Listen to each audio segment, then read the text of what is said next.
it's another level. Next day, best thing, you don't have anything. Take cucumber, potato, you know, картошка, yeah. You can drink it, I don't know, 10 hours.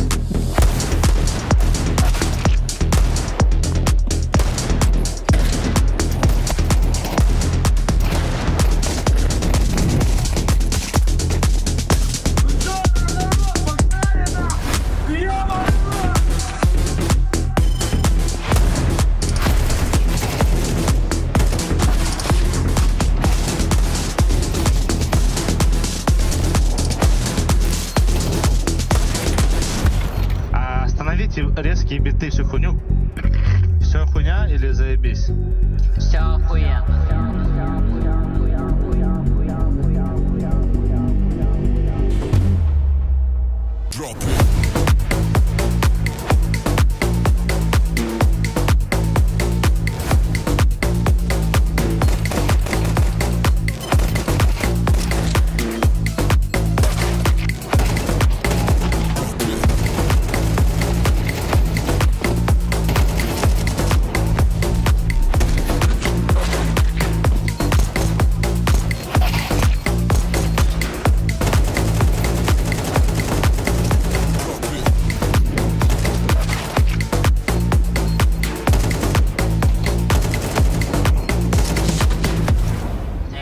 Лох ебаный.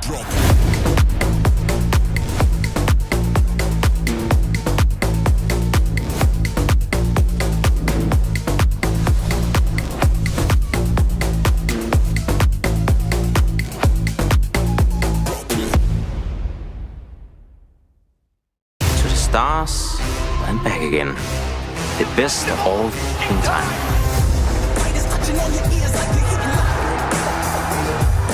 Alright, bro. I need to run down. So I got my device. Who's my dupree? Oh, yeah. I mean, we got Cooksey. He's our glaive. Without the mages, obviously. but he's won a cologne. I mean, that's more than us. Jabby, he's kind of like Dupree was. He's like solid guy. He's really solid. Right. In game, Ruger, he's kind of like Sonic, but he sees things that like Danny wouldn't even think of, bro. All right, boys, you know the deal. Win fast or lose fast. Traffic is nuts. I don't want to get stuck. What about Stair? Oh, bro, he's fucking insane. I swear he would do anything for the team. He's like Rain 2.0, basically. Sorry I'm late, boys. You're insane, bro. So good.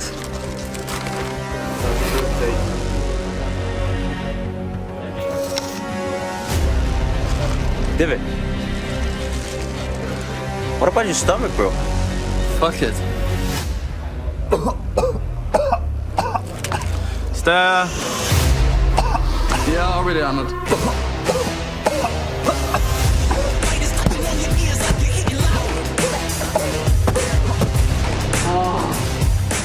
Told you, bro, like, Stare's fucking goated.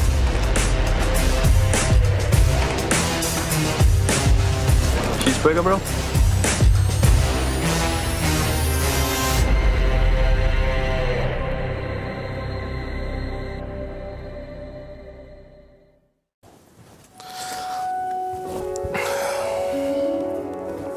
All right, guys. I know you all kind of expected this day to come. As players, I've always said, you need to leave the game before the game leaves you. Recently, with age. No, bro. I just want to say congrats. I think the career you had has been a hell of a one. Thanks, mate.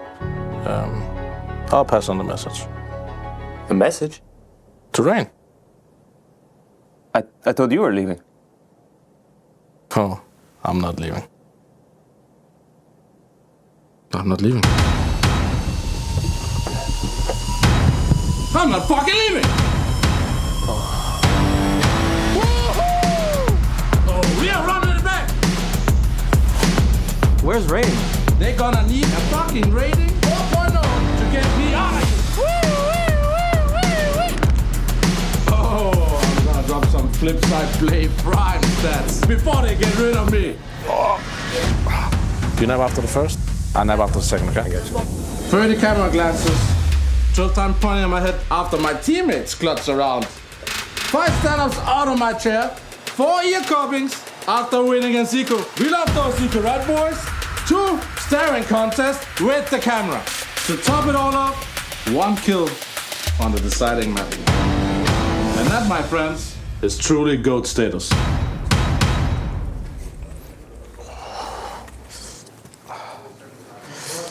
I feel you, bro. Throw some song in your eyes and not black holes on the horizon. Come on, lads. 我们接下来问问 Furia 的其他队员，看看他们的感觉怎么样。首先，我们可能要去采访一下教父，看看他这次的成都之旅会感觉怎么样。All right, Fallen. Hello. 教父 I know you. Yeah, I know. 我很高兴在这里。Wow, you're amazing. Man, yeah, you're learning 1 year? I have been learning on Duolingo, you know. It's slow. I need a teacher. You wanna be my teacher? Yeah. Let's go. I want to teach you local words. Means 巴士. Yeah, bus, like a bus. You feel comfortable or you feel good, you can say 巴士. 我巴士. Yeah, bus, and I learn more like a bus depan. Bus depan? Yeah, bus make more comfortable. More comfortable. Yeah, and more good, more. Yes. 我非常巴士班. No? 非常 no, just bus depan. Bus depan. Yeah, that's perfect. No 非常 before? Yeah, no 非常. But 非常 is more as well, no? Yeah. 巴士 depan. 巴士 depan. Depan is More. More? Yeah. Japan as well? Yeah. Good. Learn new words. Okay. Japan. Yeah, perfect. Good. 哦，看来教父的中文学得非常的好呀。那我们看看其他的人怎么样？我们一起来找一找。Yuri, yeah, how do you do? Good, good. You enjoy in Chinatown? Not too bad. Only playing Counter Strike. Or do you have a time to go out? You're gonna play tomorrow already, so today you're gonna practice, so no day off for us. So maybe in the end of the tournament, who knows?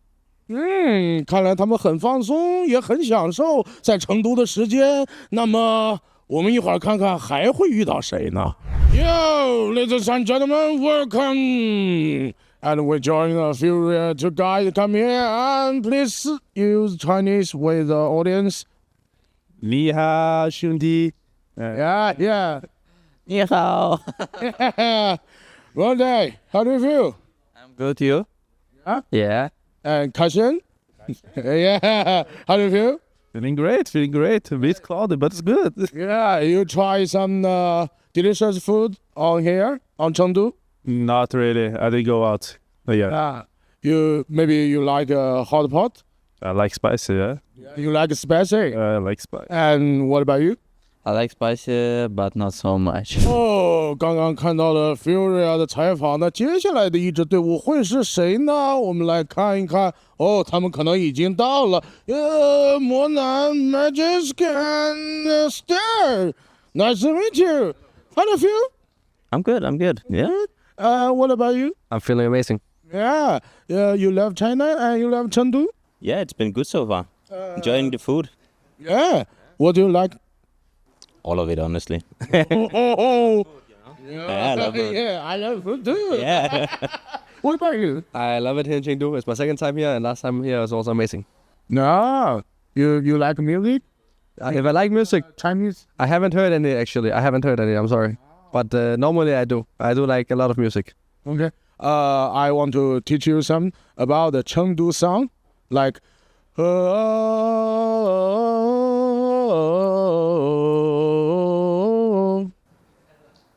can you join me? I don't like singing. OK，他们不会唱歌，那我们找一找，看看谁会唱歌，谁会 maybe Hooksy。Hello，sorry about that。那我们他需要拍一些定妆照，那我们看看亚比怎么样？亚比 ，Hello，You love song? What? You love song? You can join me. I want to teach you one song about about Chengdu. Not good? Not good. Sing. No. No? No. No. I want. You sing. Yeah, I sing and you listen. 和我在成都的街头走一走。You feel good or not? 1 to 10. 1 to 10. 7. 7? 他只给我打7分。那我们问问看看谁还能给我打更高的分。Enjoy day. Yeah.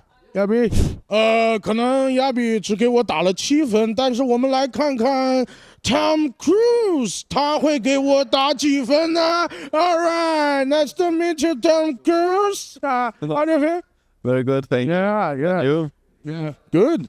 And enjoy this China, and maybe you find some interesting. Yes. Chengdu is nice. A lot of good food. Don't eat cheeseburger. Okay, no cheeseburger. Okay.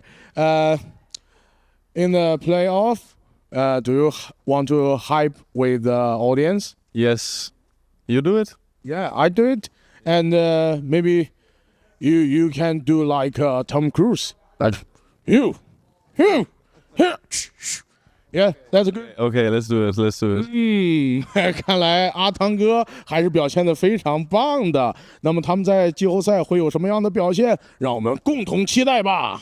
让我们看看下一支队伍，他们谁来了呢？哦，我已经看到他们在这儿。哦，托喜在拍照。那我们看看 Miles 的其他队员们在干什么呢？我们来找一找，他们可能我看到了 Monacy， 哈哈，但是一会儿再采访他。我们来看看他们，我们看他们在干什么 ？Hey guys, what do you do? What do you do? What do you find? Looking at the city. What? Looking at the city and station eyes. You look at station eyes. I forgot you find the aliens on here. Not yet. Soon. We are searching for them. Okay. He knows them. Oh, you know? Yeah. Yeah, I have contact. Alien contact. How do you feel? I'm feeling really good. Good. Speak in China, F word is perfect, but you didn't say more. More? No. Don't speak more. No. No. Yo, Jersey. Yeah. That's your time now. Oh my gosh. Oh, okay, that's fun. How do you feel? Brother. Together. We jump. Yeah, we jump. Now, 1, 2, 3, jump.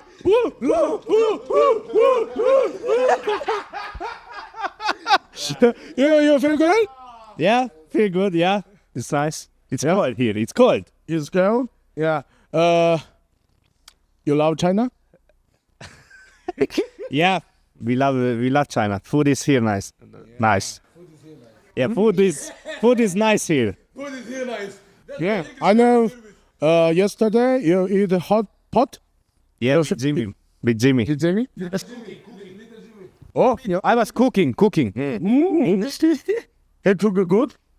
Oh, really good. Yeah. He was busy texting with some girls. I know. Maybe you say a little Chinese. Little Chinese. Yeah. What? Newbie. Yeah. You can. I can say some bad words. No bad words. No bad words. Then I don't know. That's it, bro. I can. Why is it? What I need? What I need. Yeah. Maybe. I love you. Yeah. Maybe I want to teach you local bad words. Ooh, local bad words. Yeah, I want to teach you. Means har. Yeah, har. Yeah. Yeah, like a hard, but it's no D. Har.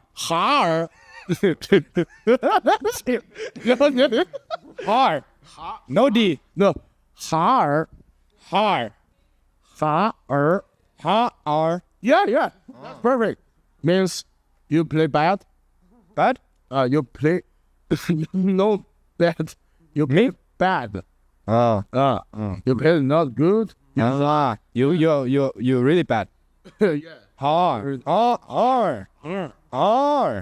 Maybe you can teach Berlin.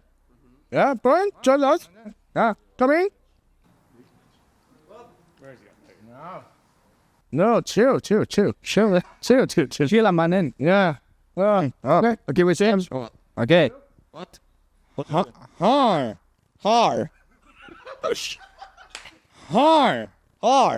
Yeah, hard. What mean? Is it Chinese or what? It's bad. You play shit. Okay. Bad. Hard. You play hard in me. No. Good. Good. You want to learn good? Newbie. Newbie, I know. Newbie, Prolan. Newbie, Jimmy. Nice. Hard. You better. Har! Lode har. Yeah. And maybe in semifinal, you want to hype the audience? Har! No, no. The audience not R. Newbie. Yeah. Audience newbie. 看来他们已经在半决赛做好了充分的准备，他们也学习了很多中文，让我们看看他们在半决赛会给我们带来怎样的表现吧。Oh, may I help you, sir? You want to drink some champagne or alcohol? Champagne is fine. No. This time only order for you. 哦，看我们找到了谁？猎鹰的 Nico, come with me. And how do you feel here? I feel very good, very good. Getting ready for the playoffs. And you like this city, like Chengdu? Yes, I like it. The weather was better last year, but the city is nice. Yes. And you try some delicious food, maybe like a hot pot? Of course, but always. You can eat more spicy? Yes, spicy only. OK， 看来 Nico 已经尝试过火锅，他也能享受一些辣椒。那我们看看，我们还能找到谁呢 ？OK，Thank you。哎，谢谢。我们看看，哦，他们在拍照。也许我们能找到I forgot one thing。ta da！ 我们看看能找到谁。Who's here? Who's here? Manasi and Kiyusuke. Yeah. Nice to meet you. Nice to meet you. How do you feel? Huh? How do you feel? Good. Good? Yeah. Okay. And what about you? Amazing. Okay. I want to teach you one thing for you guys. And you know your Chinese fans give you in your song, Manasi song. You know that? I want to teach you. Okay. It's da da da da da da da da Manasi. Okay, we can together. You want to join us? Okay, you can take this pen. And yeah, and maybe we like da da da da da da da together. Da da da da da da da da. Manasi. Okay, one more time. Monesi. Yes, perfect. Good singer. Yeah, you're a singer. Yeah, you're. Yeah, very nice. And what do we come from? Maybe kitchen. How do you feel? Good. Yeah, you can form my voice. Huh? You can form. You can do this. No. No? Maybe you feel better. Yes. That's so funny. Good man. Give me 5, maybe. Yeah. Thank you. And test. Give me 5. Okay. You know, I always toss you. Give me 5. You know that? You can do with him. I know. Yeah. Like this. Yes. Perfect. And well enough. You feel so happy here. And what do you want to say to the Chinese fans? They're amazing fans. Yeah. You learn some Chinese? No. No? No. You can teach me some. Do you want to try? Yeah, I can try. Yeah. Maybe I teach Hirosuke that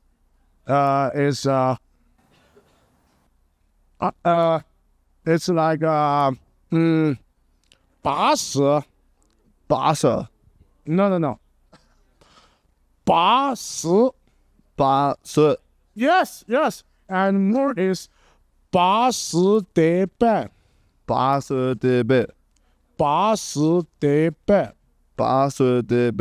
Yeah, it's real. Yeah. It's good. Thank you. 哦，看来他们很享受在成都的时间。也许他们在明天的比赛当中会给我们带来惊喜，或者他们会晋级，他们会到底如何呢？让我们共同期待吧。我们看看接下来的队伍是小蜜蜂，他们已经来到这里，我们看看我们会找到谁呢？首先是 Robs and Flame。Hello。 Hello. 你好。Yeah. 你好。How do you feel? Good. What about you? Can I take your glasses? Yeah. Whoa. Whoa. You hear some guys? Yeah, thanks. Like Chinese. Merci. Yeah. Okay. Okay. Yeah. Thank you very much. Yeah. Will it done you? Yeah. Okay. 看来他想抢我的眼镜儿。那我们看看还有其他人在这里吗？我们来看一看。我想加入你们。I want to join you. Yeah. How do you feel? Where you go? Where you go? Where you go? Nice hair. Nice hair. Nice hair. Thank you. You too. You feel good? Yeah, feeling good. And you? You enjoy in Chengdu time? Yeah, I really enjoy. Miss the sun, but the rest is really good. Yeah. Do you want to learn some Chinese? I can try. Yeah. Tell me. 80. Boss? No. 80. Like a boss. Like a boss. But boss is down. But it's red. Boss. Yeah. Yeah. Basu. That's right. That's better. That's better. Yeah. Basu. Wait, I'm trying one more time. Boss? Yeah. Okay. Boss. And learn more. It's boss de ban. Boss de ban? Yeah. Perfect. You see, I'm just a bit of time. Yeah. You tried it? Say again. Boss de ban. Basu de ban. Yeah. Good. You feel you feel good and you feel confident and you can say boss. That's all. But you want more? Is boss de ban. Okay. Okay. OK，看来他们已经很享受在成都的感觉了。那我们接下来看看还会找到谁呢？Slowly. All right. Apex. Hello. Yeah. Hello. You know. Yeah. Oh, you good? How are you? Good, really good. Yeah. Any time in China? Yeah. You know. Your nickname in China? Dodo. Dodo is Mr. Bean. I know. Yeah, I know. Yeah. So you like it? I'm fine with it. I'm fine. They can call it the way they want. One more important thing. Tell me. In China, don't use this finger. Which one? This one. Which one? I don't see. This one? No. You can use this. You can use this and use this, but don't use this. But why people say F you Apex than in the crowd? No. They say it. I have to answer. Me when people tell me F you, I usually no. Yes. They say love you. No. Love you Apex. That's a lie. Use this. Why? Because it's like a team mentality. It's hard. No. It's hard. Like hard. Okay. Yeah. Okay. It's peace and love. Peace and love. 因为在这里没有那么多的 diss， 只有 love and peace. Blah blah blah. Sure. All right. Yeah. You want to hype the audience? Yes, it's cool. I'm excited. It's gonna be nice for sure. 好的，看来他们已经准备好了。Okay, remember, don't use this. Don't use it. You can use this. Yeah. Okay. 好了，朋友们，我们还剩最后一支队伍，他们可能已经来到了现场，我们一起来找一找，看看这支也许是这次 IEM 成都的黑马哦，他们就在这儿哦 ，The Mongols 哦 ，Hello， Chengdu? No. How do you feel? Good. Good?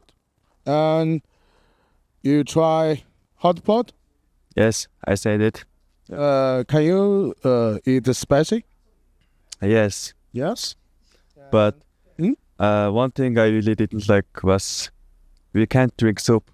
In my local country, we drink soup, eat everything. No. So, 我们再看看，我们还能找到谁呢？跟随镜头，我们一起，我们也许找到了跟我很像的两位。Hello, hello. How do you feel? Yeah, feels good. You like my glasses? Yes. Yeah. You want to try? No. No, you try it. Okay. Okay.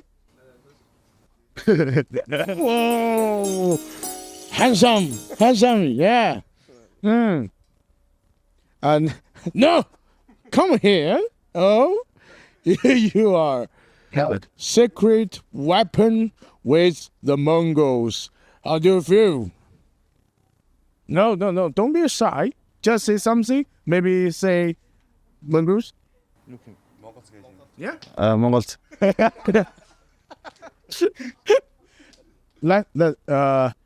Can you follow me? And we say, let's go Mongols.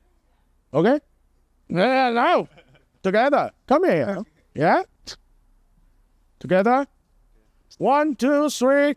Let's go Mongols. One more again. Let's go Mongols. Once again. Let's go Mongols! 我相信他们已经准备就绪，来对抗明天他们的强敌 Furia。而你们准备好了吗 ？Everybody！Making history. Absolutely phenomenal. And Ace is the champion of the Intel Extreme Masters World Finals.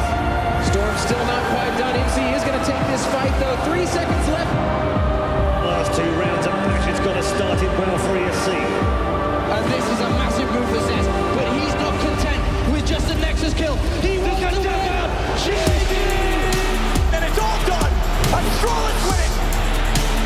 Unbelievable Rogue with a 4-0 victory over Classic.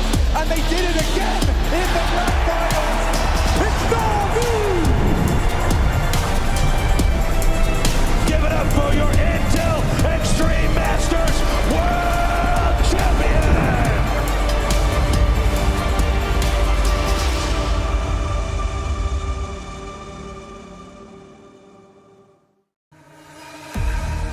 It's the Intel Extreme Masters, day 4. We do kick off the playoffs here and now. I'm Trace, this is Josh. It's not like some sort of weird Disney show. We're actually here to talk about the Counter-Strike. So like Drake and Josh. Oh my Grace goodness. And Josh. I did not make that reference, sorry. It happens, man. Yeah, we got a ton of Counter-Strike to still go through. 3 days, all in the playoffs, of course. And before we get there, there's a lot of things to talk about. And by that, I'm talking about just what we've seen up to this point. We've had quite the year for Counter-Strike as a whole. In the first part, in the second part, we're starting to come to a close. Got just the major ahead of us now. So a lot of things to take in when we talk about 2025, Joshua. Yeah, there's a lot to take in. I mean, this event so far has had a lot of crazy matchups and plenty more to come that's going to be paced out for us. But I mean, we look at some of the teams that are here and we look at Vitality as well. We look at Mouse and how they've been doing basically all year. It's culminating right into this moment. Yes, this moment indeed. Now the champions look a little bit like this. Josh, you love a timeline. This is a nice timeline. This is showing Vitality, basically, what did they do at the beginning of this year, and they were basically winning every event. If they're not up there, it's because they probably didn't attend, but there was one event that they did attend that they didn't win. But I mean, Vitality, the year that they've had so far with just the ESL Grand Slam, they've won the Major, they have trophy after trophy after trophy. It was just like a tremendous, I mean, they were trying to get a record win streak in terms of map streak and BO3 streak as well. They're going for all of that. And, well, I mean, the year still has a little bit left. Yeah, there's still a little bit of time, but so far that streak has definitely come to a halt at this point. We've seen signs of frustration from Vitality. We'll talk about all that in due time, but for the rest of the year, you've got the likes of, say, Spirit. Obviously, they're having their uprisings in certain ways. The Mongols, now that they've done this whole Shenzhou sort of move thing, creates question marks, no doubt, but at the same time, they are definitely one of the teams to talk about over the course of the year. Yeah, it's interesting to see kind of like all the different teams that are up there, because you're seeing teams that you didn't really expect. You look at Mongols picking up their first like big event title win. It was kind of on the precipice for a very long time, but they had to get over that final hurdle of being able to beat teams like Vitality, which they've done now a couple of times in head-to-heads. We saw G2 up there. It's like, what happened? Is this back with the Nico Monazi team? Nope, just kidding.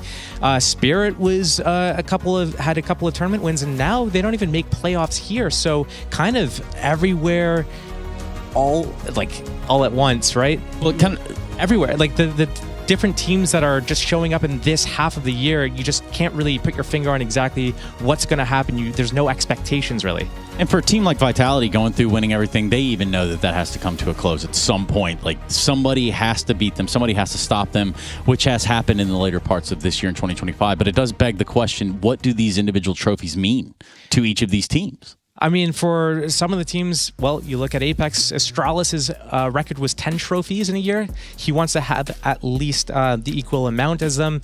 He probably wants more than that. He's just trying to be humble there. But I think they're really close to it. So picking it up here, if they're able to pick up a couple more trophies before the end of the year, that would be absolutely bonkers. But I mean, it's good to have aspirations. It's good to set yourself some goals. I just wonder what that goal would be next year. Like, okay, you've accomplished all of this in 2025. What does that leave for you in 2026?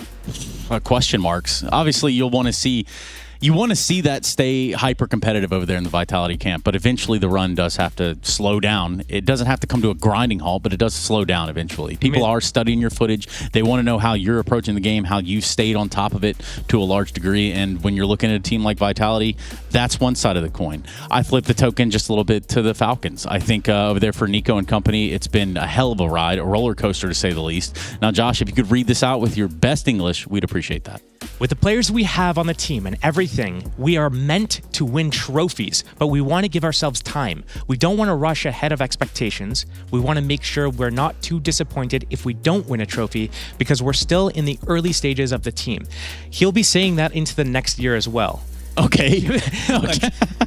Why is that, Josh? You don't have any faith in the Falcons project? They started making the chops and changes earlier in the year. I mean, they went to that, the Austin Major, and they still kind of had most of the pieces of the current puzzle going. They made a change after the Major. But look, they're really close. But I mean, I don't know what this whole we don't want to set ourselves up with too much pressure or anything. This is what your team was designed for. You're designed to get trophies. You have that pressure already. I don't understand why saying oh no, we don't want to add the pressure. Just go out there and win. Stop choking whenever you do have the opportunity, because they could have won trophies in the first half of the year. They choked some opportunities there. And look, they're making some semifinal appearances and grand final appearances right now. They have a chance here to do it. They just need to get this mental block, whatever, out of their head. They had a real opportunity to beat Vitality down in Australia. Oh, yeah. The Intel Extreme Masters, and that was a real shot. It was a barn-burning best of 5. There was a lot taken from the best of 5 itself. But there was an opportunity there, which would have really put a thorn in Vitality's side if we start talking about the ESL Grand Slam and all the things that start to maybe unravel after that. Neither here nor there. We've got another team to talk about in the side of Mouse, a team that loves being sort of bridesmaids sometimes, but also one that people talk about not having an aura. But I don't know why that is, Josh. What even is aura? I don't know what aura is these days. These kids have this new slang and they just make up new stuff all the time. But hey, we did that same thing back in our days, right? Prove it. They have. Now that's a throwback. We can. Yeah, maybe not talk about that one right now. But look, you have Mouse, who is a team that had their struggles in terms of being able to get over this mental hurdle of, Vitality especially. It was this was their boogeyman that they could never topple. And then as soon as they are able to start beating them in a head-to-head, it happened here once. It happened in the semifinals of, I believe, EWC or an event where they lost to Spirit in the Cologne, I think, actually. You have this mental hurdle where it's they are struggling so much to get over that last I guess, obstacle of Team Vitality, that when they face off against them earlier in the event, that's their grand final, and then it's just like, oops, second place.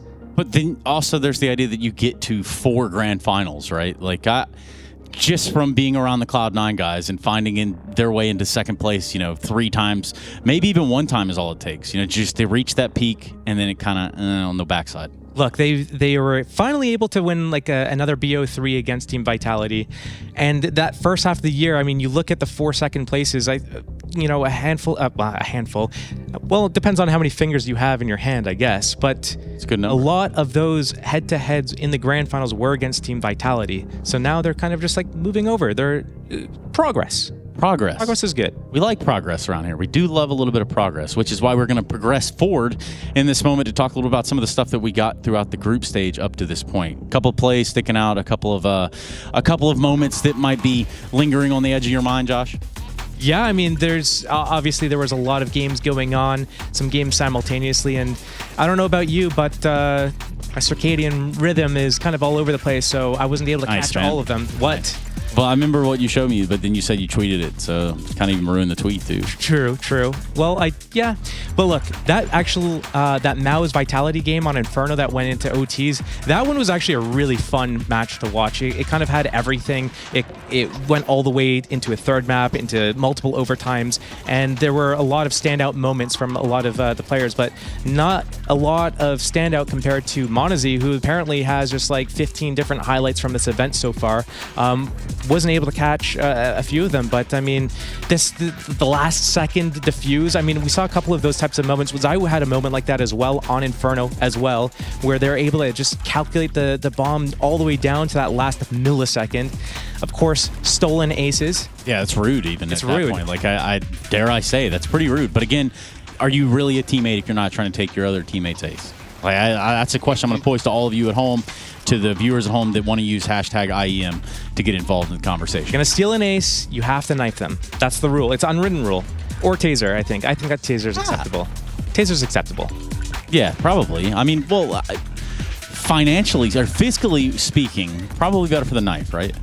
Min-maxing, the knife is the best. But the core concept of it is the principle of it. You don't steal the ace from them. You don't go out and try to like run ahead of them and overswing and everything just to steal it from them. Yeah. Well, Josh, we don't want to steal any more time, deep diving into some of that right there. We can also talk about these brackets real quickly. We do have some games to be played today. That's right, just 2 over here on the stream itself. Josh, when we looked at how these brackets played out overall, did it come to you in a sort of conclusion after you slept on Virtus Pro?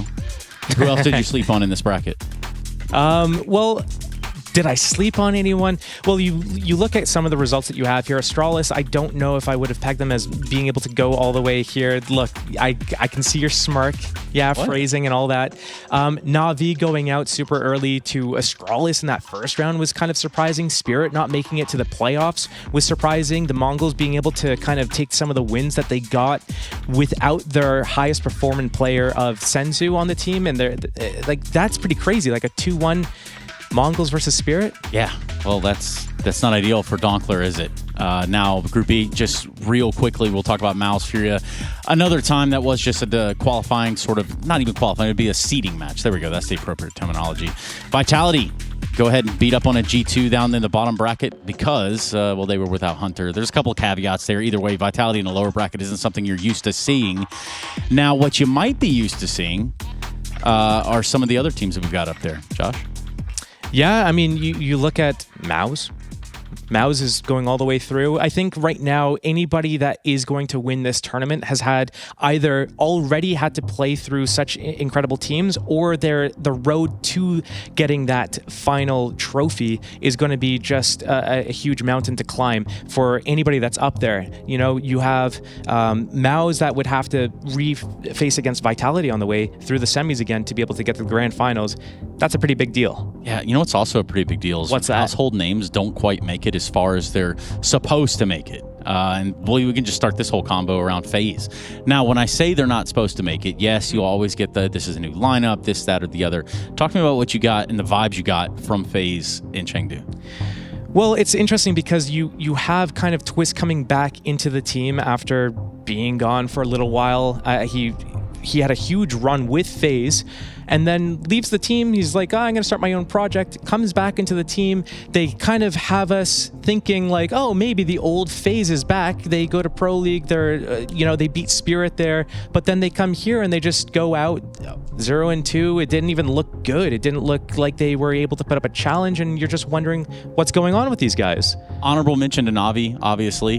We don't even have to go super far down that path. Shadow of their former selves. And we'll leave it right there at that. Spirit. On the other end. Let's talk a little bit about that. We kind of touched on it briefly just a second ago, but Spirit and Donk going out in the fashion that they did, as some would say, still a front runner. They should still be up there at the very top, but as it seems, the struggle bus is pulling up. Yeah, I mean, we saw in the graphic of like the second half of the year, we saw they picked up a couple of first place trophies, but you see the struggle that they've been going through. They're known for making the grand finals, picking up trophies, maybe even a semifinals, but here they're going out. You have to wonder what's going on. How are they not able to incorporate Tanir into the roster? Was picking up Zwei an issue? Are we still having questions about Chopper or even Hallie? Are they on fraud watch now as IGL and coach? Like, there's all these questions surrounding it because they don't really have a lot of time to be able to figure these things out before the major comes. And I mean, to go out in the group stage, I mean, come on, man. What are we doing? Yikes. That's what we're doing. What we are doing is going to a break. We got to get these games underway, Josh. I'm being told that it is almost that time. So what that means is we go to this quick break. We start to come back and go into all the things that are Vitality Astralis. That'll be our first port of call. Best of threes, quarterfinals, the Intel Extreme Masters Chengdu 2025.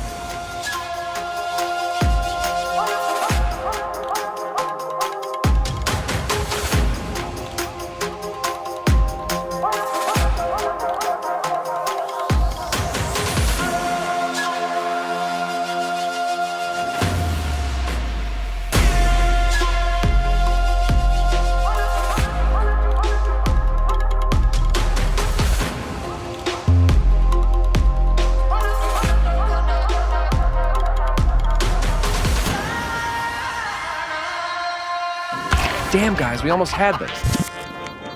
Thank God that's over. Bored of endless matchmaking? Take your first step towards EPL, experiencing real strategies against teams of your skill. Learn more at fce.gg/EPL. Hi, this is Basement Dweller's first advertisement. And our second drop is, it's up, actually. If you're seeing this, it's up. It's available on the ESL shop. We had our first go at a jacket, and I'm really proud of it. I've always had an interest in clothes, but, seeing behind the scenes how the sausage is made has been a lot of fun. And if you like the clothes, tell me. If you hate the clothes, tell me, but try them before you slag them off. I think they're really comfy. So yeah, that's my advert.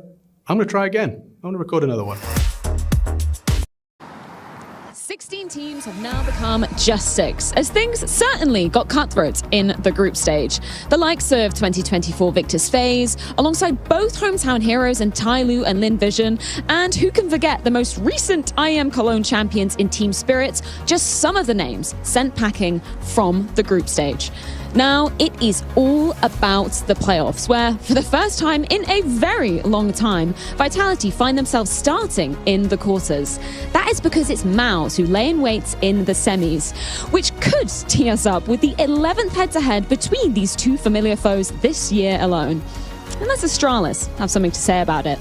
It's playoffs time at the Intel Extreme Masters Chengdu 2025. ESL presents the Intel Extreme Masters Chengdu in partnership with Intel, Acer Predator, DHL, Kidia, and Zoe.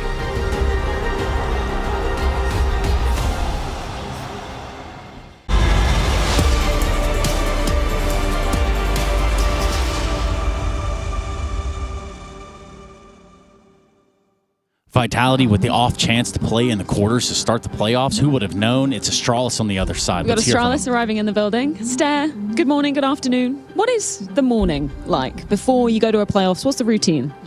That depends on the day. Down here, sometimes you're jet lagged, then it's not very fun. Then you have a very long morning, and you just have to get ready for the match. But today is just getting breakfast and getting some warm-up in with some deathmatch, and then we're just prepping and talking about the game. Now, I was chatting to a lot of players yesterday on Media Day, and I was asking them, who's the best player on Astralis at the moment? Most of them said you. Do you feel like you're the best player on the team? I don't know. I don't think so. No. Why not? I think we're pretty equal, and I think everyone does their share. And I don't know. I might be performing best right now, but I think it's very it switches a lot for us. Who has good games and who doesn't have good games and whatever. So I wouldn't say I'm better than the other guys. Very humble answer, Stow. I'll let you get back to your team because they've left you. Good luck versus Vitality. Thank you.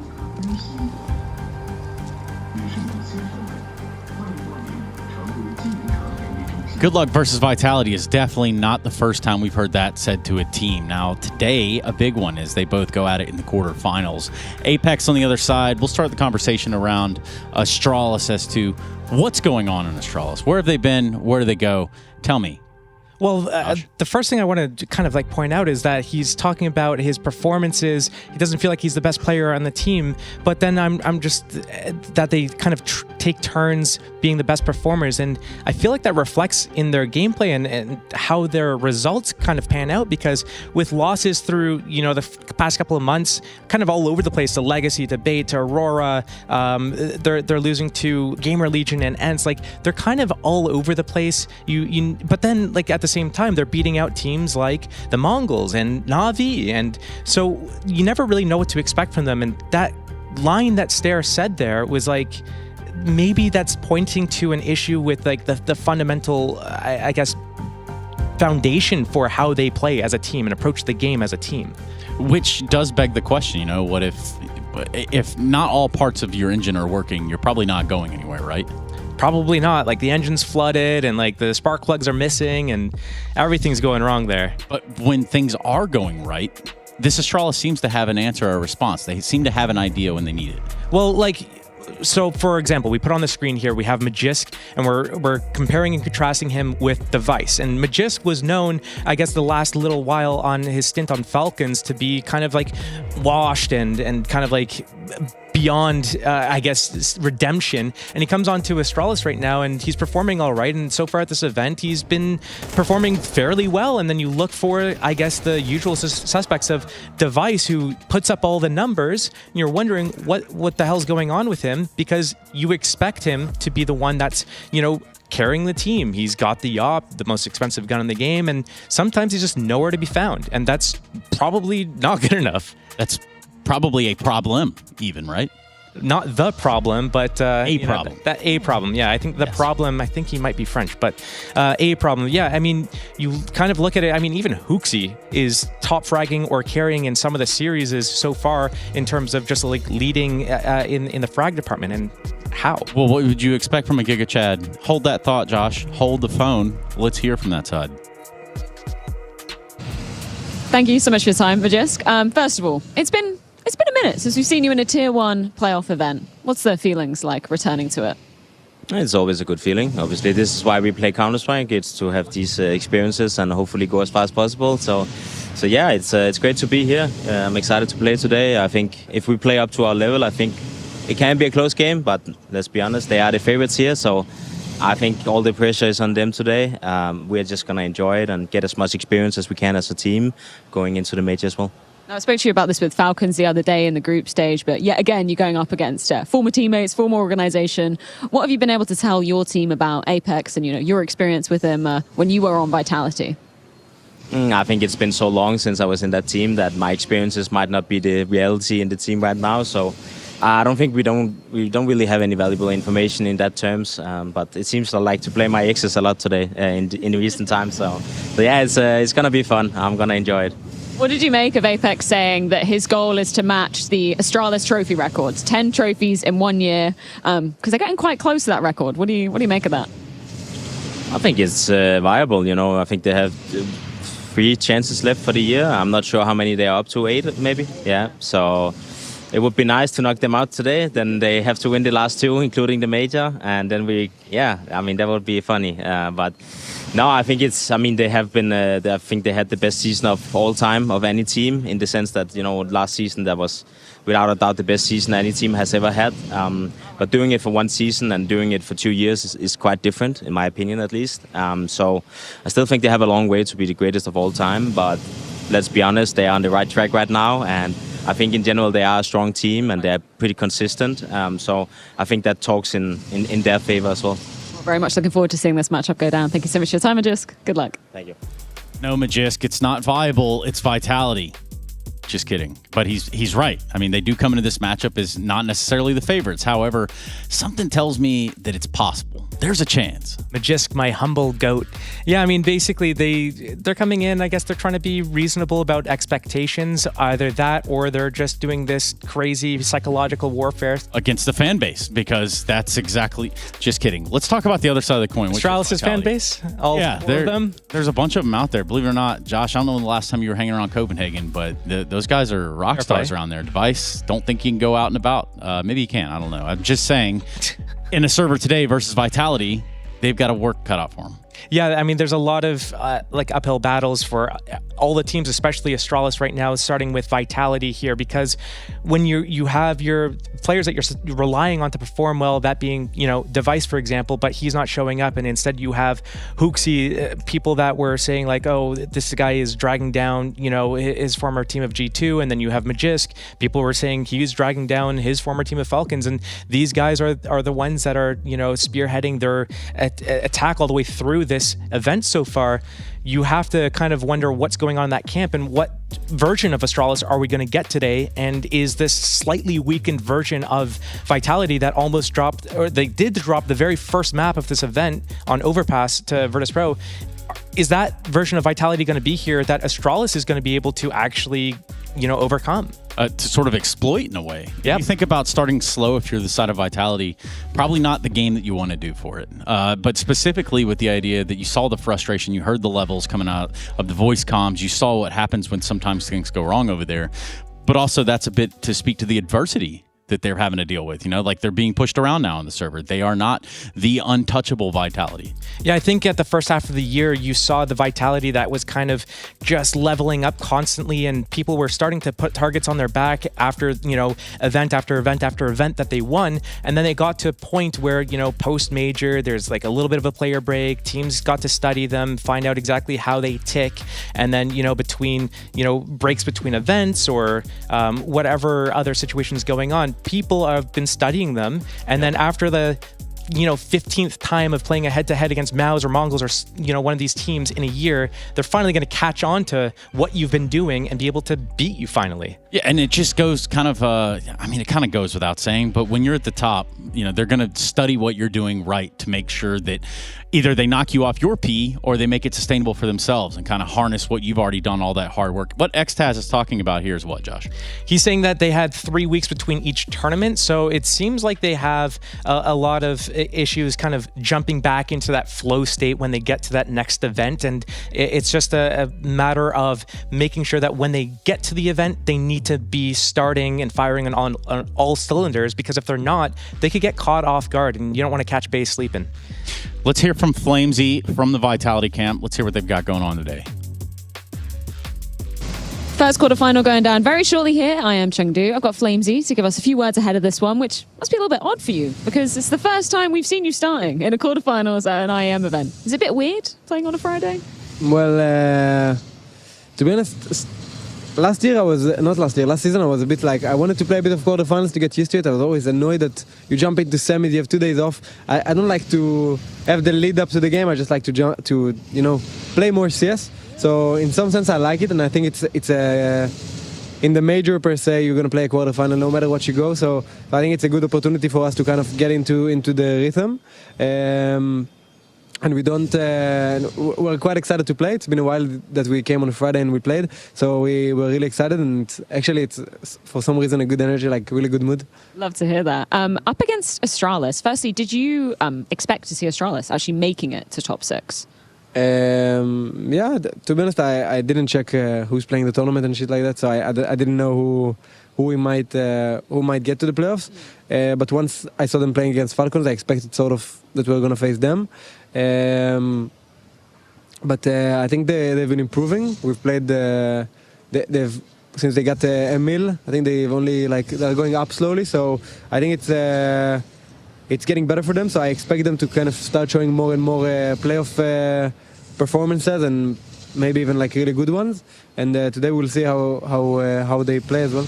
Just in terms of the maps, I mean, your map pool, very strong. Vito's looking very good for you. We've got Inferno, we've got Nuke, Mirage if we do need it. I'm just curious, as the last time we saw you playing Inferno, it was a very close loss to Maus. Did you learn anything about yourselves from that particular head-to-head?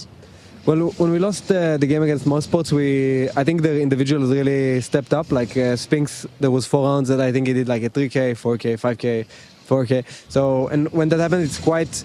well, it's hard to play, you know, because individual shining is going to be tough to play against if you're not really sharp as well.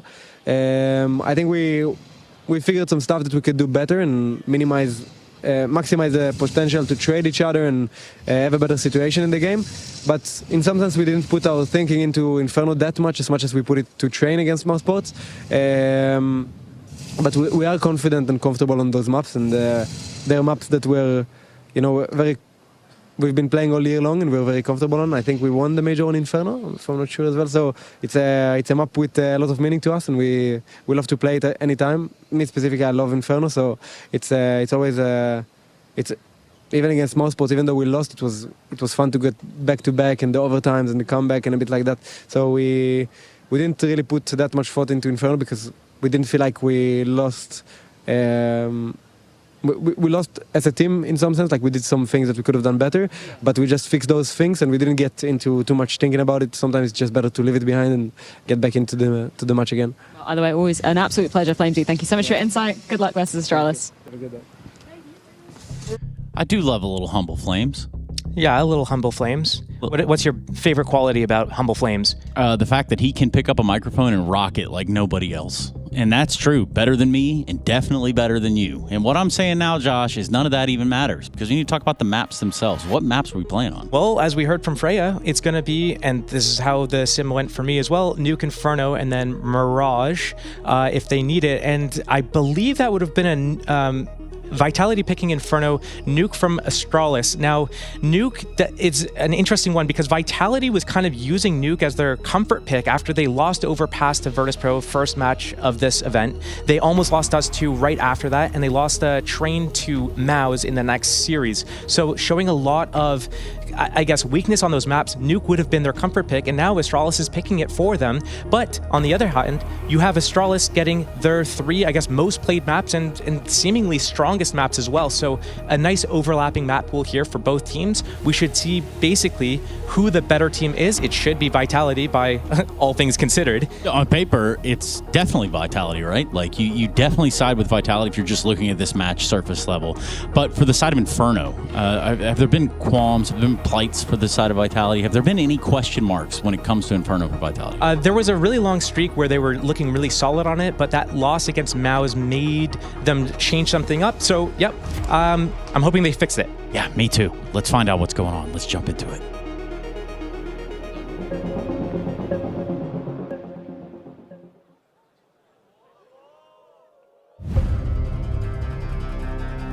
A journey of 1,000 miles begins with a single step.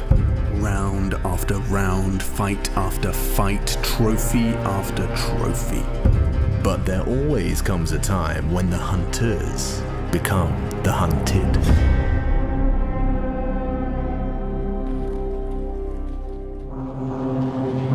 Guys, give me a good fist pump, okay? Let's have precise communication, give good direction. This is our time now. This game is in our fucking hand, okay? I want us to play the best D-sides we have ever played now, okay?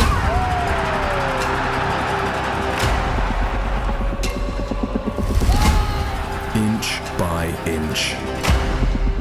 Let's be in unit here. They claw their way closer.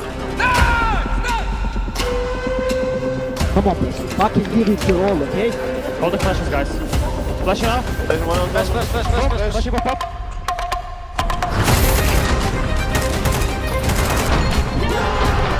One more in bridge. Bridge and short. Left side.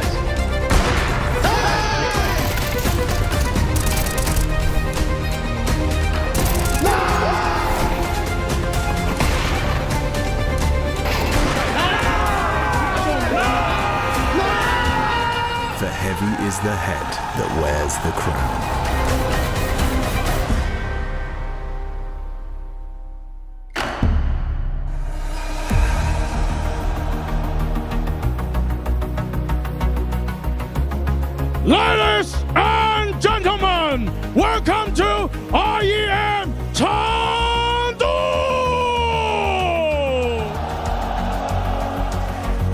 Next Master, welcome everybody！ 亲爱的现场以及荧幕前的各位观众朋友们，欢迎来到英特尔极限大师赛 IEM 成都的比赛现场。我是本次主持人 DX 电笑大师，再次欢迎各位！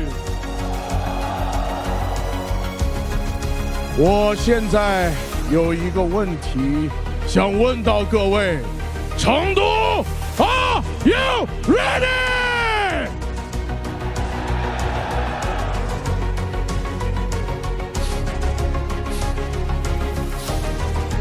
你们闻到空气当中的火药味了吗？两支战队在今天会有一支被淘汰，而另一支会进入半决赛。Team Vitality 这个大反派，也许他在 CS 的世界里是唯一一个反派，因为他们在今年已经斩获了8个冠军，而他们现在将对自己的第9个冠军发起冲击，而另外一边将是 Australis， 王朝已经不在，质疑和谩骂充斥在他们的耳边，总有人在发问：阿汤哥老矣，尚能居中否？但是他用霸道的表现斩获了所有疑问，汤汤磨磨的再度重组，能带来奇迹吗？让我们共同见证。Please welcome on the stage Team Vitality and Australis! I give you Saiwu and Device!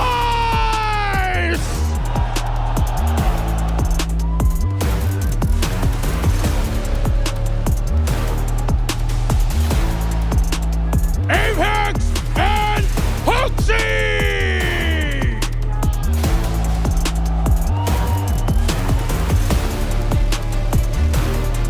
Rob and Magisk!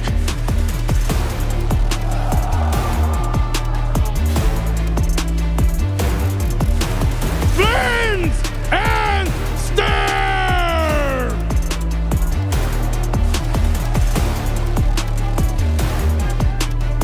Mizzy and Yabi!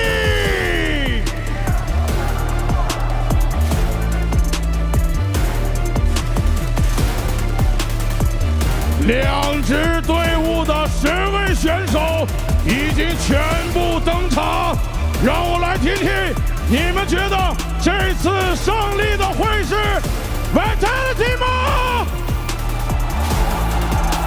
也许是 Australis。 One more time, Vitality, Australis, let's go, baby!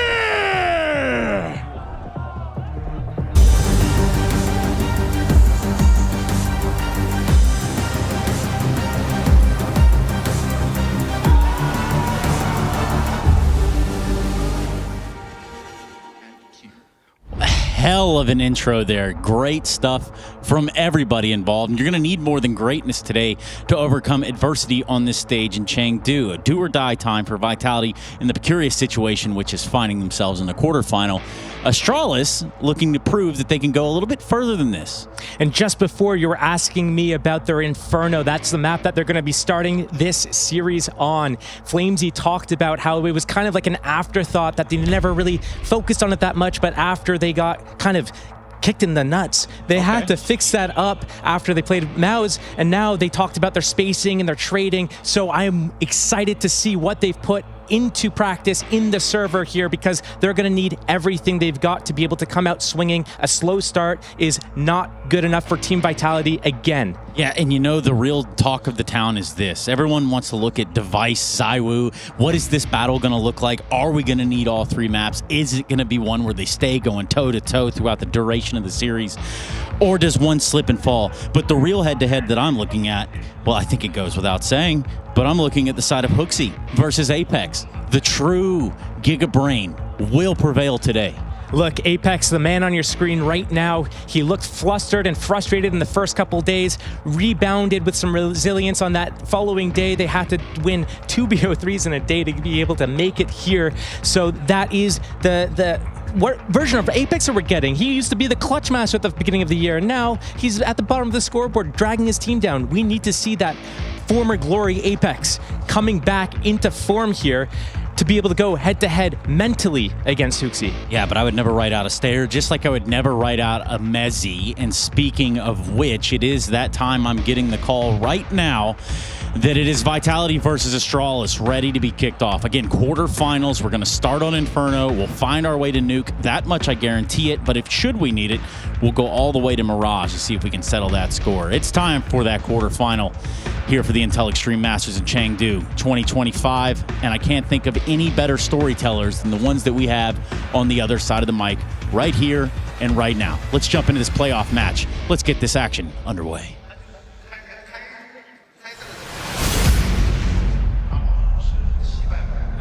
Let's get this party started. Thank you very much, boys. It's a big day. Yes, quarterfinal day here at Intel Extreme Masters Chengdu. The tail end of the year, the culmination of the season, fast approaching.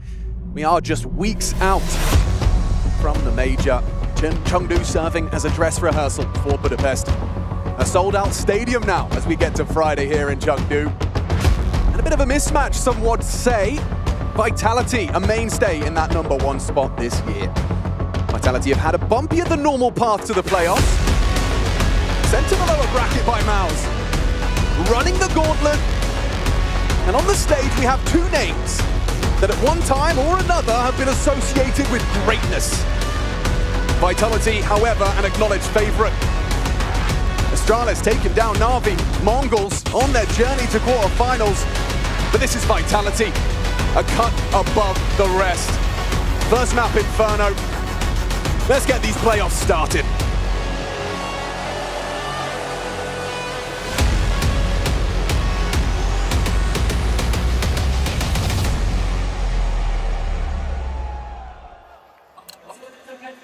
CT side start for the Danes on their opponent's map pick. They have the highest rated CT pistols in the tournament so far, so let's see if they can kick it off with a bang. Julius for Magis, Flash for Hooksy, and Heavy B. 4 players ready for this. Yeah, Zywoo will tuck on half wall. Magisk the same. Side by side, separated only by a few inches of concrete. Here's the flash and play.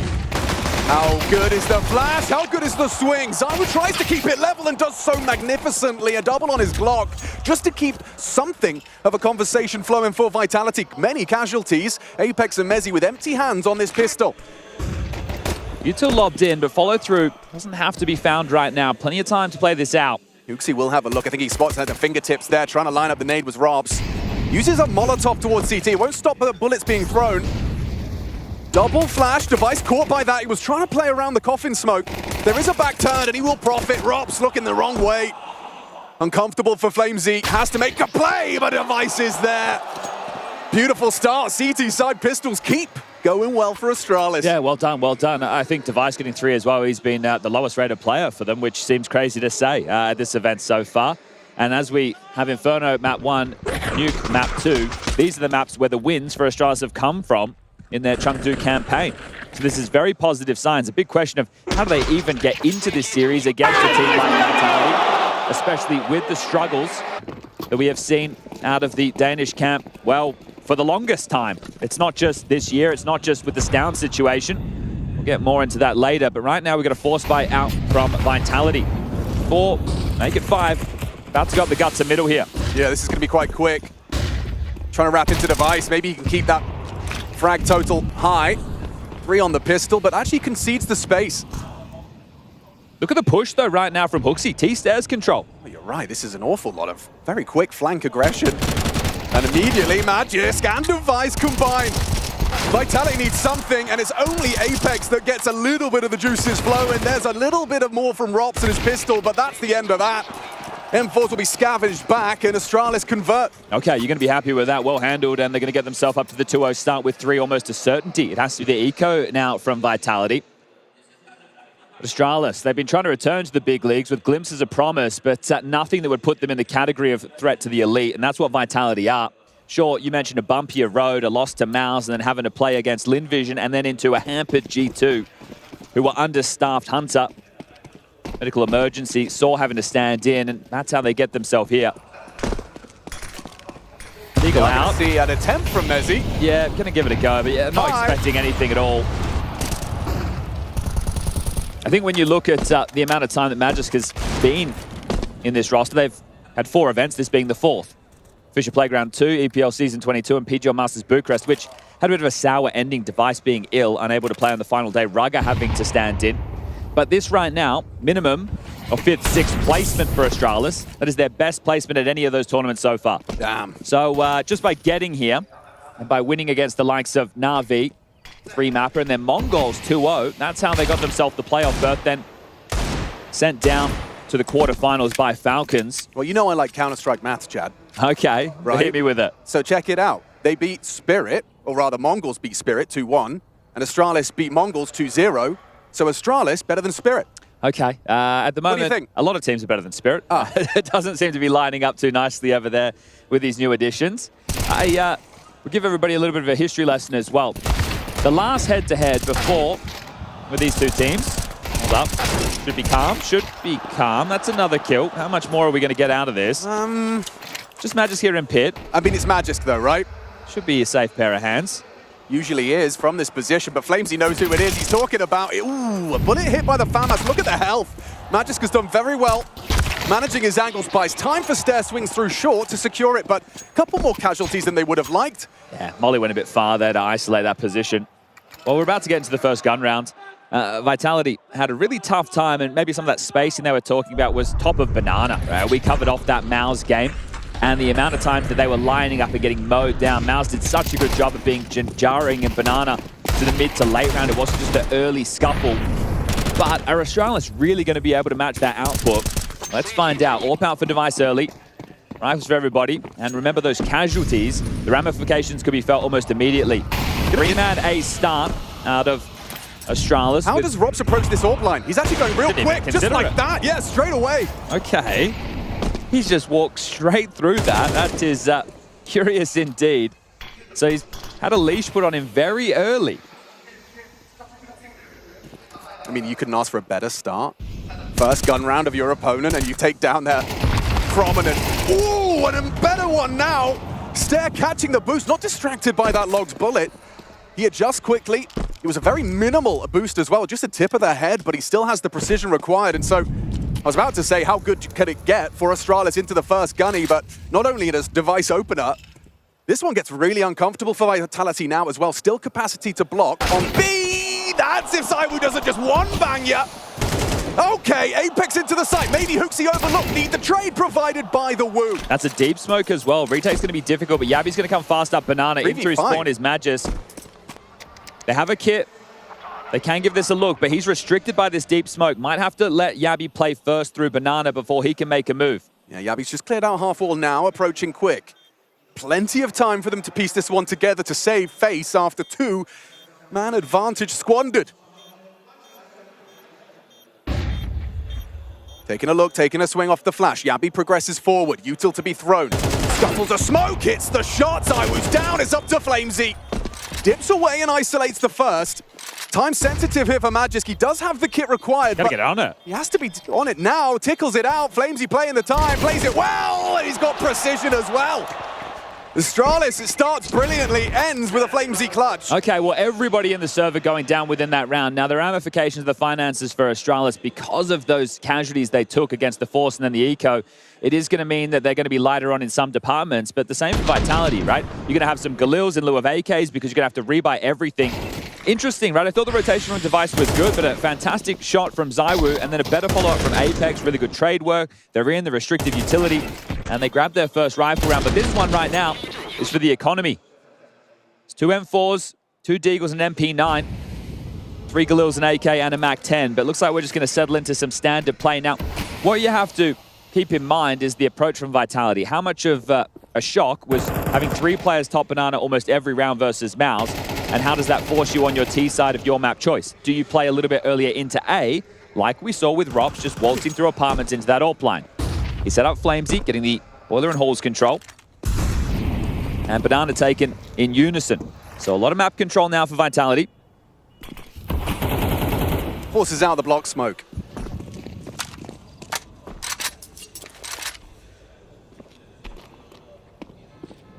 These can be some of the most chaotic and entertaining rounds of Counter-Strike when everyone has had to make compromises. You have to think outside of the box at times with your setups. Looks like they're just going to go into a B execute right now, but they are lacking Molotovs. So these 2 players backside, being Hooksy and Stare, are in a position to do some damage. Device on the boost. 3 players here. Device smoked off the line. Execute still petering in, and fourth rotation is on the way. This is promising. He's going to flash the Device. Timing seems good. It was held though. Good positioning to start. Rops, however, no, they're chasing Flamesy. Yeah, knife in the smoke to find him. Scares him in bits. Still not enough. Rotation late. The one man who didn't rotate B has to do it all now. Good cover, good team play, and Magis just caught on the lip there. Bit of a movement, Goopsy. Yeah, you're going to be frustrated, right? Them swinging into that. 2 players were low, right? Rops and Mezzy there didn't have the most had excitement written all over it. Exactly, so just getting caught at an unfortunate time, but they will have to eco now. So the last time Astralis beat Vitality... When was that? January 2024, online, when Blame F was still on the roster. So they've played 7 times since then, and the last being at Cologne this year. That was when Stan was on the roster. For those, they've played 7 times since then? Yeah, well, 2024. Yeah, well, sure, it was a while ago, but I'm just clarifying. It's only been, it's been one-way street.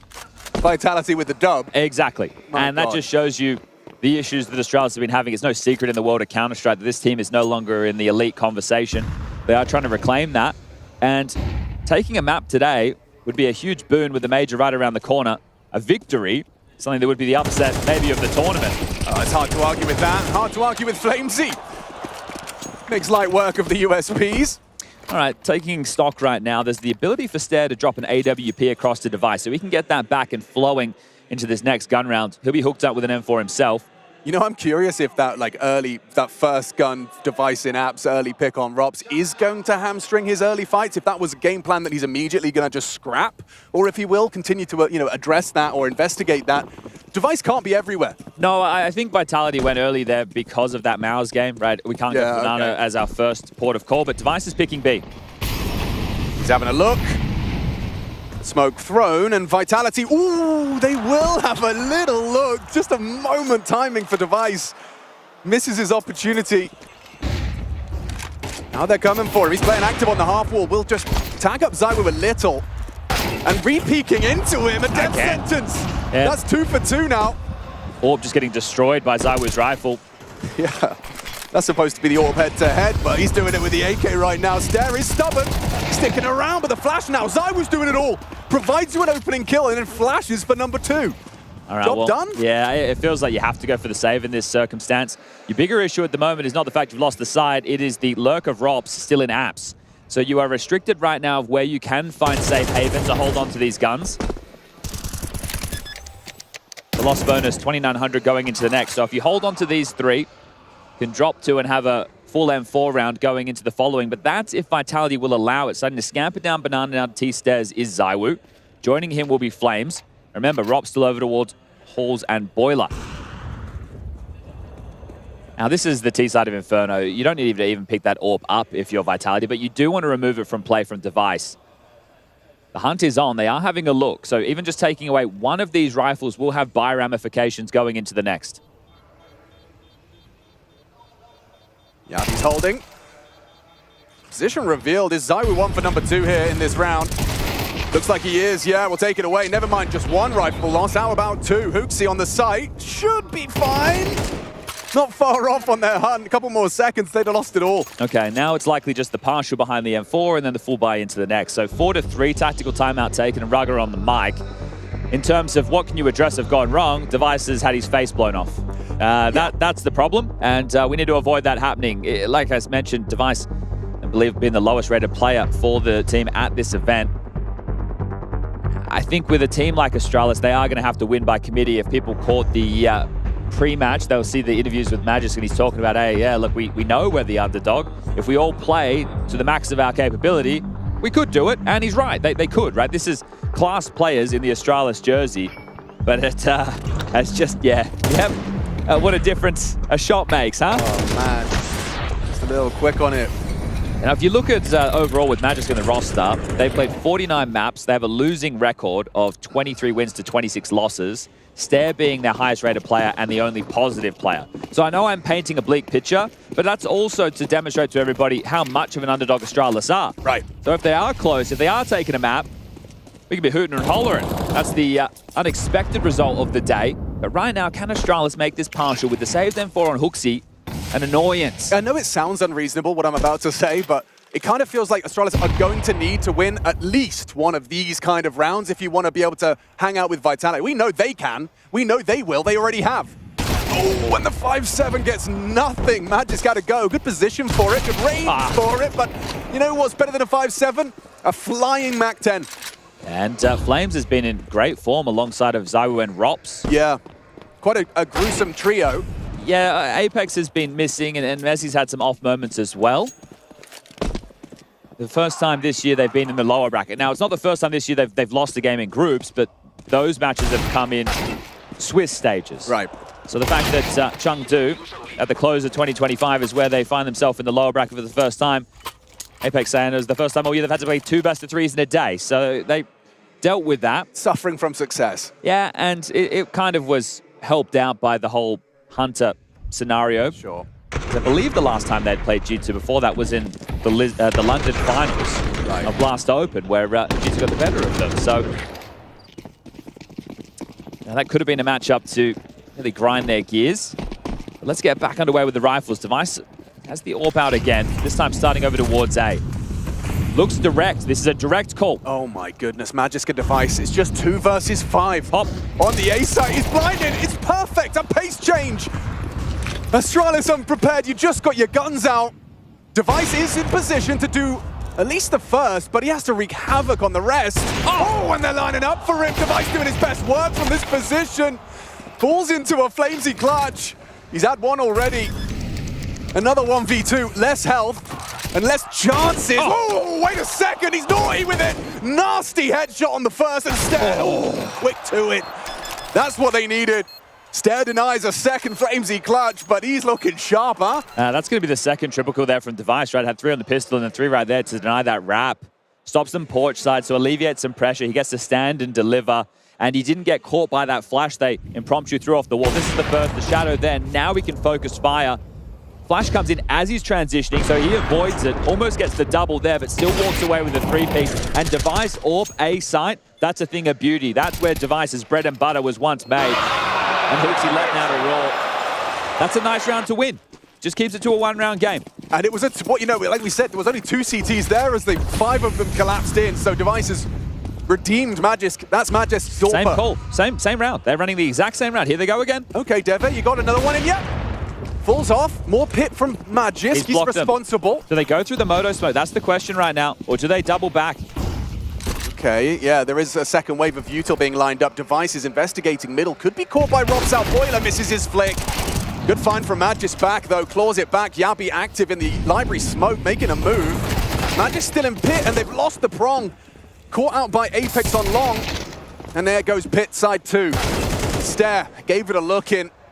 It's an impactful round out of Rops. 2 important kills to secure the round. Interesting. It looks like they've gone, all right, well, let's make sure we have a round where we can punish if it's a 2-man A defense, right? We'll make sure that we just, even if there's a top mid smoke that gets thrown at your own top mid smoke, a block top mid smoke, you're going to be able to pop through with that short flash they're throwing. We see it didn't catch Device there on that angle, but either way, they just go with that momentum. And when you play 2A, you have a few options, right? We see a lot of teams who like to play porch side, halls side, right? So you might have the AWP on porch or in halls, your rifler maybe halls or in boiler, something where they can be jarring and slow down the default. Well, what's the way to kind of segregate this, taking that long side? Now, sure, you don't want to go mid to B, but you know while they're working on the banana control, whatever rally of Utah, whatever layering they have, that's going to take up the first 15 seconds. And then by the time they get the call that they've lost long, the rotation in becomes very precarious. Then it is, well, do we push down banana, a tight choke point where your own utility is, maybe going through your own smoke?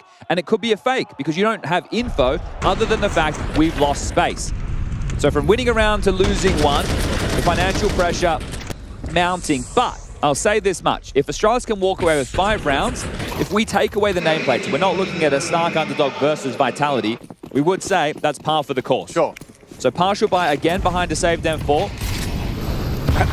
We are going to be seeing Stare sticking around a bit closer by if they were to have the audacity to go for that thrice. Nade over. Hoopsy's being tested here. He's got one. Mezzi goes down, but Zywoo an immediate trade. Stare will react. Magis cops a bit of damage from the HE. That's a very interesting spam back from Rops, right? He's helped him kind of center the bullets and does significant damage to Rops. Quick reactions from Zywoo though. Yavi's Deagle pretty impressive at times. Doesn't hit it. They don't have the bomb, I suppose. That's a conversation starter. Going to be covered off by Flames, and then Rops can also start to peter back, so this one won't get out of control. And not anymore. Device goes down, just Magisk. Now this is 7 rounds from Vitality. Flames making sure there is really no way that he can be hunted as he escorts that bomb towards B. But Zywoo's rifles have been looking sharp. His P250's been looking great. But it's not just the conversation about him right now. We have Zywoo, Apex, and Flames, 9 kills apiece. Rops will join them with that one, and Mezzi on 7. Everybody is correct and present for Vitality right now. It's not just me, right? This feels quick. It is quick. It's playing at a rapid pace. 18 minutes deep, at least according to server time. But when you're running 2 mid-pops back-to-back like that, your banana control rounds, they've gone, well, if we're just going to get iced out in banana, like happened to Mouse, and slowed down and then multi-killed, how about we just come up with some moves that are then going to change the tone of the game, right? So this is a clear mix-up from Vitality. And they've had to go back to the lab. You're Astralis, you laughing to the bank in the sense that you get some of your absolute best maps. The problem is you're not at that level and caliber right now to take on a team of this. But, as mentioned, 5 rounds, as long as they can get this one, they're in this. Yeah. It's their map choice and Nuke coming up next. In their last 8 series, including this one now, they've picked it 7 times. It's their home map, right? But back at EPL, we saw them have some absolute stinkers of T-halves, but roster changes that impact roles, regardless of a player's legacy and history, it's going to have dramatic impact on the complexion of a team. So I'll do the classic, give them time. Haven't heard that one before. They did throw that aggressive mid-smoke, and as a result, Apex gets spammed on through. Magis just stands in the middle, unloads his mag, and nearly takes down the captain of Vitality. That's one way of removing them, having the mid-corridor so quickly, right? So stalling out if Vitality wanted to go for something fast again. But now on this banana control, they've conditioned A to have to play with 3. There'll be a flash and a fight here. Oh, it's a great flash. Stare completely booked. Zywoo, he's got his flashes down pat. Mezzi's coming up and over, and you ain't ready for that one, are you, Hooks? Device has a go. Smoked off. Last round, he'll have a look. Zywoo's coming for you. Another for the head-to-head. You seeing that from Device's POV. He's a villain, is the Woo. Picks up Device's AWP, tries to put it to good use. It feels like there's absolutely nothing here for Magisk. And this shot from the AWP, maybe there's something to be said. Yeah, okay. It's Device's AWP after all. 4 on 2. Blocked out. He's got to run through a grey screen. The bomb's already half gone. Astralis, that 5th round ain't looking good, ain't looking likely. Here he comes, Yavi. Hail Mary through the smoke. Vitality 8, Astralis 4. We got a game.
quarterfinals.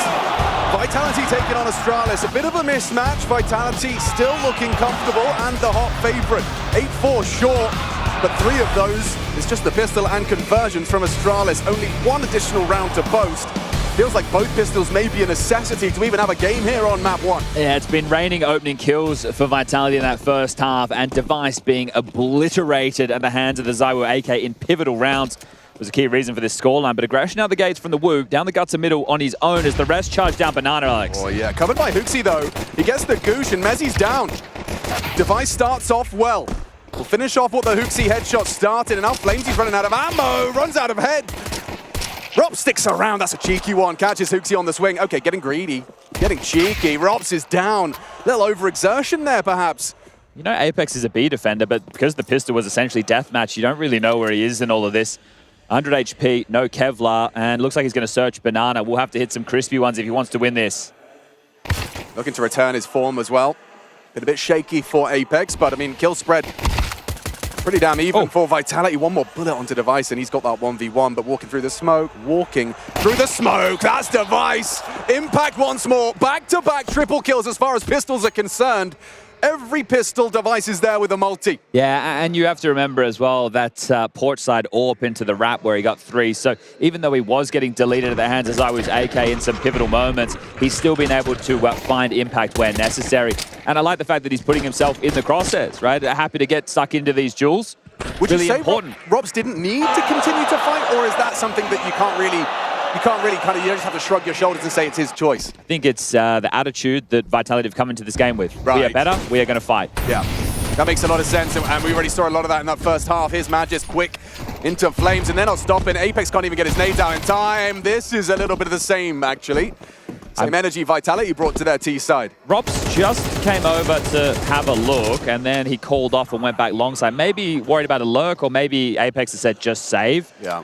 So I like the furious nature out of both of these teams. Astralis not acting like the smaller fish. And yeah, look, you're going to get yourself an 8-6 scoreline. You're going to go up against the double dip of these 2 MP9s in the Scout unless you can hunt them down. But it's really not in your best interest to do so, especially if that means you'd be giving over an AK. So just play this one by the book, Astralis. Secure this, go into the next, and do not necessarily more of the same in terms of a B rush, but in the result of getting the conversion, in terms of the must-wins to make this a competitive affair. Yeah, got to give Magisk his flowers for that opening as well. He secured it. I am surprised, right? It is something that if Vitality win, there will be a huge question why they have allowed the comfort map to come through of Inferno for Astralis when you could have picked Train, you could have picked Mirage, right? Well, Mirage is the third of this. I feel like when I was doing my prep for this game, I'm looking at it and going, Vitality can go literally anywhere in the map pool. But does it not embody what you've just been saying about Robs and about Vitality's game plan coming into this? You pick that map because you say, we're better than them. Yeah, but at that works if you win. Yes, right? Yep. Well, let's find out, shall we?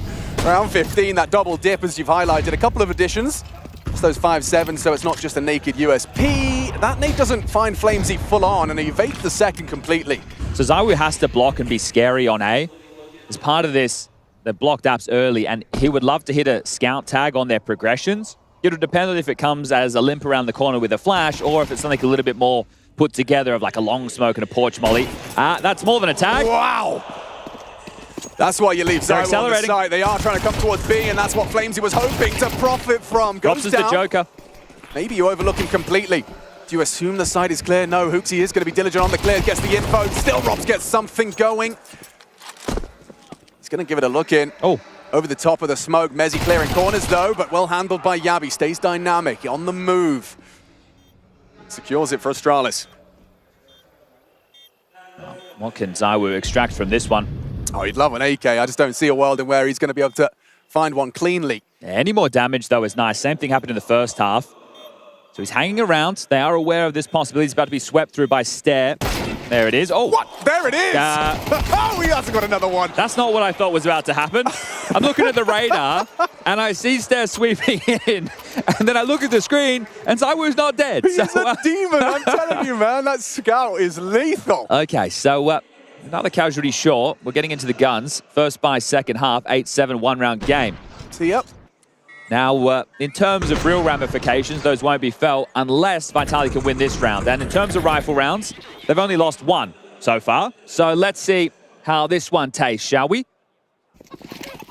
Your best map, you win both pistols. Can you handle the guns of Vitality? Oh, can you handle the nades of Vitality? Their Vitality's not looking too great right now. Look at their health.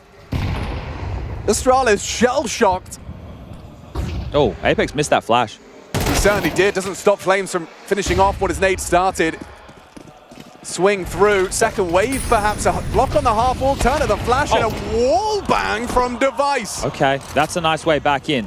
Yabby still has space on the other side of the map. Knows that likely Romps is around here somewhere as the wallbangs continue, but that won't ward Apex away. He has another smoke. He can see more utility in front of him that he can scoop up and use to keep Banana at bay. They've got no flashes for the finish, Chad.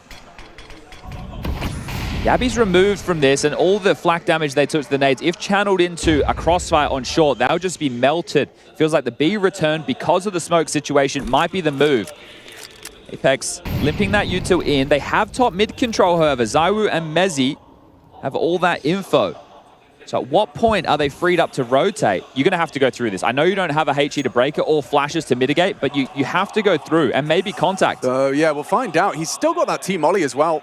30 seconds, running through. Apex does not spot out on Stare, but he gets the combination meal. Nice headshot from him. Zywoo caught Stare, and now just two behind the smoke, wondering what they're supposed to do. Zywoo dancing around the smoke. It's finally Device steps up through the board. Apex finds instant precision, finding the headshot required. So first gun round, in answer to your question, no, they cannot. Yeah, and now those scout casualties are ever so going to make things a little bit harder. We've just lost Hooksy from the server, so have a quick little technical timeout. But 7 rounds and 6 of them coming from pistols and conversions. Right, the scoreline telling a different story to the reality of the match so far. Now it is Astralis' map choice and Nuke next. But again, this is a massive underdog scenario. I honestly think, seeing the train game from Mouse, we witnessed that with our own 2 eyes. I feel like that woke something up in Zywoo, right? We have had chats about him before. You know, he's a nice guy, he's so good, I don't really care, you know, it's just fine, I'm just playing, I don't really care about the rivalry with Simple, or, you know, I'm 3rd in the world behind Monacy and Donk. But the killer instinct out of him since that train game, do you remember the way he came into Nuke? Like the pistol round, running people down, and then the AK, they're running rounds, but he's just swinging ahead of util, taking fights, and a lot of this here, it has the AWP, I'm just gonna play through, right? Like, there's a level of confidence that Zywoo is exuding right now that is what you want to see from a player of his caliber, Mr. MVP of 2025. Well, Mr. MVP can do what he wants. Yes, and always has been able to do what he wants. It's just about, you know, this balance of ego and humility. He walks that tightrope. So they're still able to scrape together 3 AKs of Galil and a Tech 9 for Hooksy. He's back in the server, tech issue dealt with. But again, same conversation as the first half. You lose this, the economy's in the bin, and Vitality get to stroll their way forward for an extra round. Ooh, Flamesy concedes the space, gets away from the swing. Stare actually catches him now. Transfers into Mezzi. Stunning double entry. Could be execute behind this. You can piece this together quickly. Oh, they're coming in. They are. They're just going to test it. Flamesy, what you got? He's got the first onto Hooksy, and he matches the output and exceeds it. Triple in defensive B. Make it a 4, excuse me. What a monster. Yabby, what have you got? Flamesy's got a quad kill in defensive B, and he might even have the 5th here. Let him have it. An ace in the quarterfinal up for grabs, and Flamesy takes it. That's an impactful one right there, isn't it? That's the money in the bin right now, and around these parts they call him Emperor of the Flame. He's been having a great tournament and just stuns Astralis. You are not getting into B. That was a fantastic transfer from Stare. Catch this again. Catches Apex, sleeping, transfers it to Mezzi. You know Flamesy's here, but you are denied. They're trying to play with pace. He's got you on the gray screen. His aim with the A4 has been sublime. And this is what you want, right? He didn't do it in the aggressive fashion, but Flames, with the type of aim that he has, he will shut you out. And he was on this BS in that game versus Mouse. Yeah. He was at the top of the table, multi-kills on that B site. He's definitely found more comfort in a role that was initially quite uncomfortable. Yeah, and coming back out of the break, you know, Vitality have had, we'll call it a slower start because the expectation was to win every tournament they went into. Now that hasn't happened. They won EPL to reset, right? And now they're on the run to the major, wanting to pick up that form. It wasn't even that long ago. The conversation wasn't about who's going to beat Vitality. It was, will someone take a map off Vitality? Yeah. Can you break their Inferno streak? Can you break their X streak? And now I think it's 9 teams throughout the course of the year have been able to beat them. So, look, it's not a big list. No. But I it can is a still growing count it list. on 2 hands. Certainly not a problem. And if they do win this matchup right now, which they are the heavy favorites to do, so they get to take on Mouse again. Wow, Props makes that look so easy on the limited magazine. Just tracking those unarmored Ts as they go swanging. Serious discrepancy, isn't there? I mean, what, Magisk and Hooksy, 10 kills combined, the rest breaking double digits. Yeah, but still, you have to remember where some of these kills came from. They'll have come against the Eco/the Force. Yep, there, valid. So, and I understand there were upgrades in those rounds, but right, the rifle rounds is where we're lacking. And that's where we need to see Astralis sinking in their teeth, because this one, it's already gotten away from you. Yeah, like, you know, next gun round, why don't you get like a double entry B or something? That'd be nice. Yeah, imagine, well, that should be a 1 round. Unless someone else gets all 5, obviously. He is just constantly set up for plays, isn't he? The playmaker, Flamesy. Zywoo, he's ready. How's Yabi's pathing here? Pre-aim's a little high. Yabi's managed it well. Little crouch peeker, Rooney. Takes out the Woo and forces their hand. How do you adjust your setup? Yeah, that required precise movement there from Yabi, right? A lot of the time you just jump on that balcony, you strafe in, aware that, oh, just there, where's that come from? Yeah. He wanted to get early info. Yeah. Yabi's walking through smokes, though. It's a bit like the Heroic versus Spirit game, knowing that the only way into this is making plays, and those plays are denied. Flamesy, have you got anything else for us on this B site? Already looked like a bit of a master of his craft, and again, now with the AK upgrade, he mows down 2. Nice clawback device, making it a little bit more interesting. Retrieving bomb, finding the first of the 1v4. Oh, but just crouching, committing, spraying, and put onto 17. A low HP 1v3 feels like it's an impossibility. They've doubled up Ruins, attention drawn by Mezzy on that low HP. He knows he's got to try and find a fight, and that fight does come his way. Mezzy bests him, and the 12th goes Vitality's way. Who needs pistols when you've got gun rounds? Exactly, right? And this is just showing that they're head and shoulders above the rest, because a lot of the players will still tell you pistols are a coin toss, 50-50. Well, right now, 100% of those have gone to Astralis, and they only have 7 rounds. Another one that came in a clutch scenario, and yeah, Stare can't quite believe it. All right, well, this could very well be the final round, but with the bind that Astralis have been able to bring in, it looks that way. 2 Deagles, 2 Tech-9s, and a Mac-10. Might have to be pacey again. I mean, Astralis, if they were listing win conditions coming into this match, on Inferno especially, they would have said, boys, we get the pistols, we're laughing. Yeah, in review, Vitality clearly are heads and shoulders above on this map. Currently, the game plan just seems to be flowing so nicely. Individuals shining brightly. They're going to go for an A pop right now. It looks like potentially 3 in through apps and then to be set up by Stare and Device. Probably get a long smoke and a moto smoke, but take a look at the radar. You can see Rops here on the balcony, but it's the setup behind this. Apex is in the site to be... There's a flash ready. Of course there is. Well, he'll get some info and he might just mow them down. Here it is. Oh, he looked perfectly timed. Okay, anti-flash necessary. Saw the bomb, though. Sure, they get info. But at least he keeps it competitive. Still, Mac-10's Tech-9's not pretty. Just the AK on Yabi may be the one to finish it off. Zywoo on site, ready for the first.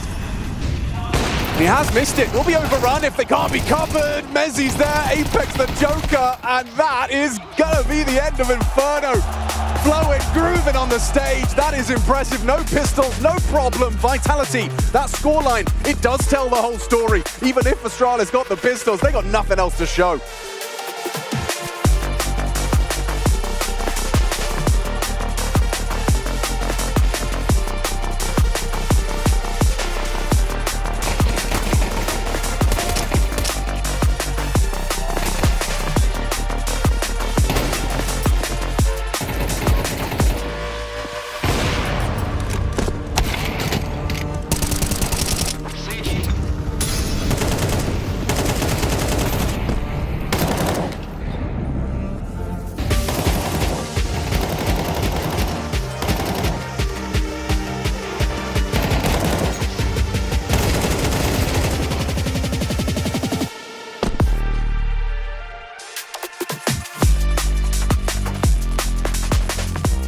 Front. Oh, shot! I'll flash again, I'll flash again. Shocks or something. Shocks. Up again. Keep on. Dead banana. One more coming banana and one CT.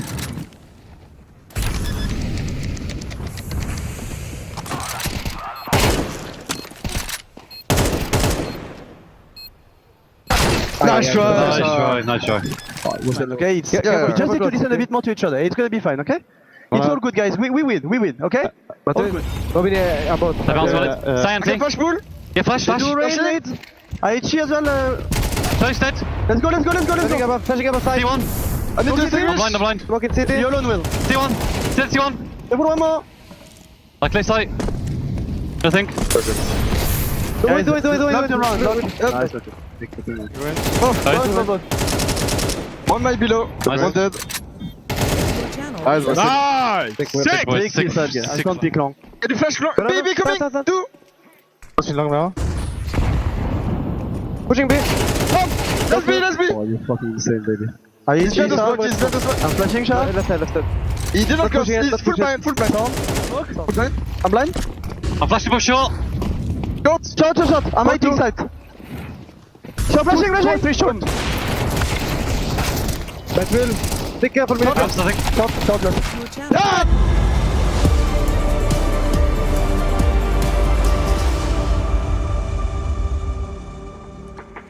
Well, we got the first 3 rounds of Astralis in this series, and then Vitality decided to play the game. Then it was just one more CT-sided round for the side of Astralis that they were able to garner and sort of harness, because this series is started off in a way Vitality would like to see it. Map 1 going well away in theirs.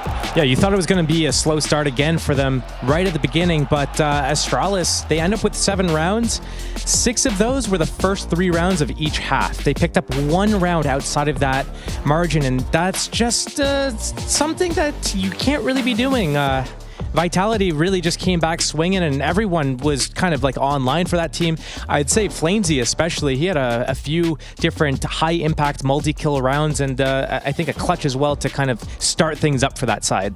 Yeah, which is pretty cool when we saw the action over there towards B, the top of Banana, where he's trying to get the spray down through the smoke. But then again, it does beg the question, kind of what were Astralis doing in that moment anyway, which I'm sure you've got a couple of your own questions, Josh.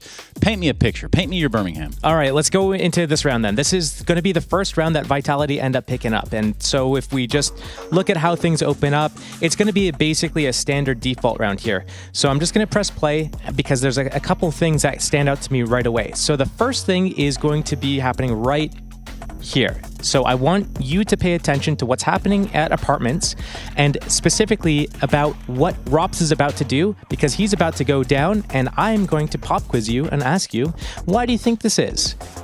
So we press play. We're going to see right here, Rops. You see that? I'll go back for you 1 second. So he's coming into halls. He's not even looking forwards. He's not looking at this. What do you think is going on here? Well, so a lot of the time what happens is over on the defense, the CT side of things, they'll play, yeah, I'm just going to cut you off right there. They'll play 3 people starting on Banana. So when that happens, usually you'll have a couple of players towards A, and they'll throw a molly here into the bedroom because they want to slow down the approach from the T's. So I think what's happening here is that Rops is actually reading this as a 3B start, and he thinks that right here there's going to be one player throwing the incendiary, and then maybe another player at middle, and there's nobody actually going to be in halls. So he's headhunting down in Boiler. Yeah, he's basically thinking he's going to get this timing on the Boiler player. He thinks it's a 2A opening. He's going to be able to open this up. His teammates are probably shouting out what's happening over towards Banana, so he thinks that he has this opportunity, which he doesn't, and he ends up going down. So that's the first death in the round, which is not ideal. So a little bit of time goes by. I'm just going to fast forward here a tiny bit because we're going to see the next action happening kind of right here towards this Banana area. This is where the second frag of the round is going to happen after everything here has gone kind of silent for a little while.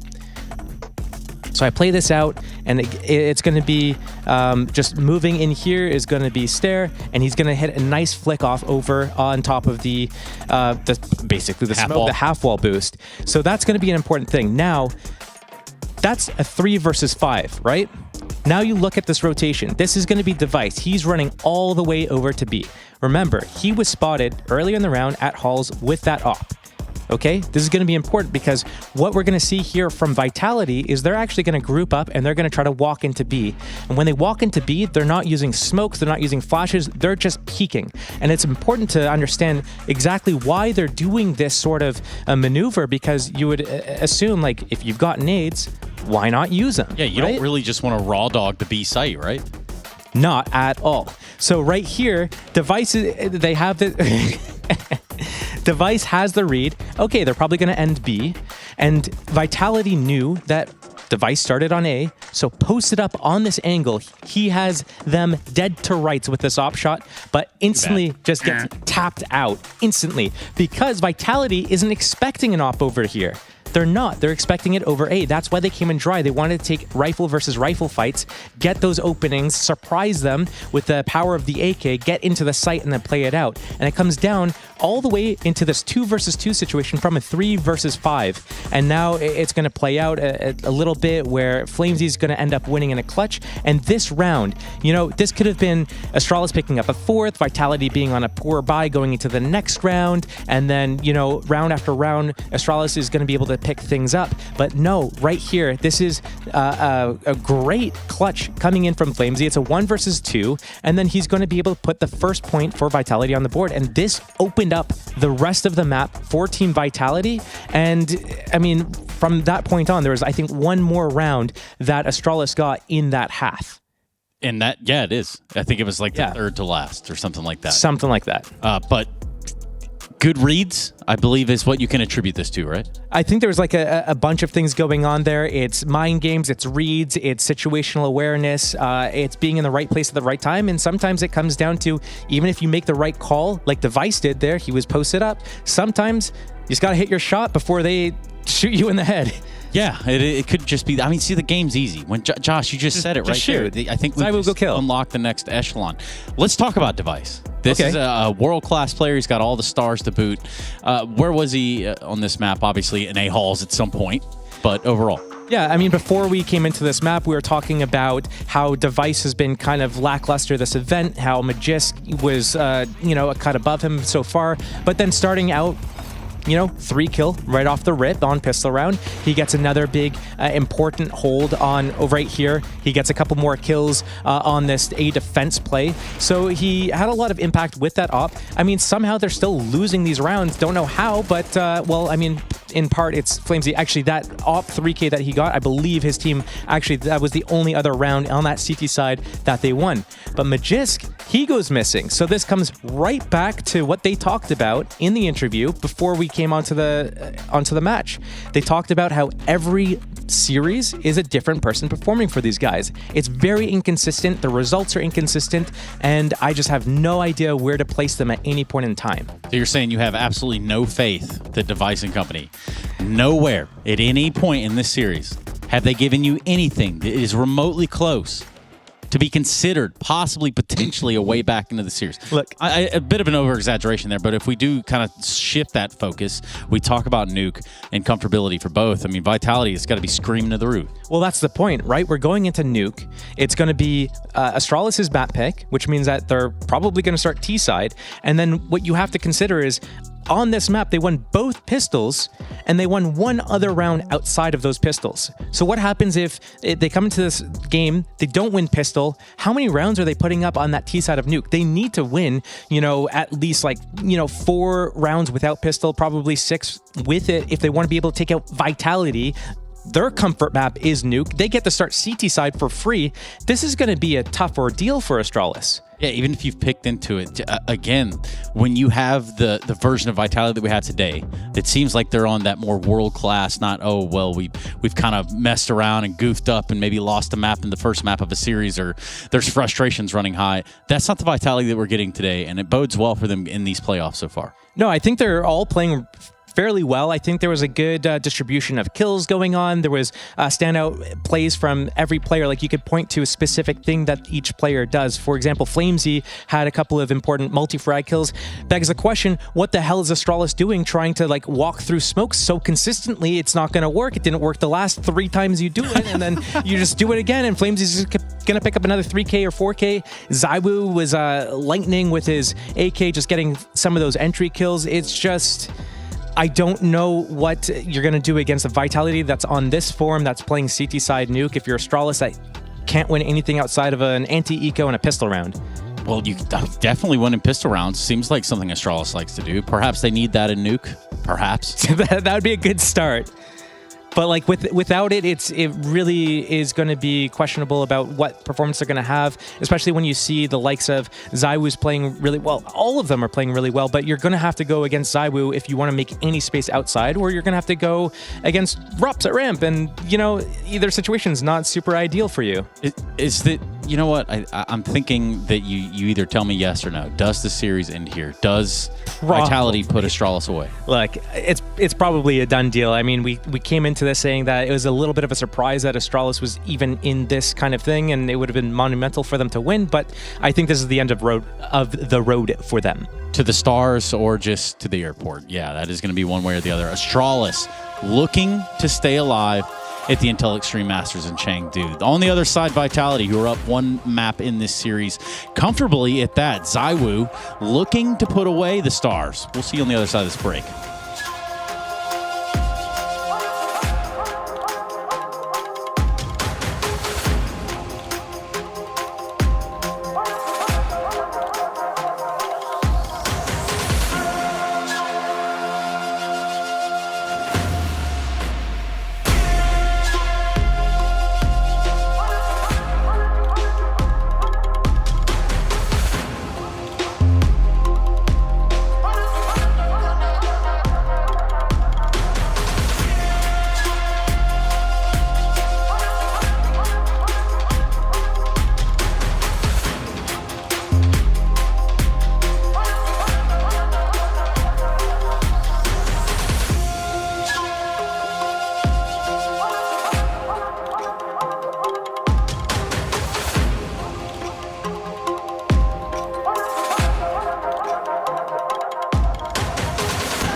Damn, guys, we almost had this.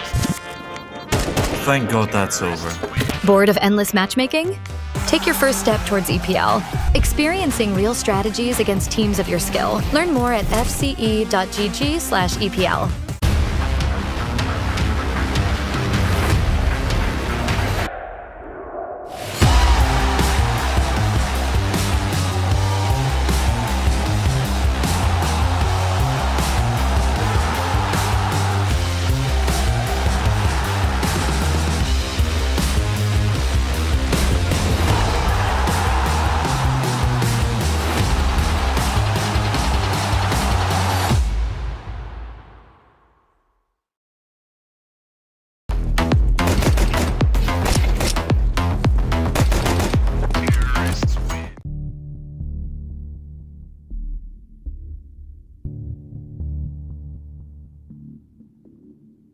One thing I've been noticing at the moment when I'm watching train games is the first rifle round feels like 1 or 2 options from the tees. It's either really heavy Ivy presence, do the camera smoke, and then there's sometimes even there's the one that people are bouncing in that's landing like here. PR smoke, we call that. PR smoke? Yeah. Wow, that's old school. Yeah, okay. No, PR, no. No, the current PR. I thought you were on the source PR. I was like, damn. I think he started from that guy. Okay. I don't know if you know, actually, he's really young, so I'm not sure he knows him. He might be old enough to be his dad, the source PR, right? So yeah. But no, we call that because we saw the first guy I saw doing this smoke was PR. Okay. Or, alternatively, have nobody go in Ivy, just maybe have like a mid guy, right, throw in some nades, and then go for like a really quick and heavy B execute, right? Like Furia have like a lot of variations of the B execute where they're throwing like the connector, molly, they're smoking deep, they're throwing like the back bomb molly, and if they... I also do this molly as well. They did the molly that burns like both behind train and this behind bomb site in here, and also the molly here that no one is between, because a lot of players used to play there. So they have an execute, with exactly those 3 mollies. It feels hard to run like a default split crunch in the old, no? It's really difficult. I think that was something that back then, the only team that were able to do that on the old trend was probably the SK, the Brazilians. Sure. They were really good at slowing, playing 2-1-2, and playing on each other. Like doing 1 kill, taking the time. Now, it's way harder to do that. So it's more execute. So 3-2 or 3-1-1 or like those kind of like 3 somewhere. Yeah, you guys have some really good like main and pop splits. Yeah. Is that timing of those calls that make them the successful, or that your prep of the CT, what you expect the CT setup to be? I think it's both. This area is tough to hold as a CT. Yeah, So you have especially good when you're up here in Whitewall spamming Kiyosuke at Yeah, Evox. exactly. for example, that's one of the example. But first of all, people were, as I told you, the first 2 months, they were focused so much on teammate that I was like, this is the gap. What do you think about this mode that's starting to come into meta, that the T's are throwing late? It's good because the only way that CT can counter that smoke, they can't smoke behind. It's useless. So they need to smoke deep, like in the teammate, and go in front. So with this smoke, right, the timing of this is probably mid to late round, Yes, right? yes. They are CT, they have all the information. They took teammate, as everyone does on CT. They see no one. Mid round, you do this smoke. Someone leaves the smoke like towards here, for example. Yep. This guy goes IV, put pressure, does a smoke here, come back, does this smoke bouncing, going here, you do big execute. And sometimes, for example, us, we do this smoke, mid-round, but we 3 behind and we execute behind. What do you feel about CT main control? No one's out, you've broken the smoke, you see no one's out. This guy's throwing T-main smoke and flash, you're doing a self-molly, you're taking it. It feels like it's given to you a lot of the time these days. Yeah, on CT, even though they take T-main. You can have it. You don't mind. Take it. Okay. You do smoke here, you do bounce molly, you bounce everything. Yeah. You retake. The only part that you don't want to lose early on the T side is here. Yeah, I think it's one of the most important to get. All right, thank you very much for your time. I appreciate your thoughts on train. Thank you.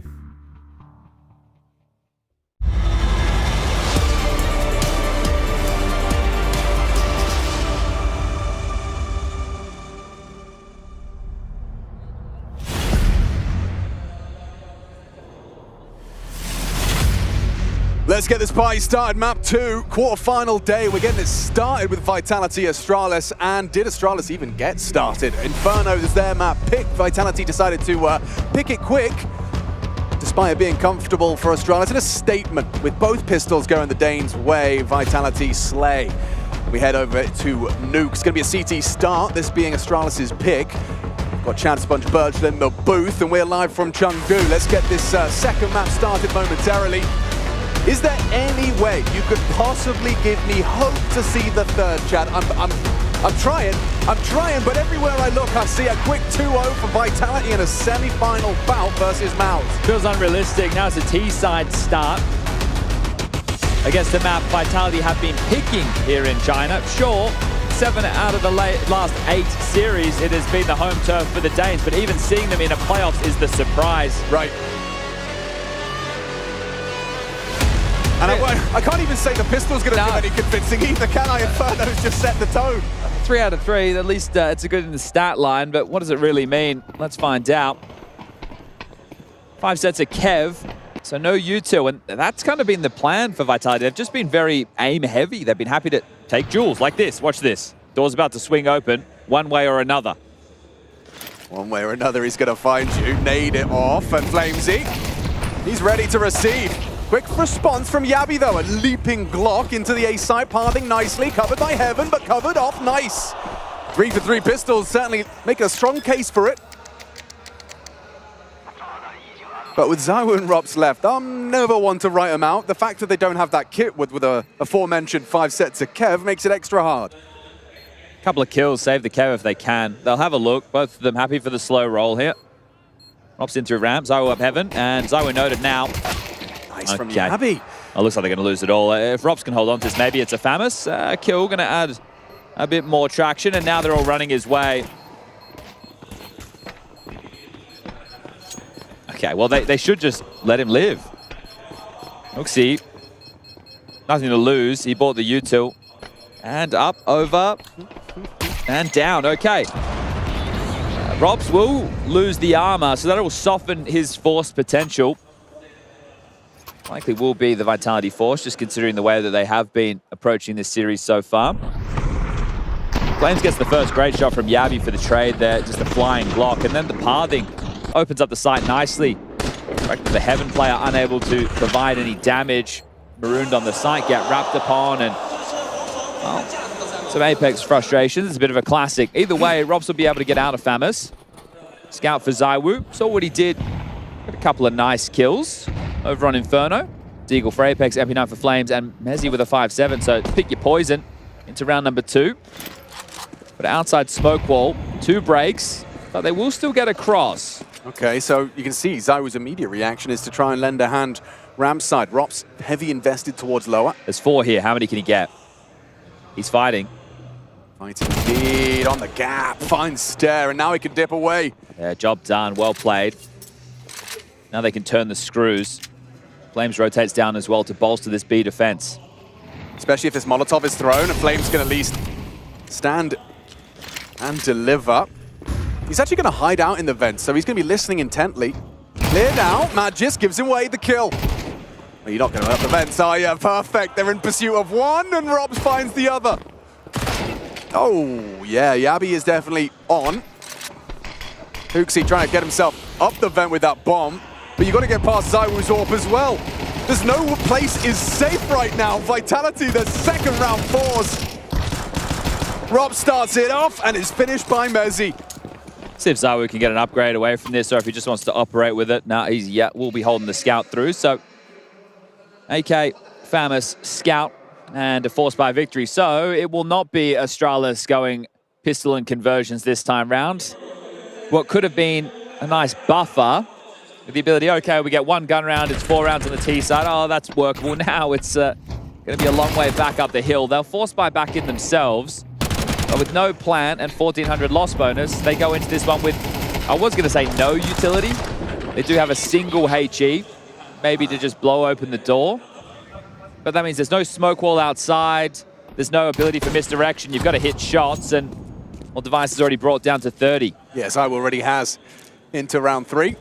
Hello, Hooksy. Oh, he gave himself a bit of vulnerability. Goes for the repeat, does ZywOo, and Hooksy have an absolutely none of it. That's a lot of damage. Damn, takes out Device with the HE, does Apex. Ramp's a gap right now, so they have been able to find some space. They're dropping down to B. Apex is responding to this. He hasn't been on his best form, Apex. Yeah, and he is going to swing open the door to his demise. Flames, he's quick though. Magis can Stare, find cover.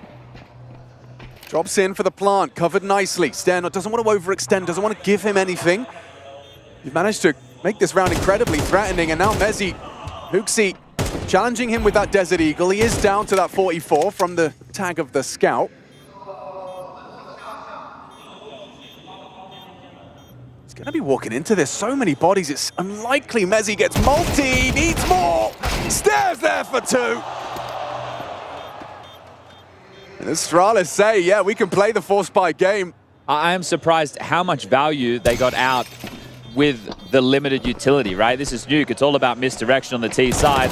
Rob's looking to hold on to this, but also looking to do damage, and only gets 1 for his troubles. So very, very nice response from Astralis. They're going to have to work awfully hard to, first of all, buy the respect of Vitality, but have the viewer at home think that this is a possible map that they could even win. Really nice shot here from Hooksy.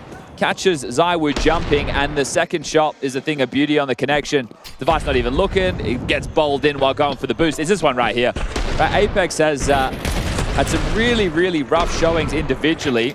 And if that continues, maybe that is a way back in. Yeah, that's why we call that Stairs. I wonder if he's upset there with the comms and the rotations. Okay, guys, it's fine, but let's listen. We have perfect information at the beginning of the round, okay? There you go. We say we skip prompt. It was important, okay? So he's upset that he's the one having to try and plug that gap. But at the same time, it felt like he didn't need to swing open that door. So his frustration's likely warranted. Oh, that's a great start for the CT campaign. Magis on the main roof, goes down on the drop. No rotation down to B yet. It's going to have to probably be Rops from ramp because you can't go down the vent now that you've given over Secret. Yabi playing very, very passive in lobby. You can see this here, highlighted by the OBS team. So if he gets any value, It's going to be great. Softens up the rotation potential. And they know that he's lurking around. So Vitality, do you want to try and tussle with this? You're going to have to before you can attend to the lower site. It does feel like the entire Vitality squad is find Yabi and then progress B. Util confirms his presence and Yabi's position. It just seems destined for the first. Whether Mezzi's overlooked, there's potential. Oh, he's done well.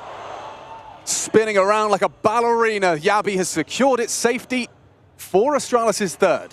And looks like Zawo and Rops are going to be saving. So an M4 and a 5-7, sure. They need a threat into the next because they won't be able to force back in. Astralis have won out the Force by Wars.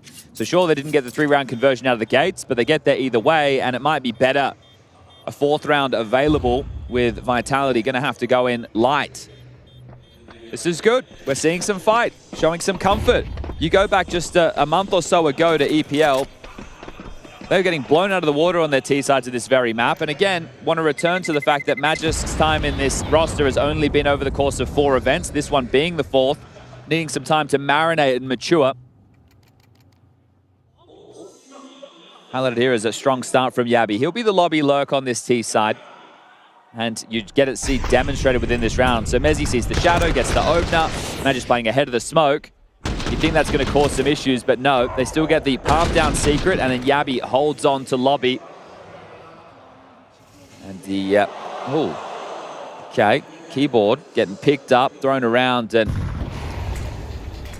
I think you can't go into any game thinking it's won, and I don't think the Vitality have or are. I think they just want to go and find that revenge quickly against Mouse. Yeah, Mezzi overlooked despite the sound cue. Just gets some damage, but it's only damage. Yeah, the M4 removed without any resistance, and he'll just put this one in for the 4th. So handled now as Yabi will get his 8th kill. Rops will linger. Best case would be saving an AK, but now that he has been noted, I don't think he'll be getting away with anything. He's just darting away. Yeah, I mean, this actually, in the absence of getting your quick 3-0, your conversion of your pistol round, you'll definitely take this, winning the Force by War out. Still a lack of gun rounds, which is why this is the most important coming up next. Inferno, they won 1 rifle round over the entire course of the map. The rest were pistols with conversions. So this one here will really set the tone. No AWP available for Zai. We're going into the first rifle round. No defuse kit currently, unless there's any sellbacks into rebuys. They're opting in for block utility, juggling it around, deciding who needs what. And what's the call from Hooksy? He's got a MAC-10 carried into this one. They want to just go with the standard smoke walls into secret map control. Oh, this smoke is telling of something fast, Alex. Yeah, this is one of those smokes you can flash through. Yabi was trying his luck early door and catches a little flack for his troubles. They have been able to monitor the fact that nobody's gotten down the vents, so that information means that, Zywoo's forward position right now. That's what I'm keeping my eyes on. Yeah, maybe he's going to call for that flash. Apex has one available. Flash is thrown, stare, white screen imminent. Booked. Opening kill provided by the Zywoo swing. Can't react because they've been blocked towards top as well. Mezzi's ready to try and disrupt if Hooksy just accelerates in. Yeah, you got your nade in your hand. Red. Booked. Double from Merriman. Magisk can attempt it trade and provides it with a cost of 50 health. Zywoo still has outside. Okay, lovely find from Magisk on the push from Apex in the smoke squeak, but regardless, he's lost his teammates and he hasn't got much health to work with. Another kill or 2, even if he doesn't win the round, is what he should be looking for. They've got money to buy going into the next. If he can hamper that of Vitality's, it would be huge. He's backing off, or is he looking for a push? Either way, still has plenty of time. I can't believe he's just going for a save. Maybe he's hoping they come his way. Okay, looking to extrapolate max value.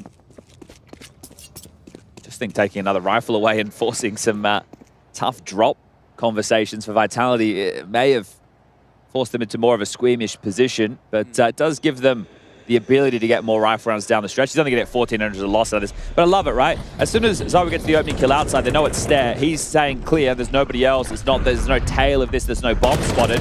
Topside blocks as well, because what's the reaction if you know that your rotator, which is Zywoo, is so far forward? You're either going to pop on a ramp or you're going to pop into top to try and punish that loose piece that's meant to be here, there, and everywhere. Well, as soon as they went to do that, They got blocked in heart, and Hooksy thinks, oh, there's no way they're pushing in. Oh, they've taken that space and they have denied. So very well handled from Vitality. They'll need another one of those before money becomes a question in the Astralis camp, and that's not having the conversation of saves again or plants. The difference this time, a Device AWP. Yet to find a frag, but an opener in this one could go a long way. Slave smoke implies aggression. ZywOo's trying it again. Device scopes up, potentially audible. Stair's been spotted out, but that's ZywOo's position noted. The dunk does find him. Beautiful. Just like that, the entirety of Yard cleared out, and this time it's the ramp reaction you've been presenting as the option on the flow chart. You'll take the ramp side. Rops has started down to secret, so that means that Vitality would think it was going to be heavy outside. It's okay that you've given up the room. Essentially, you're just in a turtle setup. Something would naturally happen if Rops gets pushed off the line. So they've been able to rotate Flames down as well. ZywOo has really restricted the movements with this outside push. And ramp could be the coffin of Astralis in a moment's time. They're hitting the brakes, they're waiting for a re-aggress, but it's not necessary from the CT side with a two-man advantage. Smoking. Good work, that's doors and window where both these players reside. Should enable them to make a play. Rops is actually going to try and get distracted and profit from it. Okay, he does get one. Information on another. It was ZywOo spamming. Coming in from a single side. Apex dead to Magis. Good find on the ramp aggress. They're surrounded though. Magis caught off. Yabi on site. ZywOo precise, and that's the end of that. Well, you were talking about gun rounds and still no dice for Astralis. They can buy again. You can get 5.9 on Magis at the high end and the low end 3.4 on Stair, everybody else in between, which can get you rifles across the board if Stair goes down to a Galil or someone hooks him up with an AK and takes that sacrifice for him. But this worked out perfectly. We heard Device with the scope behind, so did ZywOo. It means Apex just stays on high alert for that swing, and ZywOo's dealing with the silo player dropping onto main. Once you deal with that, it's another two-man advantage, and from there, Astralis really don't have too many legs to stand on. Hooksy into a Galil, Yabi the same. They need to facilitate utility right now, and maybe taking some pace out of these crawls. Allow the protocol utility or any question mark smokes like the glaive smoke you highlighted to be burnt through before you make your first move. First map, if you are just waking up in Europe, good morning. It was about 40 minutes. That's not including the halftime break, any tactical timeouts, or we had a small tech issue with Hooksy. So quite rapid in terms of Inferno.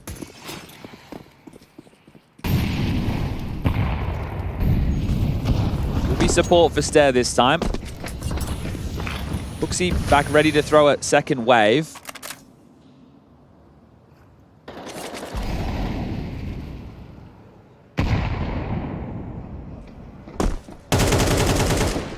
In the air now. Inform them with the HE trajectory, like heaven occupied.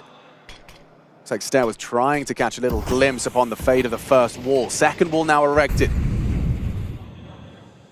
Top split. Yeah, it's going to be enable pathing. Mezzi heard them on silo. Information starting to flow, building a picture. Vitality. Oh, Mezzi was completely caught out actually from the main pincer. Stair opens up the site. Rotation in. Flamesy has lobby, and that's the bomb. Awkward now.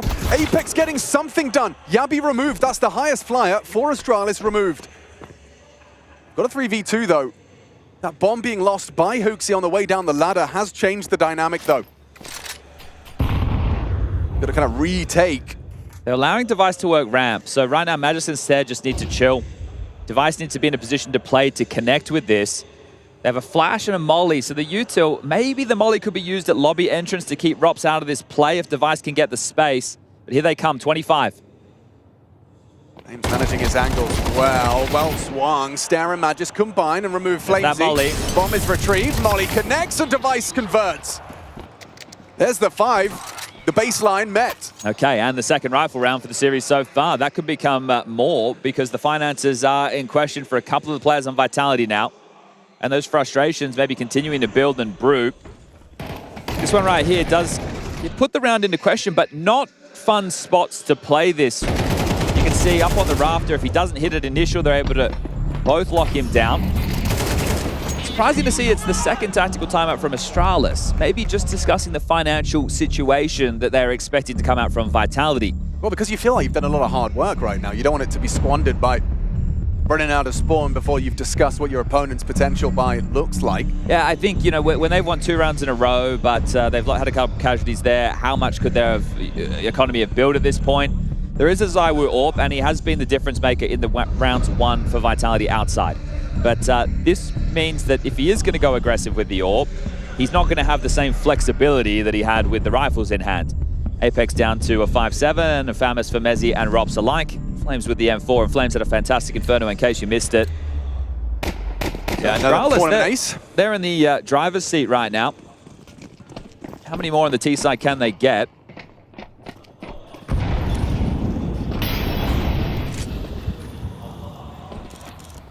Okay, so they've won the conditioning outside with the smoke wall in the previous. So Stair's just going to be left out here to work it on his own. Rops pushing. Not just aware of the possibility.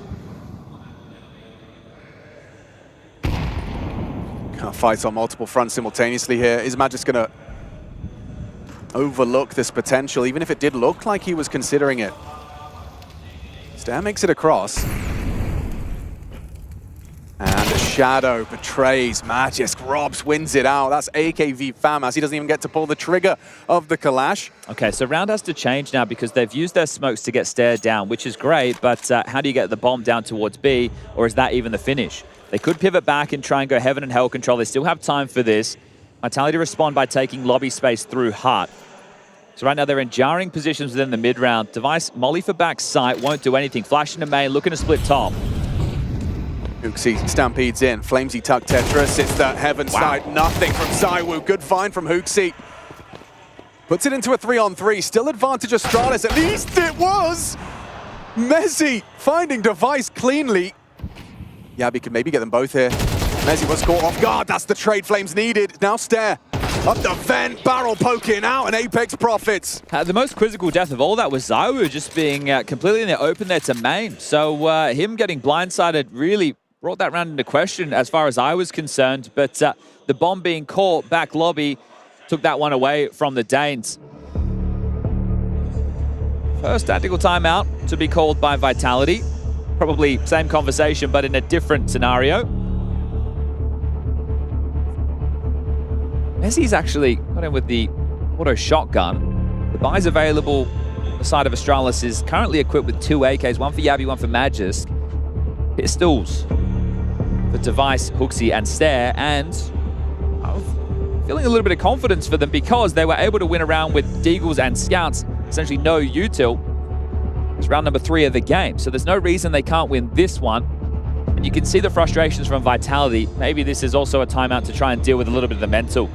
Hey boys, we're 1 map up. You know, it's not going to be the best CT half, but we've been picking this map in this event, so don't stress too much. It's interesting. Device has actually thrown out like a full spawn insta. You can see it bouncing there in front of main. Very quick to it, but so is the CT presence. ZywOo not playing shy. Action on Robs. A lot of action coming his way.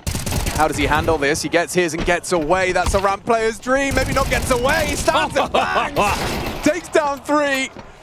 Into the B site though. Body already rotates in and he hits the shot, does Flames. Okay, Hooks.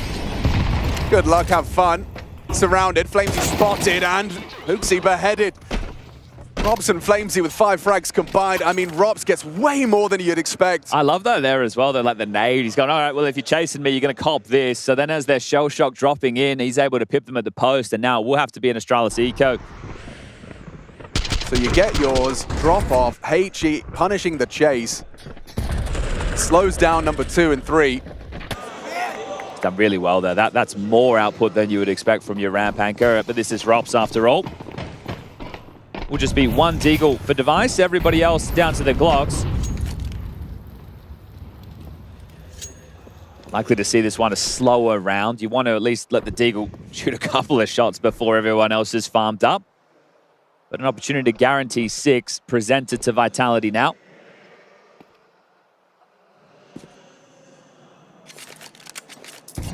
Hasn't been a walk in the park in Chengdu for Vitality. They opened up with a map loss to VP on Overpass. They did end up winning that series. Then took on Mouse, where they got flatlined on Train. bounced back on Nuke and then had a barn burner of Inferno, but still came out on the loser side of things. Had to battle through that lower bracket. Lin Vision sending home the hometown team and converting with ease against the undermanned G2. That's how they find themselves in the quarterfinal. Whereas Astralis, they won their openers. They surprisingly booked themselves a spot in the playoffs after a Na'Vi and Mongols win. And then a Falcons loss with Monacy in fine form again. Now this one looks like they are going to team out into top side. Well, this is what Mezzi's been waiting for. He's got the weapon. He just wants a kill at least, maybe two. And gets rid of it, of course, heading into the guns for the final round of this half. We've seen ZywOo bother with the AWP all of once. So he's happy just to play with the rifle. Right now, if he wanted to, he could buy an AWP, no dramas. But this is the great thing about ZywOo. Sure, he's the AWPer for the team, but he is serviceable on every weapon in the game. It does mean that they're also more flexible because of that fact. I imagine sometimes a nightmare for Apex to have to constantly monitor. They've been playing together forever now. Fast outside, pace. Oh, and ZywOo puts bullets into Stair's face. Disappears in a puff of smoke, I say that. Actually very vulnerable, susceptible to spam. Oh no, back turn. Hooksy did not expect ZywOo to have stuck around. It's a 3-on-3, but that's about to change one way or the other. Surrounded and found. Robs, however, on the secret stairs. He's been spotted. Nice shot from Device. Catches Robs on the secret. Just Mezzi remaining. Astralis to end this half dead even. That's a T-Hall they'll be proud of. I know this is the top anchor. I just have to find him.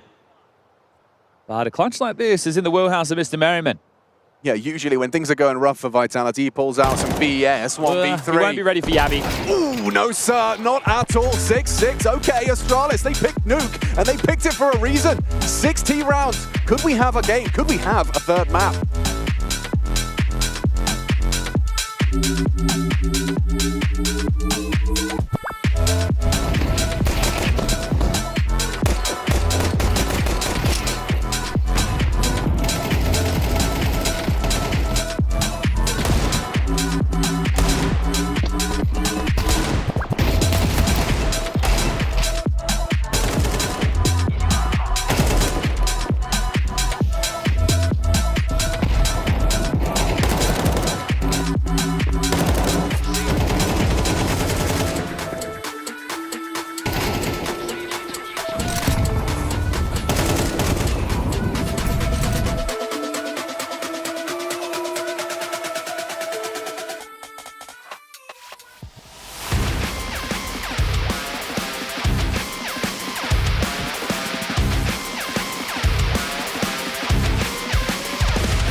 struggling to see any way in which we'd see the third map, but have Astralis done any convincing to you at home? Good morning, Europe. If you're up just in time to see a competitive affair. Inferno was not that. Here we have a 6-6 half. In fact, 6 T rounds from Astralis. I'm starting to think there's potential. What do you reckon, Chatty B? Look, normally 6 rounds T half is absolutely great, but in the sitting match, Astralis on Nuke against Falcons, it was 6-6 with their T side. Oh. They ended up losing 13-6. Oh. Well, let's see. It can't happen again. And Vitality haven't won a pistol yet. I see where you're going. But so does Zywoo with that P250. He's on an adventure. We've previously at this tournament alone seen him just become a one-man army on T-side Nuke. Is Device poking? Oh, they're boosting on the main. Okay. Yeah, well, they want to do it quietly. You can... There we go. Oh, not so quietly. That's a quick reaction from Device. All of that for naught. Zywoo at least will punish his overextension. So 4-on-4, Mezzi low, and Apex, he's hoovering up space. Are you seeing this? All that action yard, he's hoping to have backs turned, and he has. Does he clear lockers? That's the question. I presume he will. Yep, sideline just as Stair started to consider it. A quick reaction shot from Hooksy, but attention drawn, and Rops profits. If you can get up Heaven, this would be a strong finish. Now just in the sight as Yabi flirts with main. Oh, there it is. There it is. And Zywoo one tap to the face of Yabi. Yeah, now you have to finish A.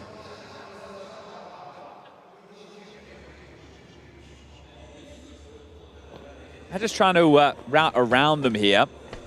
Planning backside makes sense. You can also spring one player deeper into the rafters. You have Zywoo who gets to worry about Heaven. So this one, I don't see a way for Magis to win this. No, it's just a question of if Zywoo gets it cleanly or if there is another casualty. It's the right time to get your first pistol in the series. You had a pretty tough CT half. And now you're about to grab the pistol. Magis, he's not going to have time for this, even if he does find the kill. Which it doesn't look like he will. Off to Ram to save his Kev. Ooh, he's gone overlooked for the time being, and likely will, so imagining he's probably darted off towards CT spawn somehow. So yeah, he does retain that Kevlar, which will give him a at least head start on his force buy going into this next round. Just saw Stair buy in and then sell back and then buy in again. So is there a specific call that Hooksy wants to make? Or this was a nice opening shot, right? That boost comes in. Noisy there on those yellow containers. So he just gets removed in that moment. And then Apex's flank, which is not too Apex-like, is essentially the round-winning move. So well done from him, who's been showing some real frustrations throughout Nuke, but we're in A. Oh yeah, we are in A, and Robs escorts Yabi out of it. Flying into the Mac 10, it might very well be that instantaneous save, especially upon the loss of Stair. They're trying to... Oh, give it a go now. Something on the smoke spam, and it has been found. Flamesy caught by a stray bullet. Hooksy gets 2 straight through the smoke. Bomb down. Yeah. I mean, they're definitely giving it a look-see now. All it takes is a messy spray from Mezzi, and it's game on. Zywoo, how do you fare? Nice find onto Hooksy. Dips away. Magis hits it on the 5-7. That Danish pistol working wonders. Yes, there is a smoke and a kit, no less. Awkward for Mezzi, and Astralis do it. Look at his face, he can't believe it. Yeah, he's running and spamming the 5-7 at range. Hooksy got away with a mad one there. That's BS. Okay, they've been stronger, at least in contending when the economy hasn't been on their side. Right, they won the pistol in the first half, they lost the force, but then they won a force back of their own. What is this? This is madness, isn't it? Just peppering through. The second one is, oh yeah, it worked. Let me run it again, shall I? Not giving them any room to move on that top side, and then the bomb not planted for door. They have to spring to action, and the kit making that a whole lot easier. I can't quite believe that. We're going top again. Yep, same again. This could be a quick end. Yeah, Magis positioned well. There's Mezzi changing the dialogue, rips that script up, and there's a nice one back. Apex comes in from main, Hooksy sidelined. Device is up. It's not the weapon he wanted to be retaking with. Didn't think that would be happening so soon, Huge but makes gap it work. in that A massive gap in the main smoke. And he'll profit from it. Oh my God, Apex is lucky to be alive. Robs his too, a missed shot from Device. And Vitality, a pace change works out for them. A 10 HP 1v2 with an AWP Device. It's a lesser of two evils, a Sophie's choice. Yeah, he has to save. He cannot possibly give this one a look. He was making everyone feel like he was there as he glanced towards ladder, but needs to dip on back into CT spawn. And great double kill there from Mezzi. I can't believe that from Apex as well. He's the one that misses the smoke. A teammate dies, and then he goes and picks the bomb up like there's nobody there. Imagine, like, bro, your teammate just died. But they do get away with it, and back and forth we go again. But do we have the same result as the first half? Do Vitality now win consecutive to break the finances, or Device's saved AWP suggest otherwise? It is crazy to see this just level of pace out of Vitality. The same thing was on Inferno, right? They were doing those A plays where they were just popping top mid on the rifle rounds. I understand that they probably don't have the most respect for Astralis. That is being shown as Hooksy from the highest of highs to the lowest of lows. As they're synchronized there. The head and hands as we go again. So this time there's an AWP in the mix alongside of a weapon of choice. A little bit of everything. Just going to try the 5-7 lock outside, and okay. Apex will find him. That immediately a grin on the face there of Hooksy, like, well, that's how that one's gone down. I mean, he can't be too upset. He just got two of them in one round. Exactly. So in their own back. I don't know how many rounds we're really going to have to discuss the CT setup, but Device, dead. Doesn't even get across to the safe haven of the CT boxes, and this one has been mopped up quickly. Hasn't it? Oh, Dinkin dead. Stair gets something, but short-lived. Mezzi onto Yabi, and they know exactly where Stair was, who has picked up the orb, but you're going to get hunted this time, my friend. It's a touch of class from Vitality. You lose a round you know you shouldn't, and immediately return to your winning ways, and calling like back-to-back pacey tops. Cheeky. Does seem like that might be a little bit of a knockout blow to Astralis' confidence. They have done some repeat calling in this series so far as well, so keeping with pace and repeat calls, two things that I think are factoring into that disrespect. Yeah. And Stair looking for the save right now. So it will read 9-7 in favor of Vitality with an eco up, most likely. Whether or not this AWP is retained, we'll find out now. They bait the shot nicely, and the whole squad are gunning for him. Stair gets some AWP warm up in. 2 of the 4. Oh, and a leg shot onto Apex. That's the end of him. Yeah, he's going to feel hard done by that Bollard just blocking the bullet. And it will have to be the eco now. So when we do get to the gun round in a round's time, you will see Stair holding ramp. You'll have Magisk as the top anchor, Yabi as your dormant, Hooksy playing outside with the rifle, and Device obviously as the rotator with the AWP. A couple of HEs invested upon for this one. Stair and Magisk, where are those destined for? It's about the highlight because they just have the starter pistols of the USPs. Oh, outside, so looking for a chunk of damage. And they'll get 6. With a ramp boost. And themselves trying to play over the yard smokes, but it'd be good for a cheeky kill. Oh, no, it won't. Well, there's no man that gets more cheeky kills in Counter-Strike than Mr. Flames. A good series from him so far. Sure, he's got a negative KD right now on the second map, but he was fantastic on Inferno. You know they've got ideas. How's that for an idea? The totem pole on ramp.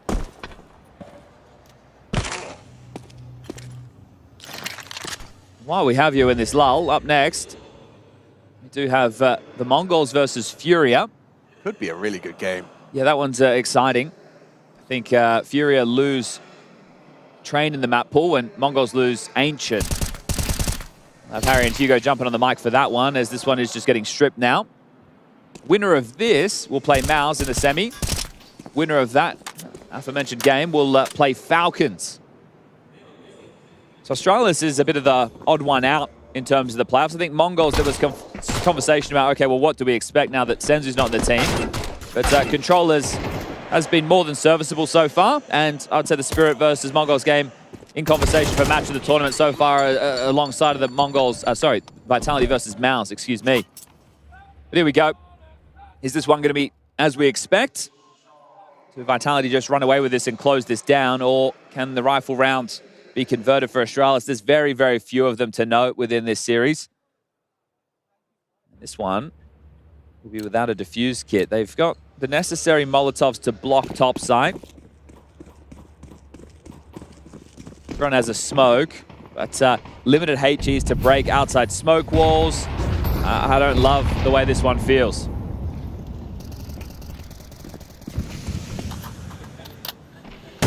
Only a bit of a slower round.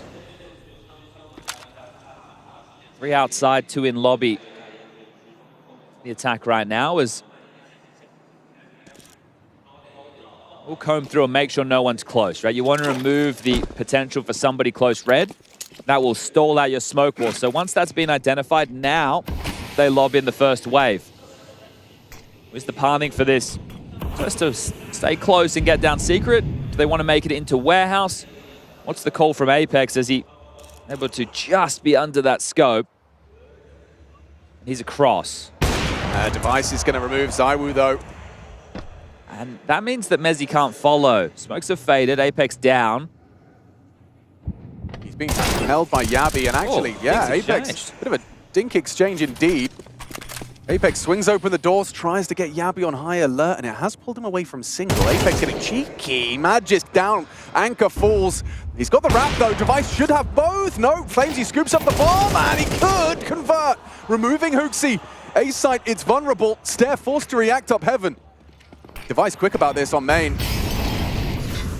Info on heaven, info on the main occupation. Stare dancing with trouble, but removing Robs with a quick tap to the forehead.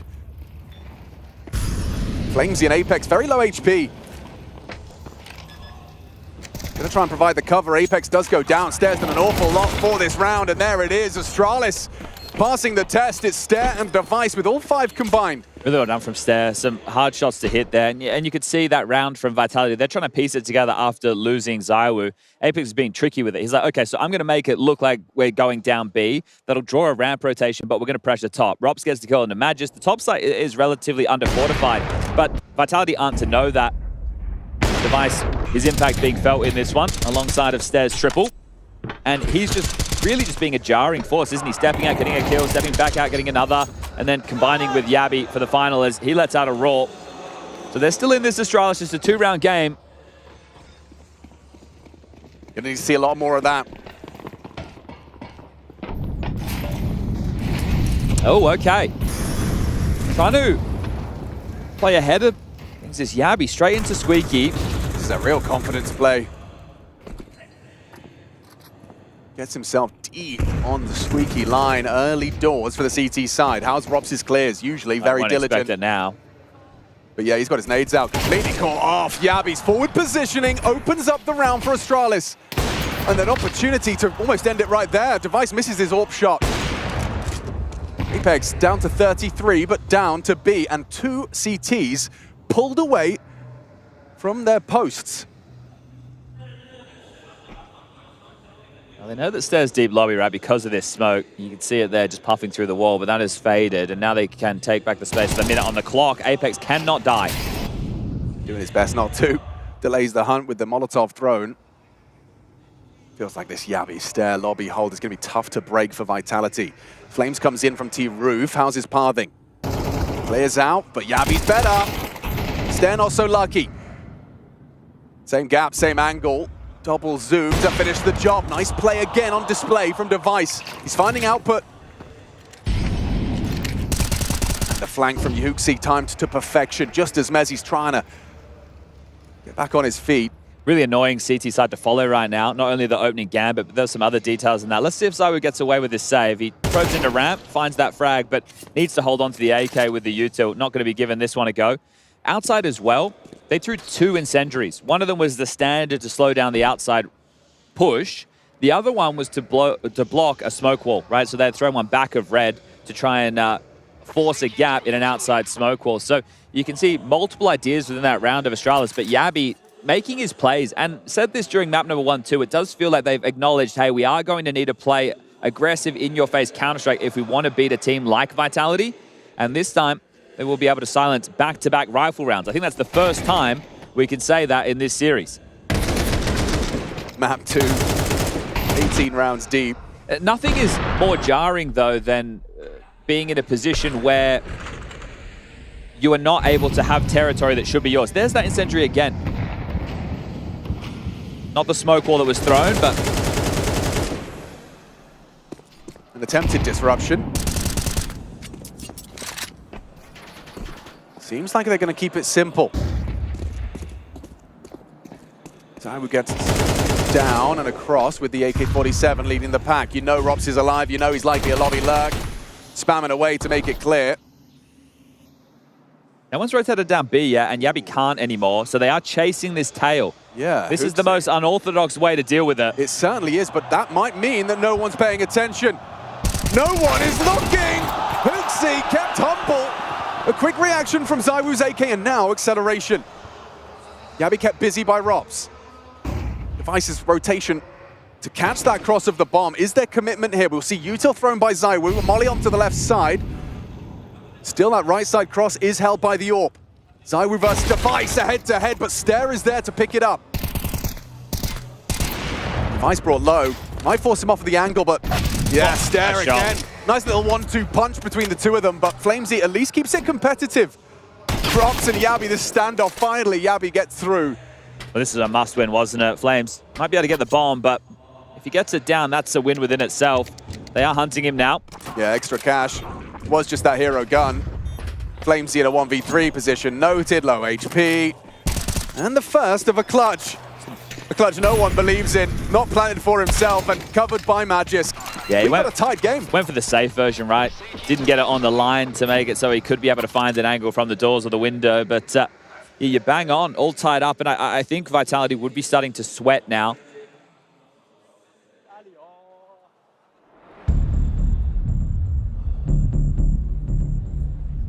Apex considered it, just looked away, passing glance. That's the crowd factor, right? A good toggle there by the OBS, but crowd surge. As soon as you feel any of that and you know you're not in action, you're going to be turning around. That's just the way she goes on the stages.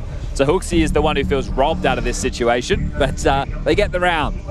Timeout taken, and I think it needs to be more of that from Vitality in the sense of let's get the smoke walls down, let's get the space, and then sure, we're playing against Astralis, the team that defined the way you play with smoke walls and rotations, but that was many years ago.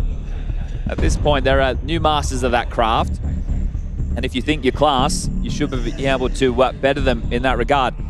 A map for Astralis is a victory in this series, and a third, well, then it becomes anybody's. So just 3 more rounds required. Let's see how much friction we get down the stretch.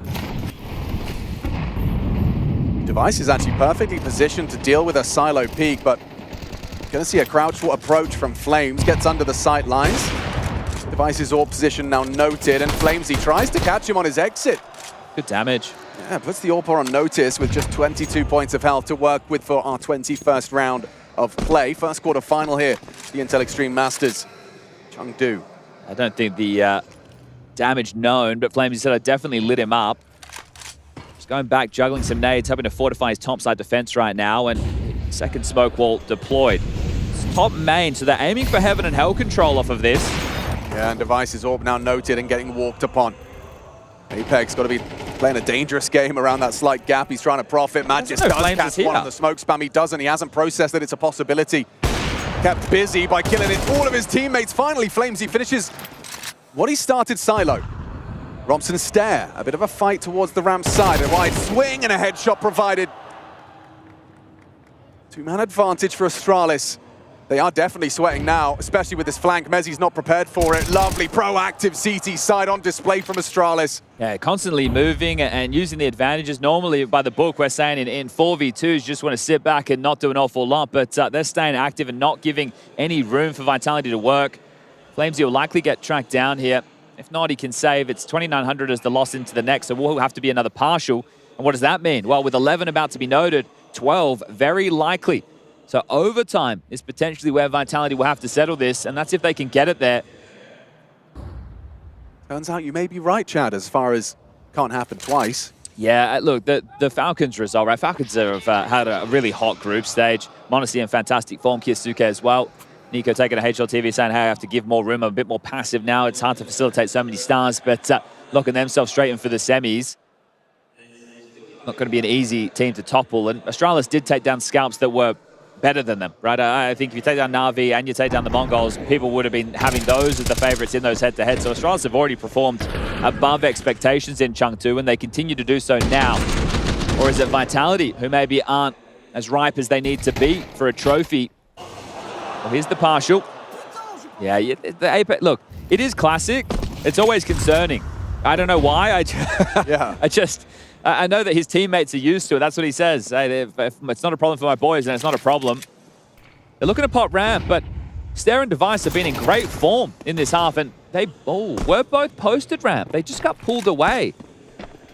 Yeah, Flames are getting across, and it does leave Stare vulnerable. Okay, they have managed to manipulate the rotations and keep it 4-on-4.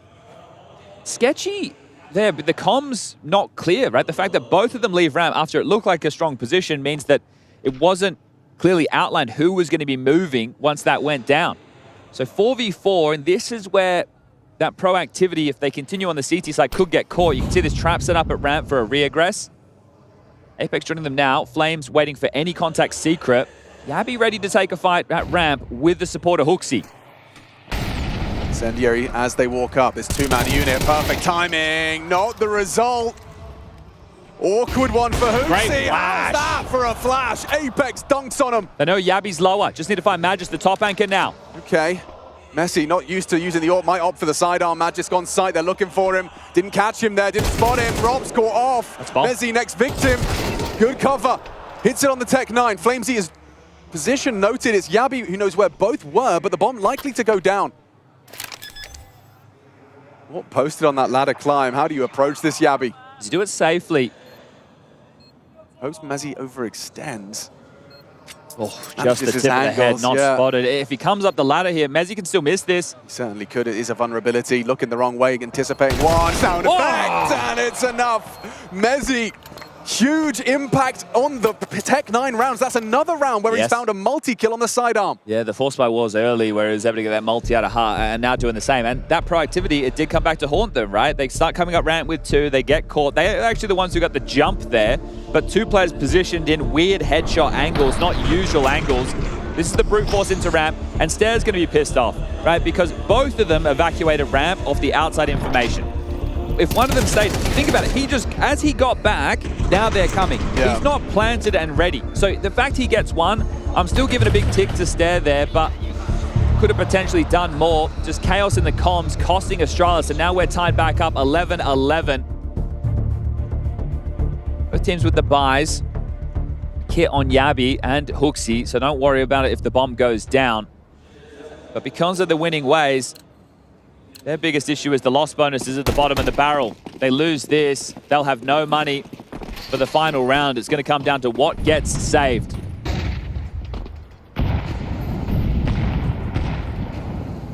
Okay, so trying to force holes in the smoke walls highlighted there by the obs, and you can see the incendiary top main didn't connect, so smoke wall down. Hooksy just on the edge of the smoke. Flames wins it out with just 9 points of health to spare. Apex working his way across. I don't know if Device even spotted him. He was busy dismantling. Been caught a couple of times, hasn't he, by these plays? Ooh, Zaiwu was holding for that sweep, and yeah, doesn't need to worry about it. Apex has completely sidelined him. I think that's the third time they've gotten past the expectation of the outside defense. And at a crucial juncture of the game. Their money on the line. Ooh, Flamesy doesn't need to overextend, doesn't need to overcook. Yabi's position noted as Apex has found Magis. Yeah, but that's it, right? Because they've had to go for these type of plays, they continue to do so. Stare's going to have to do an awful lot right now. He is, and that molly might force him forwards. It's a head-to-head with Zaiwu, and quick to the scope. Puts it into a 12th, seeming certain. I'll try and save if you can here, Yabi. 1900 into the next with no residual cash on a single member of Astralis. The cash injection will be lining their pockets, but you're talking MP9s and 5.7s, with Yabi being able to drop something a little bit meatier, but all in all, you're close, but you know you're up against it. It's just crazy because I'm just thinking about, maybe it's because of my UK passport, but Messi has won them this nuke if they convert here. If this impactful rounds, yes. Like the two rounds that have really broken Astralis' soul, spirit, and momentum have been off the back of these partial Tech 9, Kevlar, Messi multis. 12-11 Astralis, they're going to have to pull one of their own out of the hat. Well, Hooksy just needs to spray 2 guys down with a 5-7 through the main smoke, all right? We've seen that before, so we know we can do it again, but this time the stakes an awful lot higher. That was the early stage of this second half. Right now, we're at the final round of regulation. They've definitely put up more of a fight than they did on Inferno, and with the major right around the corner, you need to see positive signs out of Astralis. But still, going up against Vitality, they were always a massive underdog. Potentially our final round. Guys, listen to each other, please. We have good information. Let's play as a team, okay? Even in victory, it feels like things aren't working the way Apex wants them to be. He's just walking yard, and Hooksy's 5-7 has immediately been noted. Same position, very different result. He's got a full belt of util, doesn't want to go down, and they're wrapping into Device. This may be an unorthodox corner. Just the amount of times they've had this space. Device has to be on high alert this time. Yabi is investigating towards the lobby. It's Robs that's hearing this.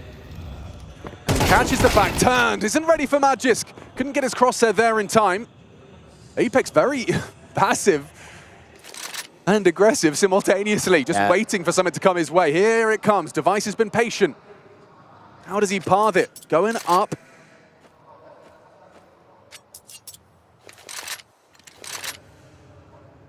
Can stare pulled away. Device has asked for backup. Device's whereabouts now noted, but Apex has got you in heaven, and he might even have you from above. Death from above for Stare, certainty. Still takes down Flames. It's Magisk again on the trade. 2 of them on both in this round. Hooksy on the backstab. Astralis are doing it. Forcing OT. They had to do it. Cobbled together by MP957. Zywoo's gone, and we see overtime. Okay, good fight out of them there, right? When so many bodies were noted towards Hell, I think, okay, the info flows. But Hooksy inserts himself in the conversation, and they're able to snatch one back. It's been a lot of low-buy victories in this map so far, and maybe this helps inform what Apex was just saying when that listening. Right, it feels like it's still stressed. It doesn't appear to be the A game out of Vitality, but that doesn't matter with the scoreboard. We're tied up 12-12, and Astralis are bringing the fight. They're the ones putting them under this pressure. As they're probably saying in Denmark right now, kom nu.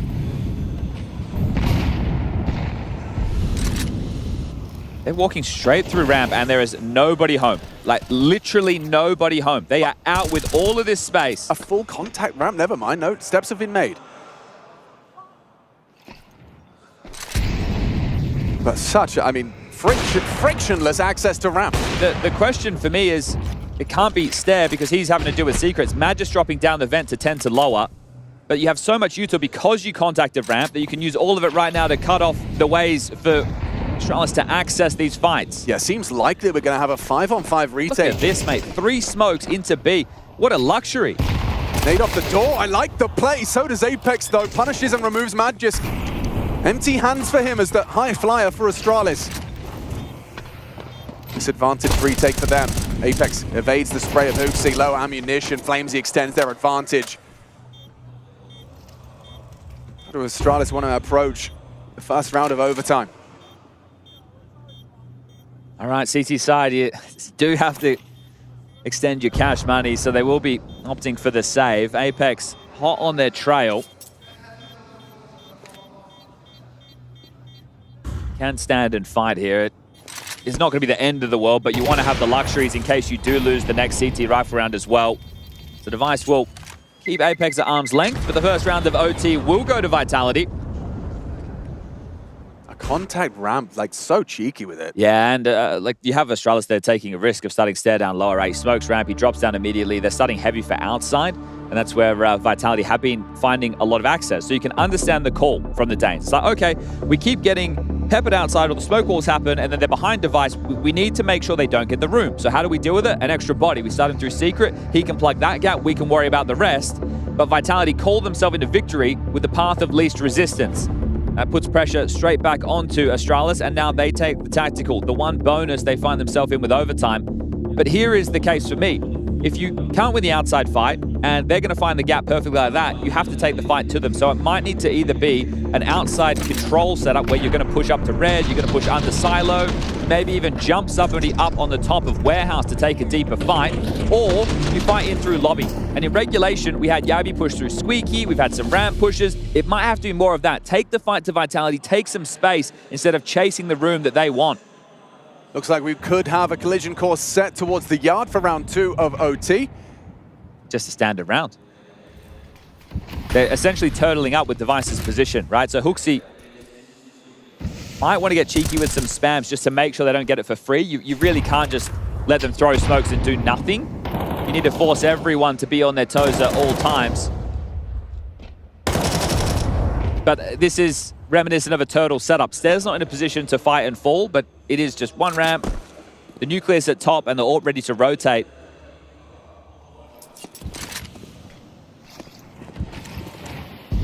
Second wave for that yard space. Spam connects. It's actually Device that finishes him off, so Frops has to do it all. Gets 2 towards the A site. Gets away, back to lobby. ZywOo in a position to dance around this smoke. Device uncertain as to where he's gotten off to. And that's the loss of Rob, so yeah, we'll fall all onto ZywOo with 45 to try and work some magic. He might get this kill, but how does he get the bomb? Yeah, and that becomes the hard part. Never mind, finding Device and pulling the trigger in time. Too much to ask. A quick equalizer in response. Okay, so really good mind games being played right now. I think the expectation of Vitality is they don't play a standard setup, so we can work around towards heaven and hell again. But the AWP, that's the biggest deterrent to that move. So who's going to walk away with the lion's share before we swap halves? Good intuition there on the spam as well. Hooksy softened him up. Just off of the flash, starts to press mouse 1. Device, however, impactful round. Just Apex outside this time. Goes, jump spots, doesn't see a lot. Smoke wall lands. It feels like they want to pivot into something top or ramp centric immediately. So second wave thrown outside by Rops. This one is on a little bit of a quicker timing. Stairs committed on this right side again. So it's essentially the same setup from Astralis. Stair needs to get... Oh, Device is going to be here in time. He has rotated. Stair's not going to be left on an island this time. Waits for the flashes, peeks on out. Device delivers. He's having a game now. Back-to-back multis from the Danish sniper. Okay, it's his ramp. 1 kill. Just a massacre on the ramp side. Astralis have the edge. Yeah, you wonder what the tell is for that rotation in that moment. The second wall lands, he rotates away, and the fan and the crowd happy with that. We had him on the mic during one of the breaks with DX Master shouting the Astralis name, but needs to be shouting Devices right now. Has had some classic Device moments on the AWP. Just being able to pick in for all of those fights, and he almost gets the ace from the collab there. So feeling like Mirage, the third and deciding map of this series, is possible. They turn back to the T side.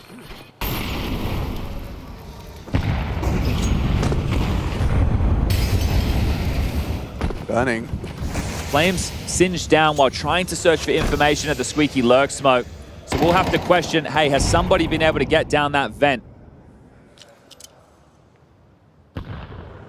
This looks like the top split variation that they went for before. They parked behind main. Oh, okay. Different smoke wall to try and facilitate this. They're walking ahead of it. Flash. Peek. Then perfect start for Vitality in pursuit of an equalizing 14th. Quick resuscitation of hope. Yabi outsqueak. Magis just aim mapping in. Catches Apex sleeping. It's just going tit for tat, isn't it? Magis with a lot of room. And with that window open, not a sound cue needs to be made as he continues to slink behind Robs. Won't find him though behind the box. It's such a weird clear. Nice. Wary of Mustang. Yeah, seems almost convinced of Mezzi's positioning. As he has to win this heaven fight. ZywOo's CT event, he'll be pinned otherwise. Big one. Magisk Mezzi tried to bait you as well. Nice find. Magisk has done it, won it out. ZywOo, their last hope on this A site. Magisk, ooh, perhaps waiting a little too long. Robs will catch him! Big miss. Oh, that is a big one! A catastrophic miss, but maybe means nothing if Robs has got the down clutch. the vent. Down the vent quick. Bomb should be going down uncontested. Yabi's got this.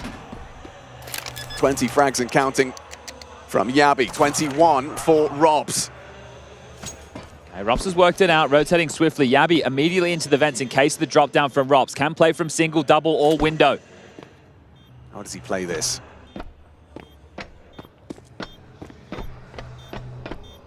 Yabi might want to just give him a swing on the clear. Starting control side. Corner plant. Has he got the headshot? He has! 15! It reads for Astralis. One away from taking this quarterfinal, a distance not many anticipated. Yeah, don't say often there that ZywOo's missing a pedestrian shot like that. That one's going to cost him. He is very fortunate that Rops kills Magisk Heaven because that removes 1 point of pressure. He's worrying about main, he's worrying about Squeaky, he's worrying about Heart and Heaven. But as soon as that kill comes in, at this point it should become an awful lot easier. And for the game to miss that one, that's a big miss. When Device's AWP is singing, ZywOo's is missing. And now it's Vitality who have to drag it into double OT. Okay, we've got action on Yard. Lots of bloodshed already. Still, despite the damage though, HooXi's found ZywOo. Flames the claw back, block Squeak. Lots of action towards Secret for the Danes. Everybody piping down. How is Flamesy going to play lower here? Is he going to be playing for info? He is. Jump spot and rotate to the side, so he could throw a HE with the damage inflicted. That would be lethal. Not to know that. Crouching under. HE's not going to find his mark. Quick to try and punish Flamesy. Doing an awful lot. There it is. His signature move. Vitality in demand, and he's denied the ace. But it doesn't matter again when Vitality need him to step up. Another multi-kill from Flamesy. That's almost a solo. Behold. Well done right there. And you can see why they operate with pace. Because he hangs around to throw the nade, they know they have a split second more. Right, most players will get the jump spot and move into sight immediately, knowing they can par the head of this hustle. But Flames almost wants to bait them into this. This is where he does his best work. Heads up, Counter-Strike, take the jewels, line you up, knock you down. Could have been his second ace of this quarterfinal. I'm starting to think he's got one of the tidiest M4A4 games in the business. Still one more needed for double OT. Not over yet for Astralis as far as the swing of the king goes. One hell of a swing.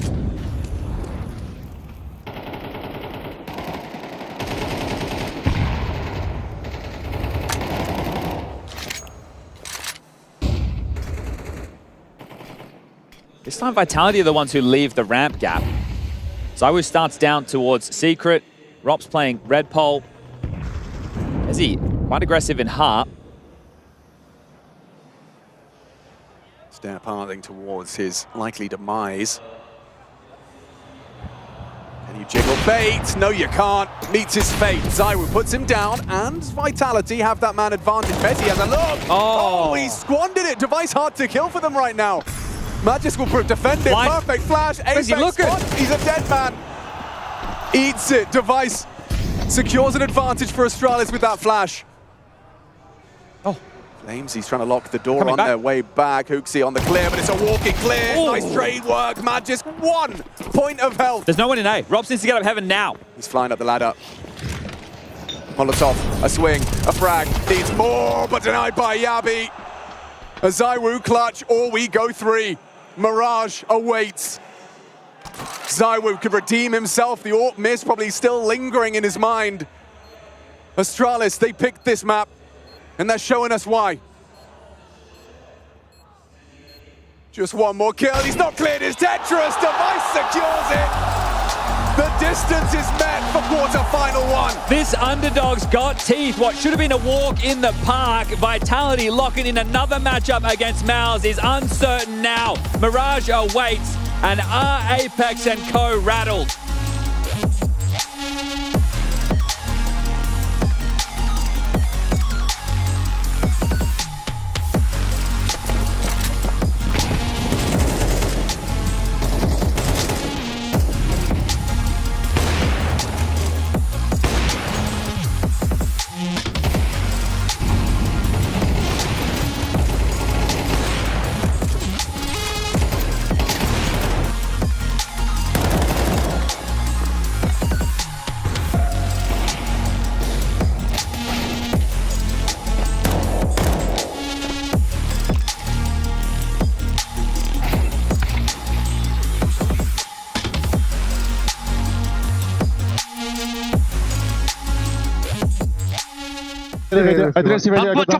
Back lobby bomb. Okay.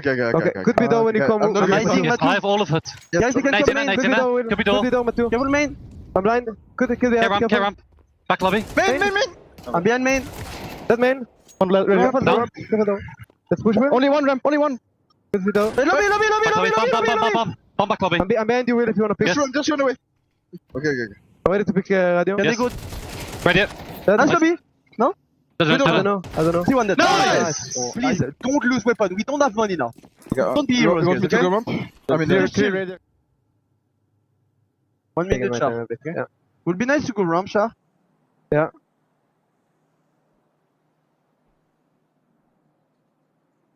Don't sit up. One city box. And one blue. One more city box. And one more blue. One more city box.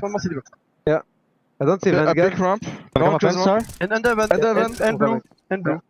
Okay. Maybe blue as well, the other one. I don't know. I was reloading. Big is heaven. Blue. Follow. Blue, sorry. Holding right side. Blue still. Nice, boys. Good job. Molly just... They know about it. I can flash. Just chill, Shah. Right, Down. I will flash on one more flashing. Careful down. One more down, guys. Seven. Let's go. No. Let's go in there. He's alone in there. Go vent, Shah. Okay. I'm going main. Emil, careful. Can be anywhere. Ready? Taking out. 3, 2, 1. Can be in that. Can be C1. Can be anywhere. Tight. I pick him. That's down. This isn't heaven. You can hold him. Now you're alone. Yeah. That was it. Could build though.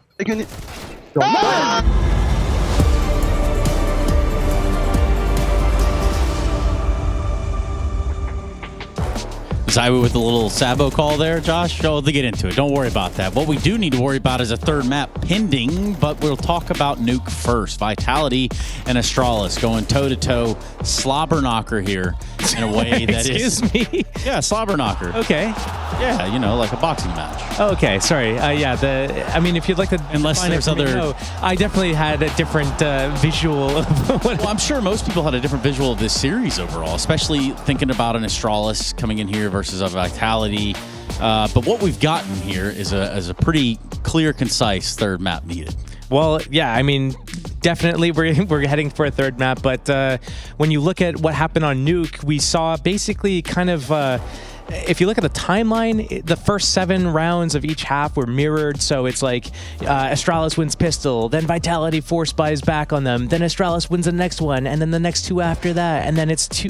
You know what I mean? And then the same thing happened in the next half, just the inverse. So very back and forth, very just like teams. They couldn't figure out exactly which way they wanted to head in the rounds, but some hectic situations, some frustration, a little bit of everything going on, some clutches, some bad plays.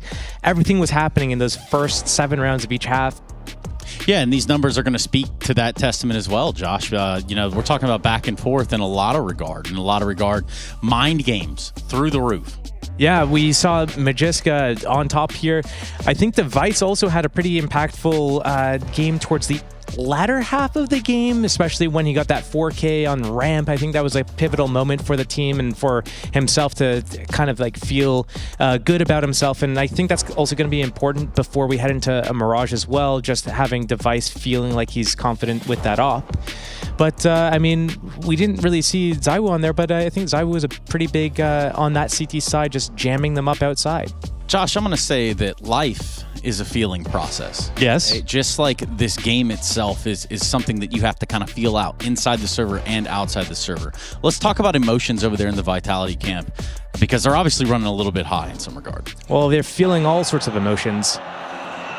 Right? Does he say anything here? No, just facial expressions. He's upset about some stuff. He's upset about himself. He's upset. Like I wonder, like the times you see him on the keyboard and then he just starts complaining after. Is that when he's like missing a shot? Is he annoyed about how his teammates reacted in certain situations to certain information? Is that don't even know what's going on there? Maybe he's unplugged the USB by accident as well. Just very animated, very unhappy with some of how the rounds played out. Specifically, there were a lot of rounds where they probably could have closed this game out and just decided to fumble it. You did say voice clip, and we do have that privilege. We do have the technology, even. Let's take a listen in right now. Okay, guys, it's fine, but let's listen. We have perfect information at the beginning of the round, okay? We skip prompt. It was important, okay? Let's just listen to it. Okay, I think what happened there was, you know how I talked about the Team A, then Team B, then Team A. That was Vitality. They won a force buy. They go into the next round. They know that outside's clear because ZywOo gets degged outside, right? Apex goes up secret. He gets a kill with an HE, says, wait, outside's clear. But Rops is rotated off of ramp to CT spawn, basically, and Flames is rotated into mini garage. And everyone's watching outside. No one's watching ramp. So everyone from Astralis just floods down ramp, gets into lower site. Apex is like freaking out. Why are you guys like not there? He's opening the door, forcing a fight. It's unnecessary, but like in his head, he's got all these things happening, like, why is my ramp player like over there? What's going on? I need to do here. Well, what gaps do I feel? And he's just like overloading his brain with what should have happened instead of what he needs to do in that moment. So he makes a misplay. He gives up another rifle to their force buy of like Tech 9s and stuff. They lose that round, and he's just kind of in the moment of thinking about all the other things that went wrong in that round, and he's not even able to focus on his own gameplay. So gameplay round 14. Round 14. Yeah, so basically what we're seeing is, again, pistol round goes to, I think, Vitality, and then Astralis is on a force buy. And it's a slop fest. It's just very sloppy. Everyone's fighting in 20 different spots on the map. And this is just kind of like a back and forth cat and mouse game, like trying to plant the bomb without, having any stability. People are coming out of like ramp and lobby and up heaven and down the vents and everywhere. Just absolute chaos going on. And then it comes down to this very close moment where Astralis is just barely able to eke out a win here. And, if this round goes different, I mean, there's like 7 different rounds probably in this game alone that if this had gone different, we could have won. And that's probably what Vitality's thinking. I think everyone who's ever played the game's thinking like, oh, if we just won this round or that round where it came down to this, then we would have won the game. But there's a lot of situations here where they were in full control. Sorry, I think there was a bit of a misplay here. In terms of other players that we've seen maybe go on runs and tears here and perhaps even slow down a little bit, what other players we got in the pipeline? Yeah, I mean, from this game right now specifically, I think you saw the same things throughout the two maps. I think ZywOo was really crucial in some moments at getting that opening duel, with just winning that. But outside of that, he wasn't really like an impact in the rounds for the most of the rest of the round. What about a Magisk? Magisk was a huge. I think he had 25 kills at the end of it. I think we ran the stats for like the 5 best performers in the map, and Magisk was definitely up there. Just collecting all. I mean, I think part of it is how he plays on Nuke. On that T side, he's kind of just like a part of the pack, but also splits off and can kind of clutch the rounds. He's not the entry like Hooksy is.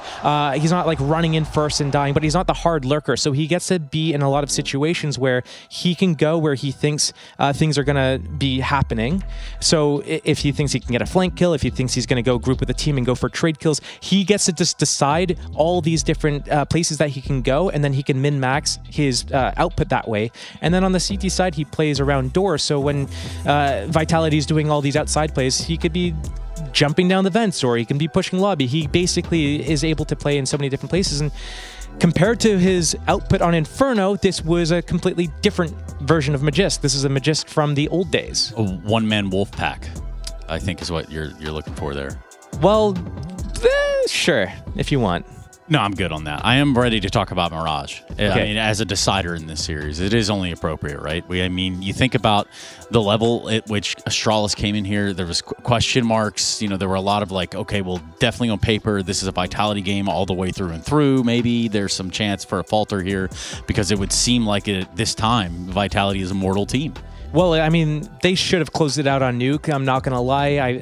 I feel like they let it slip. Too many opportunities given away to Astralis. And Astralis, I mean, that's what Counter-Strike comes down to. It's about punishing your opponents for making mistakes. Vitality made a lot, and Astralis was able to capitalize on it. A map like Mirage is ripe for people making mistakes. There's a lot of different lanes that you can use and utilize, and there's not so many players that can actually control all the lanes. So there's going to be gaps, there's going to be sloppiness, there's going to be chaotic fights. And that's kind of what we saw a little bit on Inferno with like stuff happening down at apartments, but also banana at the same time. We saw it on Nuke, outside and ramp, and there's lobby push and all this stuff happening. Mirage is ripe for that sort of thing.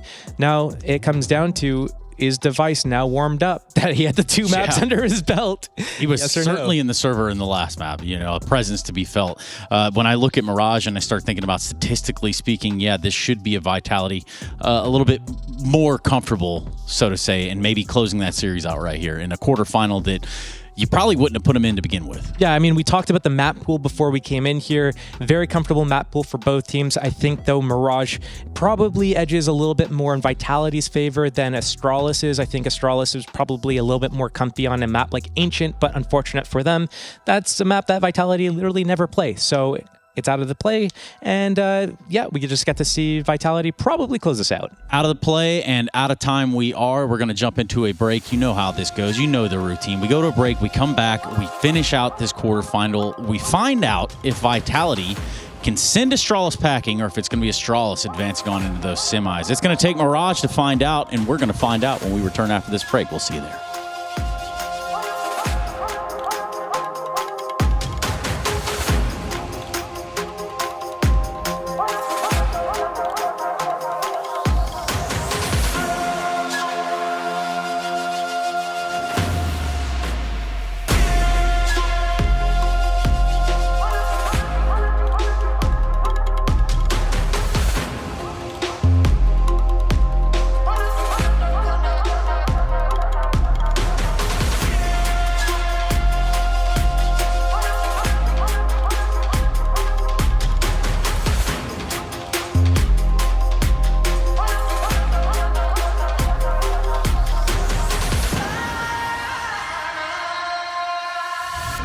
Damn, guys, we almost had this. Thank God that's over. Bored of endless matchmaking? Take your first step towards EPL, experiencing real strategies against teams of your skill. Learn more at fce.gg/EPL. Hi, this is Basement Dweller's first advertisement. And our second drop is, it's up, actually. If you're seeing this, it's up. It's available on the ESL shop. We had our first go at a jacket, and I'm really proud of it. I've always had an interest in clothes, but, seeing behind the scenes how the sausage is made has been a lot of fun. And if you like the clothes, tell me. If you hate the clothes, tell me, but try them before you slag them off. I think they're really comfy. So yeah, that's my advert. I'm gonna try again. I'm gonna record another one.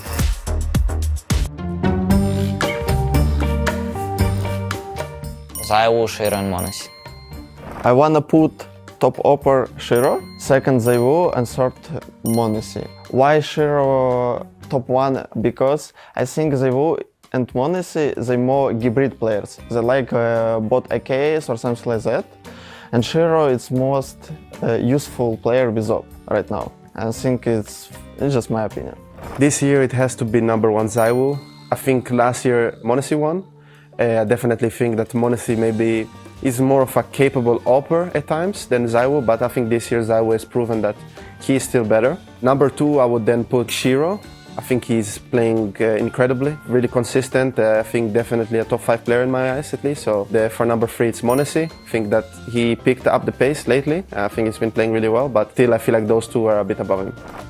I would say Zaiwu, Monacy, and Shiro. Upper Zaiwu first, definitely, this year. I would put Shiro as second and Monacy as third, but Monacy will finish second by the end of the year.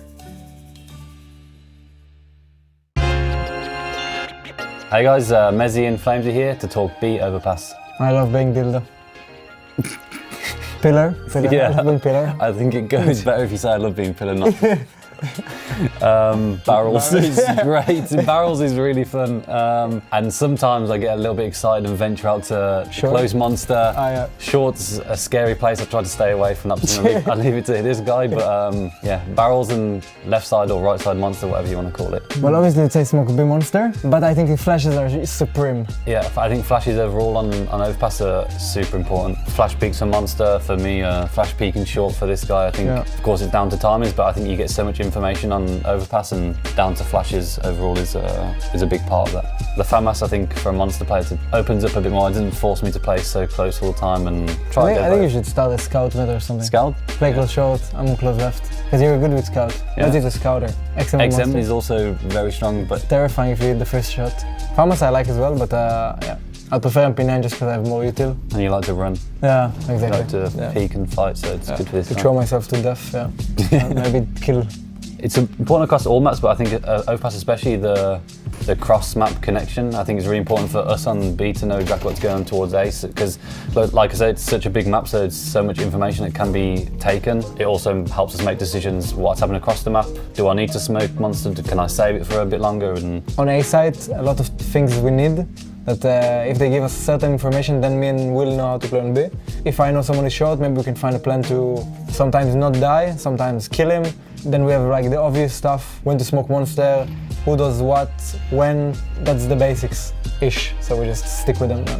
Especially recently, I think that a lot of teams have gotten very good at executes and new ways to flash like 3 or 4 different positions. So I think for us it's about, like I said before, using our utility just as good as we can, like with the flash peaks at good timings, because if you kind of let teams execute on you, it's all about having good timings on our utility to try and combat that, because I think, yeah, if teams full execute on you with flashes, and they're so fast, like if they come close, short, close Monster, within a second they're at barrels or on mid-sight, so it's like you have no time to react, so it's really important that you kind of try and find newer positions or new plays to go against these executes, I think.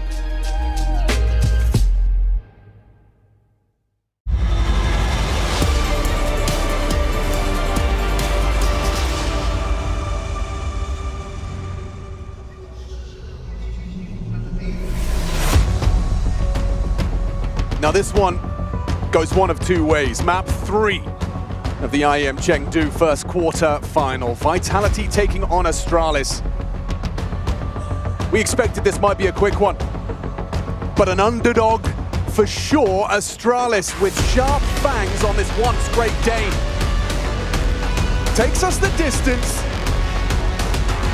This series sees 3, but headed into Mirage, the question is, can they replicate?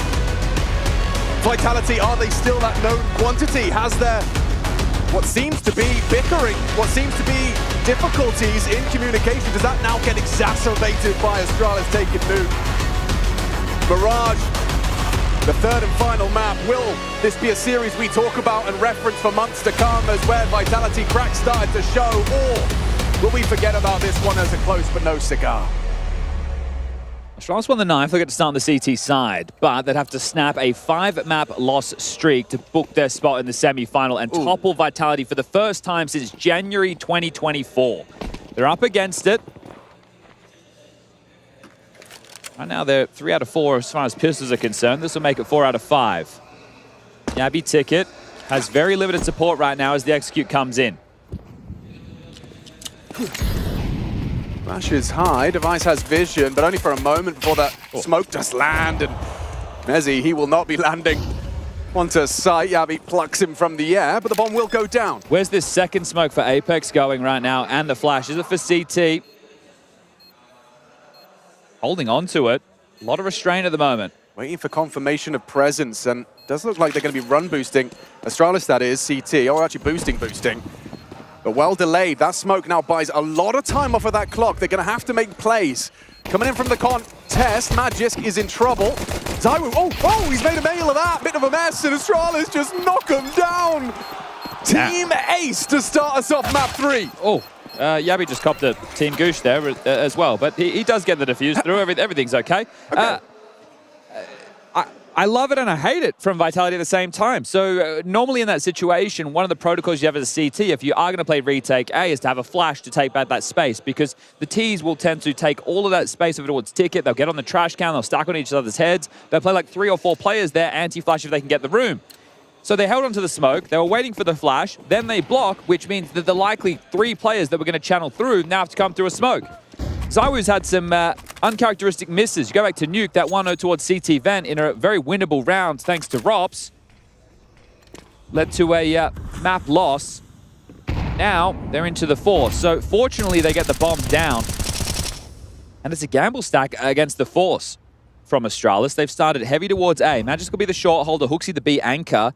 Yabby your A stair connector and Device as the AWP over towards middle. And Apex is all sorts, isn't he? Just missing a casual flash under no pressure. Meant to be part of this fake over towards A that Rops is now selling. Fortunately, it is just Hooksy on B for Vitality. If they get past him, they're in. Yeah, let's see what you got. Hooksy to be tested, and it's a free frag onto ZywOo. No one clears him out. Spacing. Hooksy delivers. Exceptional.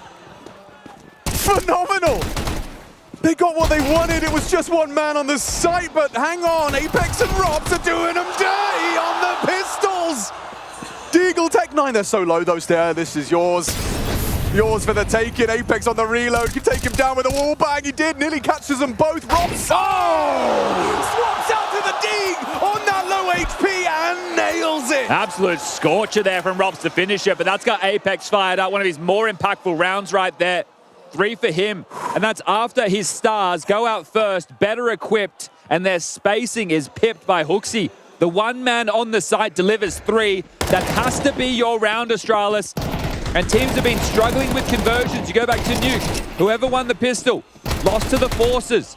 But will these Force by Wards continue back and forth? In with the pistols. 5-7s, Deagles, we're underway.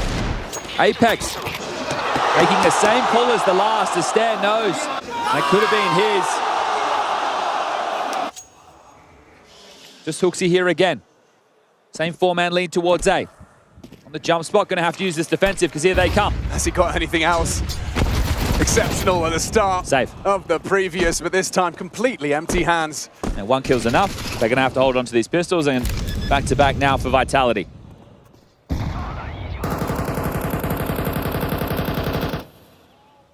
think it's admirable that Astralis have been able to take this to the 3rd. I think, this is the thing, I'm not great with odds, so when I was looking at them, my interpretation of a 6-to-1 odd is apparently not a 6-to-1. What is actually more, it was like a 7-to-1, like 85% chance, this is from the bookmakers, that Vitality win. Yeah. Right? And I think that's a realistic expectation of everybody, because 4 tournaments with Magisk in the ranks, their best placing was a playoffs. Right now, by winning their 2 opening games here in Chengdu, they have secured their best placing with Magisk in the team of a minimum of 5th, 6th. So they'd already over-exceeded. To then get drawn against Vitality, who fumbled in their bracket, it meant it was always going to be tough. And they showed grit. Map number 1, the scoreline, you might sit there and go, oh, 13-7. Yeah, maybe if they won a clutch round. No, they just won pistols, right? That was a blowout. Map 1 was an absolute blowout. Map 2... Which met our expectations. Yes, but Map 2, it was them on what is their home map. And a map that Vitality have been picking, mind you. Some class Counter-Strike. See how class it can be with just a couple of pistols. This one here, I feel, is the hardest of the bunch. Right? Josh was discussing it on the desk. Like, if they could have got Ancient, well, that's Vitality's permaban. So, no, you do have to play Mirage. And you likely will be rinsed. Rinsing in progress as we observe an eco bash. I guess there's... Oh. Yeah, there you go. I guess there's parts of this conversation that start to get deeper, and this becomes for the end of the series and the start of tomorrow if things keep going in the way of Vitality. I would love to see Astralis find some fight, and we're still in so early stages. I'm not ruling them out. I'm just getting ahead of myself, as it were. But is the form that you see from Vitality now concerning when they go up against Mouse again, which will be for the 11th time in 2025? Might be. Right? That's the thing. Is it concerning? And that's going to be the questions that will linger. Mouse will be watching this on. I'm not ready to write out the Astralis 15% just yet. Okay. You know? Sure, numbers, stats. I was never very good at numbers. Okay, well. I like to go with my heart, and right now, I'm telling you, I think that nuke might have rattled them. I know, suddenly he's all confident and suave and sophisticated, but all it takes is a little bit more out of the Astralis ranks. And you saw Hooksy's 3K short. Okay, they did. At least they still won that round somehow. But the individuals are firing, get Device and AWP, and see what Astralis can muster up. Well, you're not good with numbers, but you might be 1 out of 15 people in the world believing in this one. So let's see. First rifle round. It's going to be very telling. ZywOo taking heavy, heavy flak damage. spammed away at ZywOo, dipping, and actually not going to play scared. He keeps going. Does not release the W key. As Yabi just makes mincemeat. Robs and Apex cut down Ramp and Palace respectively. Need to fight Con, Device. This is really what you want to be seeing. The CT's clamped down on the mid. Leaving the bomb on Mezzi's back and now sat on his ass. Can see the prep from Astralis and what they're trying to force with their setup. So they went for Hooksy anchoring B and then 2 Con, 1 window, and then Yabi still anchoring A. And a lot of teams like to run around that you go for heavy mid control on the T side, but you run 2 lurks, right? You have your normal A lurk, but then you also throw the second, which is your other extremity player coming at apps or ramp, depending on. And then you're meant to be able to find the gap, right? But the fact that Yabi is allowed to play A because they have an extra man playing Con to make it look like the defense is chomping down on mid while presenting a gap, there isn't. So it is a gamble, but it's based off prep, and that's perfect because now that will play into this, right? They think there's a hole, there's no hole. Apex has biffed it himself there. They keep starting like this, Alex. Like Hooksy is starting solo B, right? There's nobody jumping in the vent room, nobody jumping short. It is essentially 2 window start that moves into 2 Con with Yabi anchor A. They're doing it again. How long until Vitality suss it out? I don't even know how you're meant to suss it out, right? Because you're making assumptions like I just said, and you can't possibly know unless you rushed B and you kill Hooksy and you say, oh, there's no short player, right? But how often is that going to happen? Probably not in the gun rounds. And now they're regrouping into what is likely an A finish. So again, Yabi's still anchoring A, 2 players on Con. They're not worrying about short whatsoever. Their vision not even denied right now. It's just Device in window who's hoping to find something. A's being set up now. Yabi throws out block utility. Stair will have a HE available to break the smoke if they go a standard wall.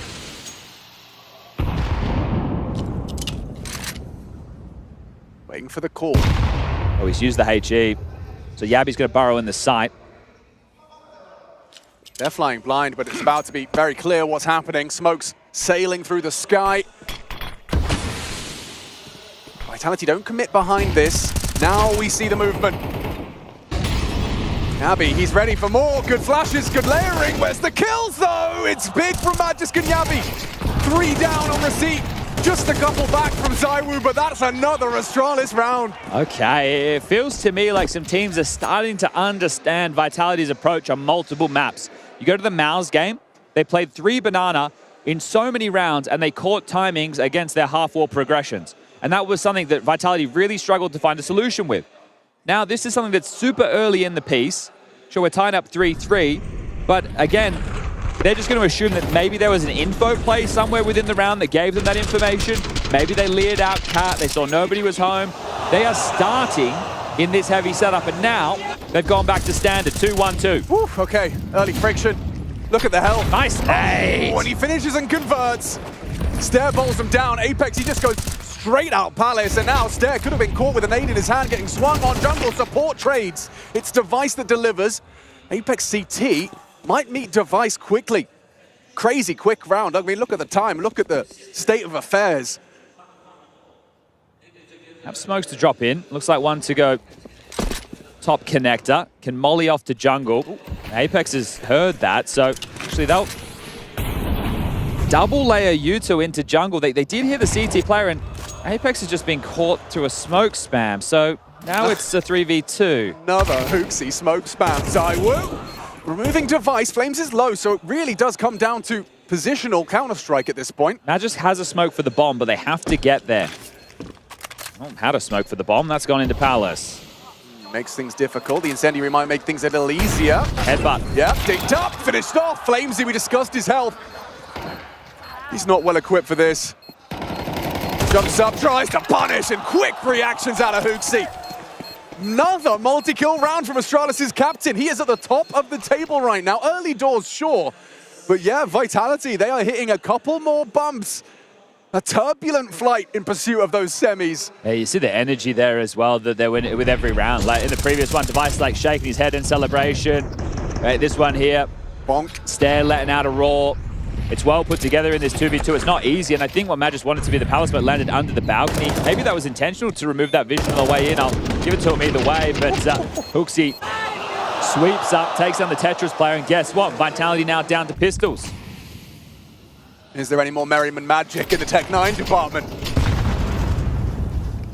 think as well as if you want to go back to that B execute that you won on the Force Spy, that was HooXi solo. So do you think you're going to get away with that again? As a nade lands deep in the pocket, Apex brought down to 60. Over towards B on his lones with Rops behind to throw some nades. I think this is going to be a B fake to draw the short player, who's already there. Device as well has cheated away from window, and they'll come out mid and try and split up short. Oh, actually no. They're going to meander down to connector right now. So the B fake will be into Stair and Yabi's turf. Curious to see if Magis gets any output here.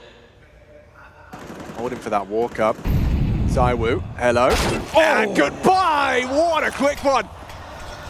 Smashes the skull of Magisk with a Deagle bullet. Stairs here though. And bombs on the other side of this. Through it with the back turn. Messi goes down. That's an important trade. Good find from Flames and a missed shot. He baits the shot up. Device goes back in for more. Yabi, he's such a consistent thorn in their side, dancing around the A site. Hard to find him. Even harder to put him down. Robs doesn't manage. Flamesy in the clutch. Going for jump shots. That's how little hope he has. And HooXi should finish the job. Keeps himself going. Another frag and another round. Okay, considering the opening kill went in the favor of Vitality there, you thought they had a chance, but they paused out. They're expecting some type of a reaction. That smoke that ZywOo drops, that's actually so they can part through and not die from short, but they hit the brakes. So right now, 2-round gap and tactical timeout called. The pressure is definitely on. Every listen-in that we have had so far from the Vitality camp within this quarterfinal has been Apex saying we need to listen to each other. Now, whether they've gone and ironed that out in between maps 2 and 3, it's nobody's business. They do get back into the gun, so 30 seconds to settle, understand the call, and move forward. It's decent cash on quite a few members of Astralis. There's the opener. It's a zinger, but it gets you nothing. Sure, a little bit of stress. You send him on his ass. But Yabi, he's getting all the luxuries in the world anchoring A right now. He's doing a phenomenal job.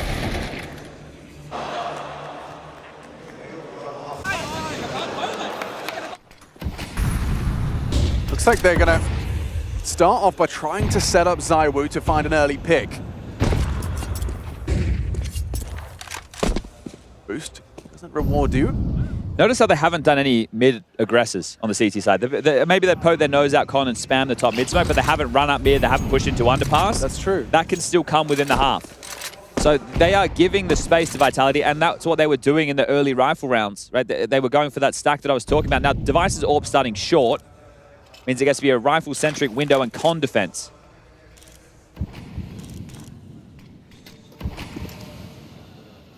And just given a second smoke for the connector. ZywOo should have that one dead to Rice's Magisk. Back-to-back openers. This time on the rifle round. One will get picked up from Apex. They can start to put together an A split. Messi in through Palace. Rops has friction, and he finds the frag. Okay, this is the best chance they've had in a run of 4 from Astralis. 2 with no response. I feel like you could just take the gamble right now as Astralis, and even if it just means you're saving, you are going to give yourself more opportunities. Oh, the timing could not be worse for Robs. There's no trade potential. No one's swinging. Stair has managed to make this... HooXi's here as well. One better. HooXi CT, you're right, they're in the right place. Now they've lost ZywOo in mid. Okay, what have you got? Messi picking off HooXi, but Stair completely overlooked. Oh, he gets 2. Messi has to save Vitality from red faces, and he's gonna get a straight bullet through the smoke. Jeez, mate. Serendipity, or just a bit of lady luck. This ain't looking good. Like that's a 5v3 advantage right there that comes down to a crazy 1v1, right? Yeah, they get the round, but you're not playing team-based Counter-Strike here at all. Like, Rops is stranded on ramp. Messi can swing Palace slightly, but he's not even in the deeper part of the doorway to get himself on the balcony. Mezzi does bail them out in a big way here, but it's not convincing counter-strike from Vitality, and you can see it in the reaction of Apex there, almost having a meltdown. He's so relieved to have watched that kill connect through the smoke. That was nearly a travesty. Oh, let's play together, boys. Yeah. We have 5v3s. Let's play together, boys. Still the same problems persisting for Vitality. Surely that kind of round, the fact that you've just been saved, that's a wake-up call. It's got to be. Well, it's the same problem that existed from Nuke flowing into Mirage, so... Maybe it's not a quick fix. Exactly. Right now, it could just be, you know, your B or C game on display, but the scoreline doesn't care about that. Astralis don't either. Yeah, and it does seem like Astralis really have managed to bring their A game today. Hooksy especially on this B side. Oh, missed shot from Device. Doesn't look like it's going to cost him. I say that. Second miss. Second frag for Vitality. Mezzi provides it! Overlooked completely! Magus just sneaks on in! How often do you see 3 members of Vitality just get walked on like that? Yeah, invisibility cloak right there. Magic's just able to pip that gap in all the chaos. I've seen in this two-map run so far more of this, but nades out, knives out, backs turned, than I've seen in a multitude of Vitality games combined. They're expecting a level of respect that isn't given over to them at all, and that one right there is going to leave a mark because you go down to Mezzi's clutch, you have to rebuy, you lose the round, the loss bonus is feeling all over the shop. And you're going to have to just go for a partial investment. So Astralis with 7 on the table. They've gone back to this 2-window 1-con opener, but it's B again to be tested. Zywoo with that rifle reveals its position. Quick flick up, finds the headshot, but there's Hooksy, and he's gotten a second. His output has been phenomenal. I'm just trying this again. Yep. He's through again. Same move. Mezzi. Woo! There's that Mezzi Tech 9. And there's the quick response. Yabi jumps into the window, finds the response, and uncomfortable with an unarmored Apex and Flamesy. Flamesy boosted up, finds an angle over the smoke. That's nice, quick thinking. They want a double swing. Yeah, but Yabi could win this. Whoa, that's close, Flamesy. They pull it off. This is by no means a walk in the park for Vitality. Now, they're being put under a lot of pressure. The stress is there. The rounds that they are winning is requiring individuals to have an entry like this. Mezzi, we were talking about his proficiency with the Tech 9 in the second half of Nuke, and that wasn't enough to get them across the line. So another multi for him on the pistol. In the trenches right now. Well, that's usually a marker of greatness, is being able to dig yourselves out of trouble. Charlottes are on the receiving end right now of financial woes. At the end of the first half, Scout, Famus, MP9, and 2 M4s. Abby's played through the A-ramp smoke here. He's jumped on the vase. We haven't really seen Yabi have a swing and a miss yet on A. No, he's been having a good game. Devices rotating back over towards Ticket. Magic's playing... They've sold B again.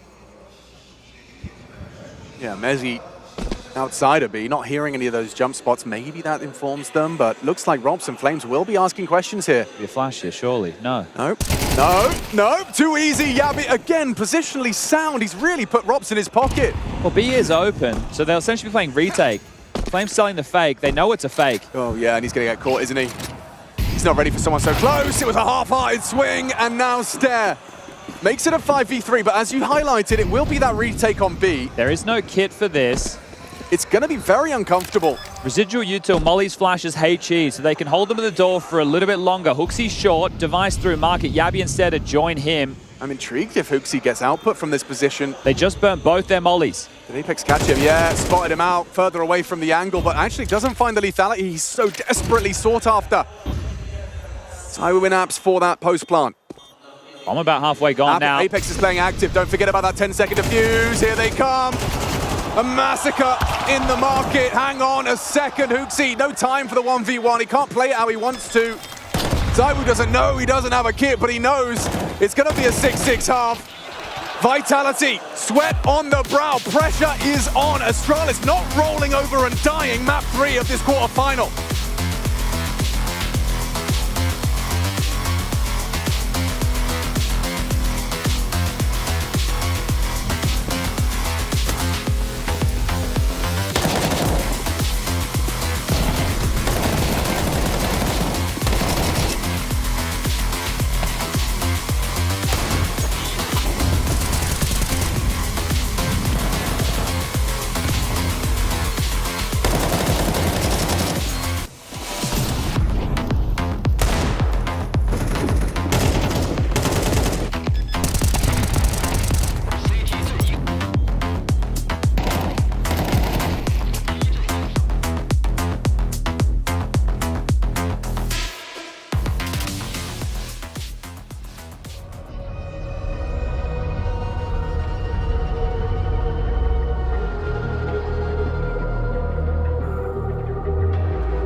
This quarterfinal really heating up in our third map. Mirage dead even.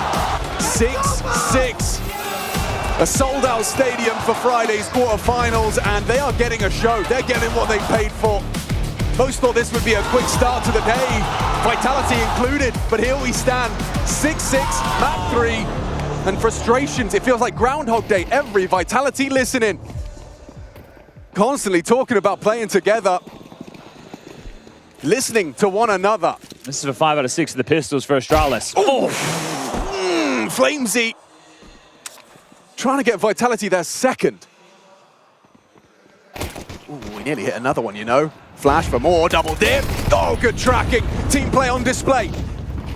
Flamesy sets them up with a 5-on-3, and it only gets better. Flamesy, has he got another? Device puts him down, still though hamstrung. Heavy damage inflicted. Mezzi finishes off the job. The cherry on top is just Device. And he's met by Zaiwu. Okay, the problem in the last 3 pistols that were played is not a single one who won it was able to convert the second. Okay. So without the bomb going down, it becomes tough for Astralis to do that, but not impossible. We'll even see if they bother to go for the Force Spy. But maybe a bit of a history lesson for everybody as we get this back in the highlight package. You put your sharpest tool, your spearhead of your aggressive maneuvers over towards B to find this. They are going to eco, so this will give us a bit of time. One of the goals that we've heard come out of the Vitality camp this year, right? They had the best season ever in Counter-Strike in the first half of 2025. Right. But they were talking about wanting to beat Astralis' record of 10 trophies in a calendar year. Right now, Vitality have 8. To beat that, they need to win Chengdu, Hong Kong, and the Major. If Astralis beat them right here and now, they will be the ones, Device and Magis, combined to deny that possibility, and the very best they could do is tie it up. I didn't know you were a poet, Chad, because that is poetry. Okay, interesting. They had a good game plan in the first half of how to deal with the standard players from Vitality and their T side. What does Hooksy have in store for the CT? Zaiwu, aggressive. A man on a mission, straight up mid. Is there a setup to get further? A HE scuttled to Hooksy's feet. Zaiwu's heard this. Striding, Zaiwu knows what's up, knows he's on that right side of the box, and will try and punish in this little blind spot. Hooksy, are you ready? Oh, he wasn't. So Zaiwu's aggressions up mid have netted them an opening and an AK on the Wu. Does it force them into the B play? They might go through this smoke. As he's looking like he's unprepared for the whole squad running at him now. He does need help. They're miles away. Playing his life. Delaying the inevitable. A little bit of a summon. Some damage onto Stair. Puts him low. Through the bench. Look at Yabi's health. One more bullet would do it for 2 of them. Zaiwu finds it. Uses that AK to find another. Apex, you can't be going down to a Galil with 1 HP. Oh, but it robs Can. It's a 2-on-1. Flames, usually the first to be fighting, now left alone to try and close. A 1v2, finding an AK makes it more realistic, but ooh, he gets the info safely, does Device. Flash is perfect, avoids the potential for that apartment line. Magic is on the line now. Oh, headshot provided. He sees it, he has a great idea. Oh, he gets it. Crosshair was right there, but Magisk is quicker. Yeah, crazy for Magisk there as well. Not playing the bomb, stopping the cross, and maybe understandably so. There was a smoke in play, no kit. Maybe one to be scooped up on the site with all the corpses.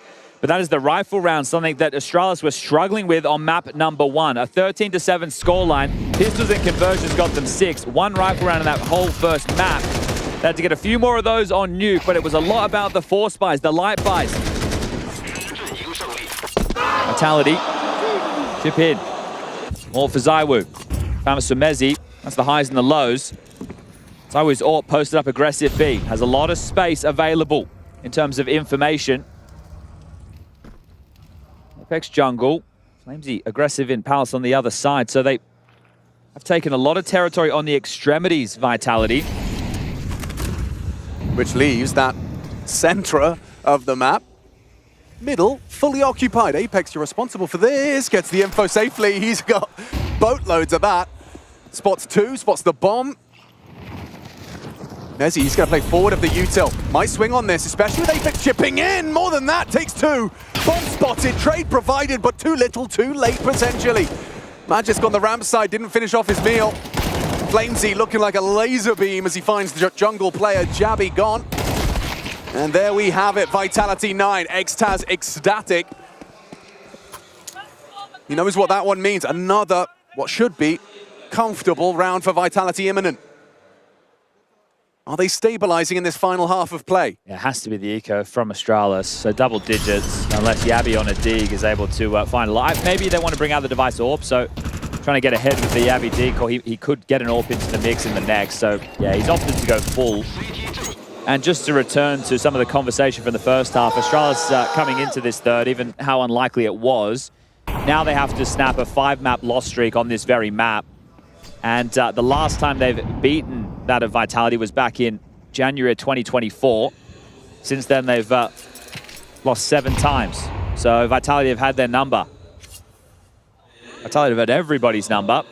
Obviously, there's been some struggles in the second half of 2025. And I say struggles, they've still been making playoffs. They've still been running deep in tournaments. They just haven't been lifting every trophy of every event that they attend.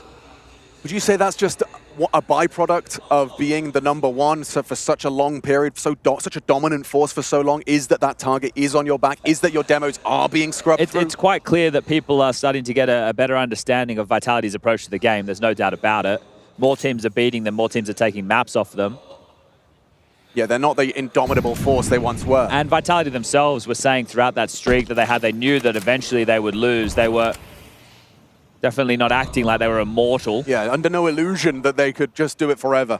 All right, well, this will just be a farm fest over towards A. 1 out ramp, 4 out palace, and just ripped limb from limb. The Glocks are dealt with, all 5 staying alive, and just 3 more rounds required now. But will it be clean? Will it be easy? Because this series has not.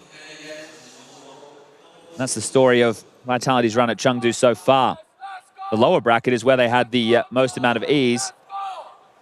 There were some fortunate factors that played into that. We'll never really know what the result against G2 would look like if Hunter was in the server correct and present. But they have got that ult for device. He's choosing to take it mid. Zaiwu has as well. One player could be vulnerable to the boost. Apex having a look. Just around the edge of the smoke. Short thinking about it as well. Warpath, Robs having a tough day in the office. Caught out another opening death. Conceded by Vitality. This is a must-win round for Astralis now. Device has given you something off of that AWP. Searching for more as well.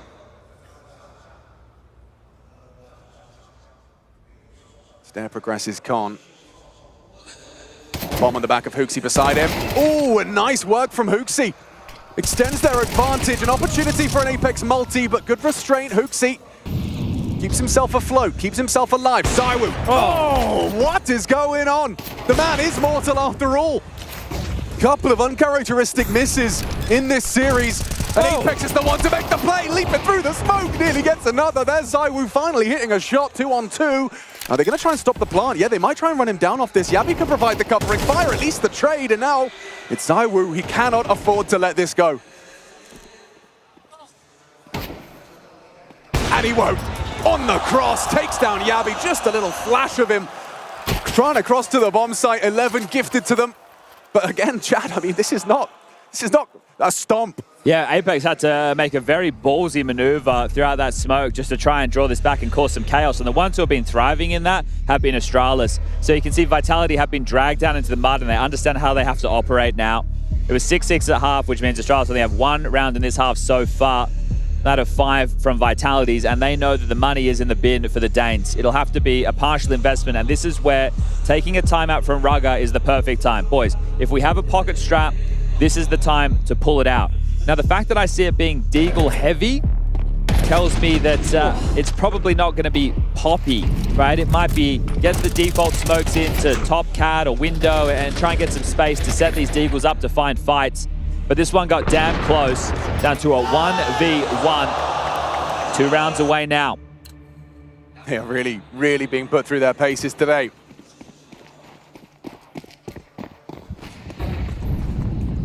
Top Cat smoke in. Looks he's the only one with a Tech 9.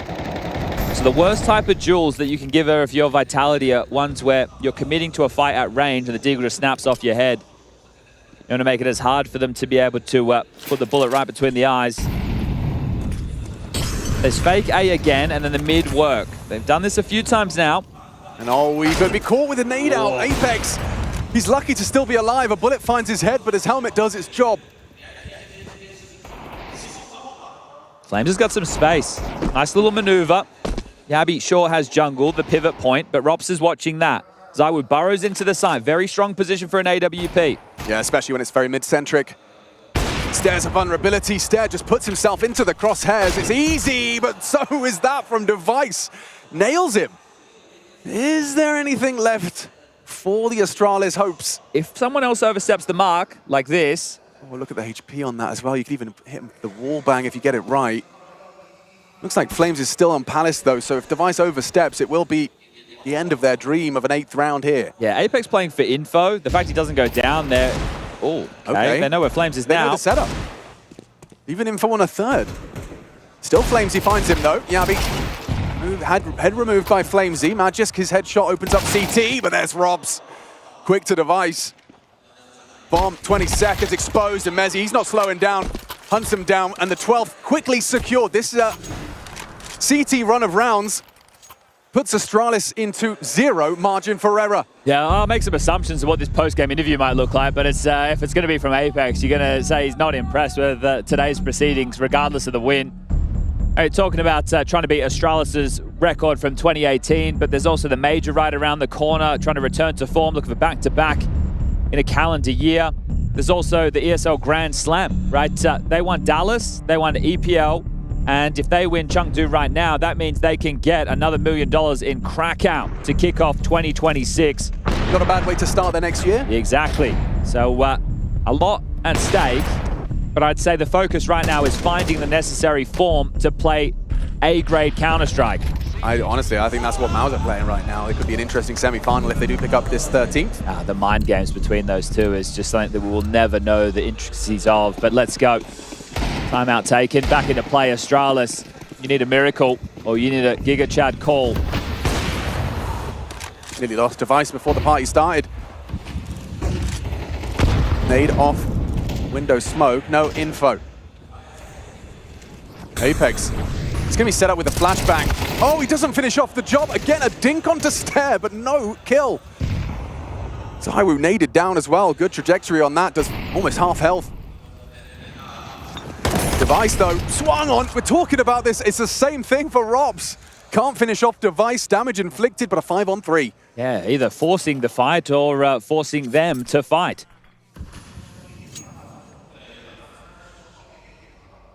Well, you need to make sure you find the finish in this situation. And with 2 players relatively low, if you walk into a 3-man gamble stack on the B site, it could be curtains. You need to send a probe out into A to keep the options open, or one into B to confirm this stack. Stare on that low HP, truly one, could go down. Yep, okay, no follow through. At this point, the penny should drop that they might be maneuvering towards A, but ZywOo watching short, Flamesy pushing that, and Mezzi's still worrying about B apps. Now they hear the cacophony of Util, they know what's up, 3v3. Yeah, Flamesy's frag. Oh, it's taken out Device. He's got info on one towards the bench side. They're double swinging. Yabi gets more. Taken down by Flamesy. They're making this one realistic. Flamesy saving Vitality. Time after time, he gets another. They were miles away, disconnected. Flamesy makes it realistic. Takes the reins, takes the kills. Triple from Flamesy. ZywOo has the smoke coming in from CT. Flames now waiting to connect. Yeah, they've got the 5-second defuse available as well. Hooksy, you said you need a Giga Chad call, but you can't handle Flamesy today. Saving Vitality. A turbulent run through the 3-map affair.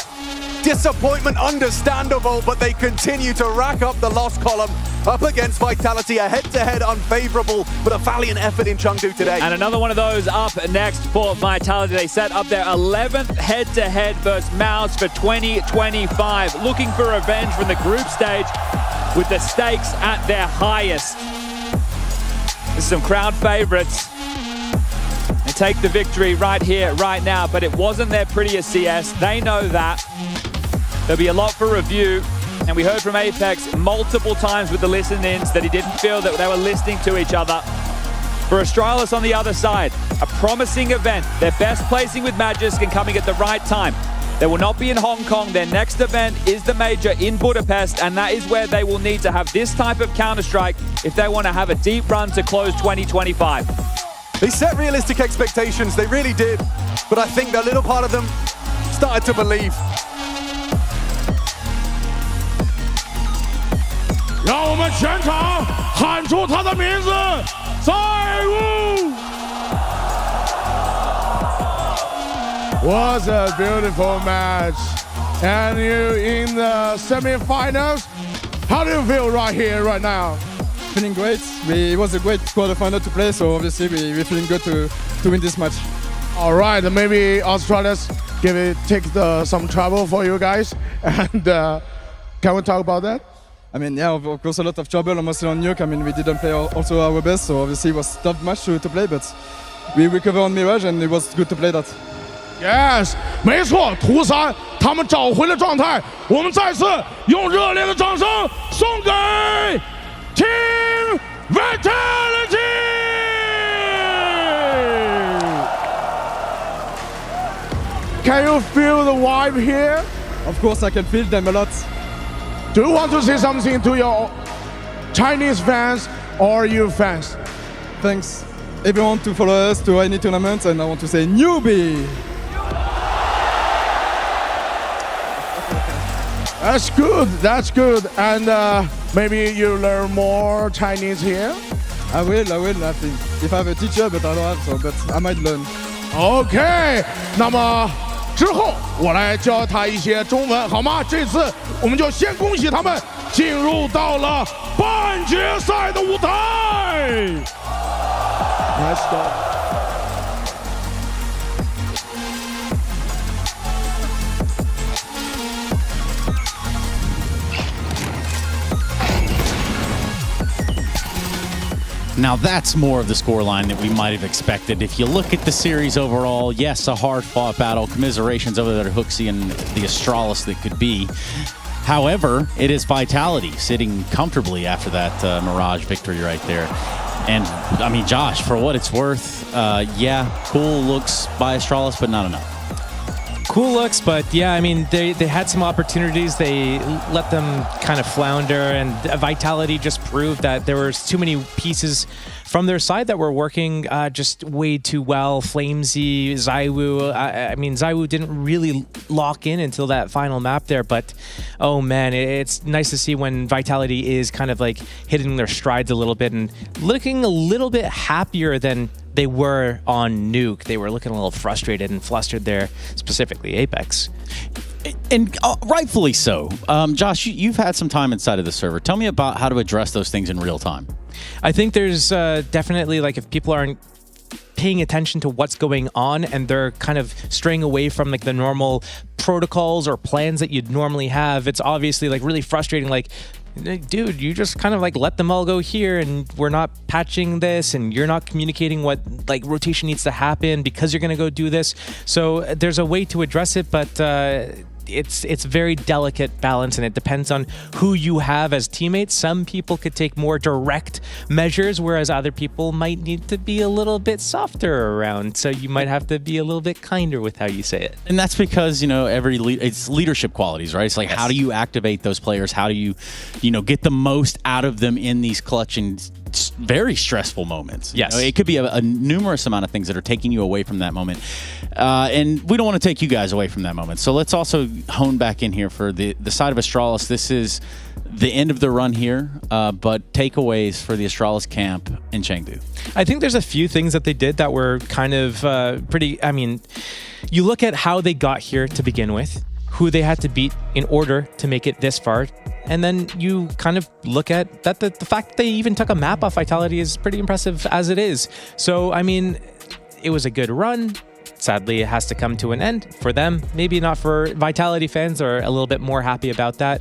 I think we saw some promise from them in certain situations. If they clean up some of the situations where they got into some late rounds, some mid rounds, on Inferno, for example, against Vitality, too many situations where they tried running through smoke grenades. On Mirage, for example, I think early in the half, they had a Hooksy holding B site getting a 3K, and then they still lose that round to Tech 9s because his teammates are over peaking. So if you clean up those few small moments there, you're looking at a different scoreline and maybe a more competitive game. So, you know, very small margins, but the consistency is not quite there yet. You see different players stepping up at different moments. Yabi was by far the best performer for them, but I didn't feel like at any moment in the server he had like a really standout moment. You know, I could count the amount of times that Magis got like some random accidental 3K lineup, for example. I could count the big multi-kill op rounds that Device was able to get. But then when I look at Yabi, he's ending up with the most kills somehow, but you don't really know exactly like where they come from. I think it comes from those big hectic situations where all sorts of different fights are happening at the same time, and as a, you know, kind of like extremity just off in his own, he's just able to capitalize on that. Look, it's always fun and somewhat easy usually to be on the Astralis hate watch. Does it feel like it's these tournaments, these showings like this, where they feel like they might be showing not necessarily progression as a massive unit, but rather is it almost time to say that maybe they find their flowers eventually? Like, are they on their way at any given point? When do we say like the inkling is, yes, this is one event, this one tournament? So you have to kind of put it in context of like, what did Astralis look like at the beginning of the year? And the beginning of the year, they did not look even remotely to close to what they are currently, right? They had Cadian at the time. They've dropped him. They picked up Hooksy. They got Magiskin as well. So they... What about Bubsky? Where'd he go? He's somewhere kicking around, I'm sure. Colin, yeah, just wearing oversized suit jackets or maybe. Anyways, moving on. Yeah, I mean, you look at kind of like where they were at the beginning of the year, which was kind of nowhere, and then where they are post-major. They didn't even qualify for the first major of the year, and they've qualified for the next one. So, you know, there's marginal improvements. They've had results all over the place. They've gone out dead last in some tournaments, and they've made quarterfinals in multiple occasions now, including this one, but that's the end of their line here. Yeah, well, the line is drawn. There's no sand, at least in my immediate sight. What there is, though, is a chance for you to get activated inside that Twitch channel. That's right, you sitting there at home, just kind of doing whatever it is you do on your own time, in your own place, with your own things and around you. I need you to go ahead and grab those Twitch channel points and put up the votes. Let's go ahead and check out our DHL MVP candidates. Who will be the DHL MVP? You decide. You can participate in the DHL MVP vote as it happens. Make sure to be tuned into the Twitch stream and be ready to have your say. Well, this should be no stranger to this situation of being an MVP, a DHL MVP at that. Flames, a lot of impact today felt across the entirety of the series. Yeah, you're going to see it across the entire series, but especially on Inferno here, this is one of the situations, I believe this round was the ace that he got, and this was just like one of the first multi-kill rounds that he got. And speaking of multi-kills, this guy gets them all the time. I almost kind of forget. If he's not getting a multi-kill, the kill feed looks weird, right? Yeah, I mean, he was getting a lot of these entry kills specifically on Inferno to kind of like open up the round, but he wasn't so much getting multi-frags on Inferno just yet. It wasn't until later on. I felt like Mirage was where he fully unlocked, but good performance. How about a Rops, the Ropsicle himself? Just so cool that he's... Okay, nice, man. A Ropsicle what? The cool part. I mean, that is probably... Yeah? Regardless, how did he fare today? Yeah, I think there were some standout moments that he was able to get. Obviously, as like that extremity lurker player, there's you have to pick and choose the moments that you can really shine. And I think there were some pivotal moments, namely, I mean, you saw the round with the Tech 9 there. He also had a round on Nuke where he made things happen with his Tech 9 opening on a Force Buy, which was pivotal. And again, pivotal is you voting as it is. They say, they put up a lot of enunciation on that one, that voting is the most important thing we could possibly do, and in this moment, I happen to agree with them. I need you to go ahead and use those Twitch channel points to vote for who you want us to catch up with at the conclusion of the grand final there on Sunday. But before we go any further, I've got some friends named Harry and Hugo, right? You ever heard of them? You seen them around? I might have. Do they sound somewhat similar to someone named Henry?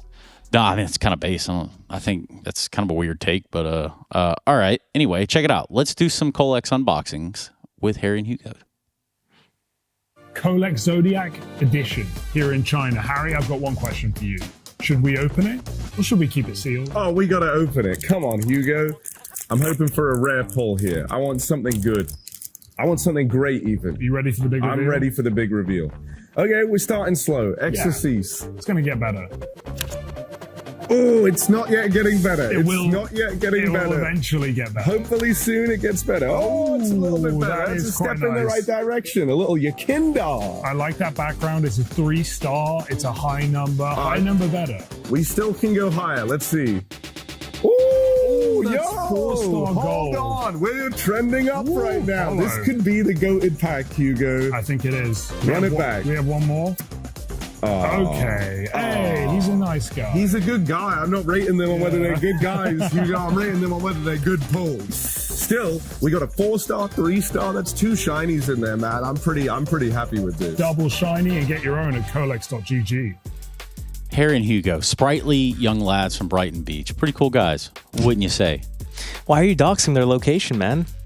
Oh, well, I mean, this isn't live. It's fine. Completely fine. Oh, it's definitely live. And what is mostly alive around here would be the tournament still for some teams. Now, we did just say goodbye to Astralis, so perhaps in the big picture of how this tournament's shaping up, yes, we talked about it a little bit earlier, but the bracket, the playoffs themselves, what do you got? Yeah, I mean, that sets up this Mao's versus Vitality semifinals rematch from the group stage that we saw earlier. Before, in the group stage, it went to a 3-mapper. It ended in a multiple overtime on Inferno, where Mao's ended up being the victor. That's how they were able to buy their berth right into the semifinals and bypass the quarterfinals, putting Vitality to have to play through the quarterfinals. And then later today, we still have to see the Mongols and Furia matchup to see who would go and face off against Falcons tomorrow. Well, since I've got you here for, maybe a second, maybe a couple minutes, Josh, what do you think of this Furia Mongols? Now, you watch the Furia project. Maybe we can just hone in more specifically on the Furia project. Yeah, I mean, Furia, again, they went and made a massive change this year, right? They went to a full international roster from a full Brazilian roster. So now they're incorporating English, where some players were only speaking Portuguese for their entire careers. And you're also getting a Molidoy, who is a young and up-and-coming player who now needs to speak English on his teams. And they're coming together really well, actually. They've notably, they've won a couple of tournaments. Recently, they've beaten Mongols in head-to-heads as well. I think they beat Mongols in a grand finals of one of the events that they won recently as well. So, they're putting their best foot forward. And then you have the side of the Mongols, who were incrementally getting better over time. A lot of semifinals appearances. Suddenly, they're roster winning change. Tournaments, and then suddenly, roster change. Yeah, Best player out. Yeah, well, I mean, just a wild scene over there nonetheless. So, yeah, I guess we could put a bow and a ribbon on, or whatever it would be, for the Vitality Astralis case. Josh, thank you very much for your input. Of course, this only being day 1 of the playoffs, we are situated for another quarterfinal on the other side of the break, as is on the screen. You do see it right down there. So we're going to go to that break. We're going to hand off the keys to this car to Jacob Pimp Vinicky, is it? Yeah, that's the one. We'll be right back after this.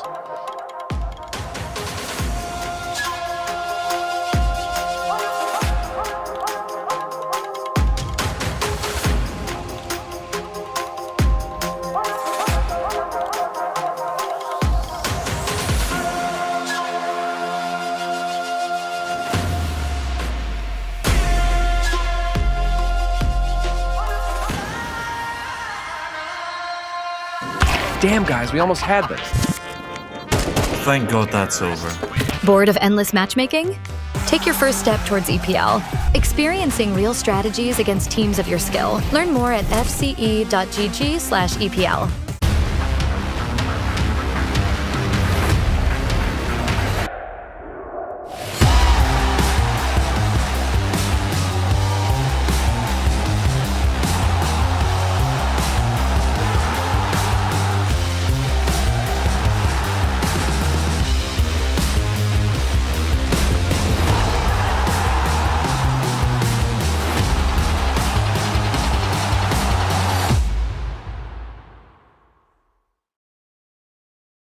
Stars and back again.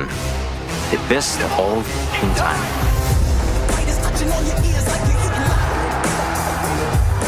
Alright, bro. I need to run down. So I got my device. Who's my Dupree? Oh, yeah. I mean, we got Cooksey, he's our Glaive, without the majors, obviously. But he's won a Cologne. I mean, that's more than us. Jabby, he's kind of like Dupree was. He's like solid guy, he's really solid. Ah, right. In game, Ruger, he's kind of like Sonic, but he sees things that like Danny wouldn't even think of, bro. All right, boys, you know the deal. Win fast or lose fast. Traffic is nuts. I don't want to get stuck. What about Stair? Oh, bro, he's fucking insane. I swear he would do anything for the team. He's like Rain 2.0, basically. Sorry, I'm late, boys. You're insane, bro. So good.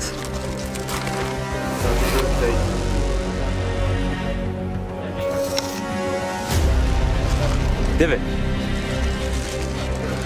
What about your stomach, bro? Fuck it. Stare. Yeah, already on it.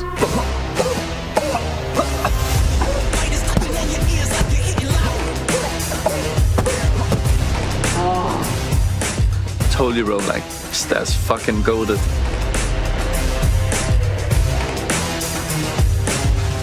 Cheeseburger, bro?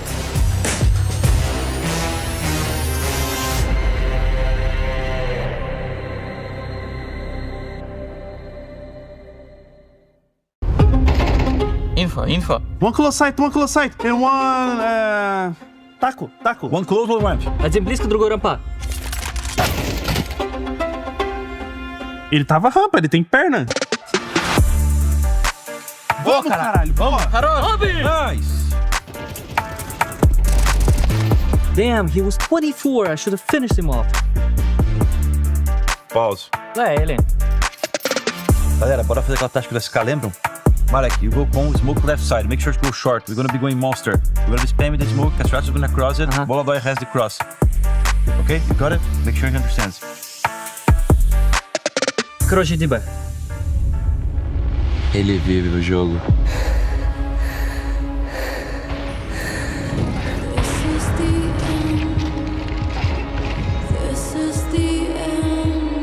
Guys, it's only 7-1. We can win, boys. It's just Molodoy and Yuri in a 2v4 now. And this is where you wonder if that communication will come into play. Eu vou flashar pra você. He'll flash for him. On dá flash, tia. Ok, давай. Okay, go. Ok, vamos. Flashei. Boom. Boom. Boom. Boom! Guys, I understand what's the boom. Okay. It can still work. It can still work.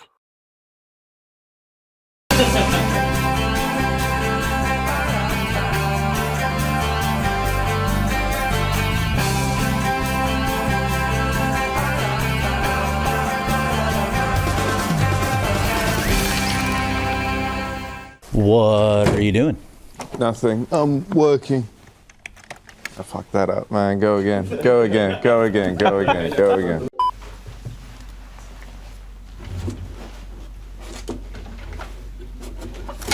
Oh.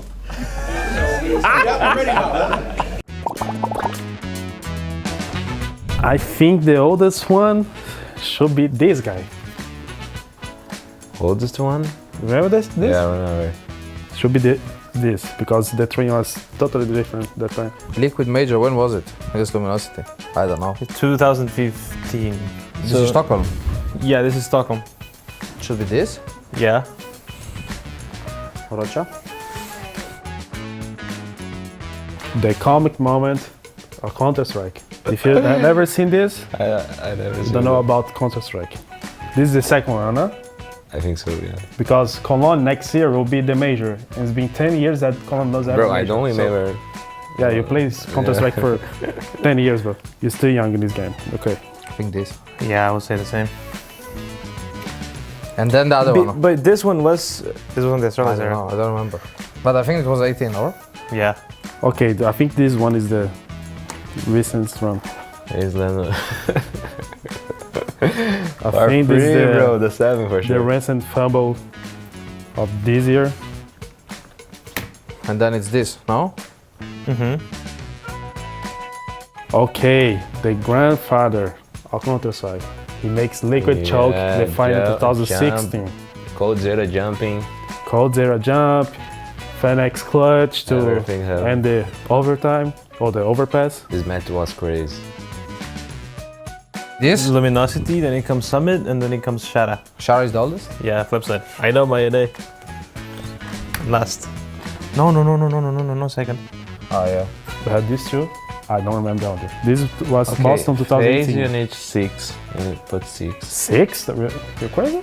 Yeah, it was 18. 2018, bro. Yeah. This 2021 is the. No, that was 4. Sorry. That's on you, bro. This is correct. Yes, that's correct. 6, maybe. 6? No way, bro. Look what's next. What's the next one? Nuke. When was it? 2021, bro. Yeah, so it's this one. This 6 one, for sure. Oh, it should be fine. That is exactly what it is. What's left for D2 forgot to defuse moment against Astralis? This. Yeah, makes sense. Oh, this is. Bro. Oh my god. I got it. And then maybe Oh, which sense. one came first, Summit 1G or Liquid Luminosity? It was happening in the same tournament, huh? Literally a month in between. I remember. It was so close. But these ones should be the first one, just for the meme. It was the biggest. Phase losing to Cloud9. How can you give up major to NA?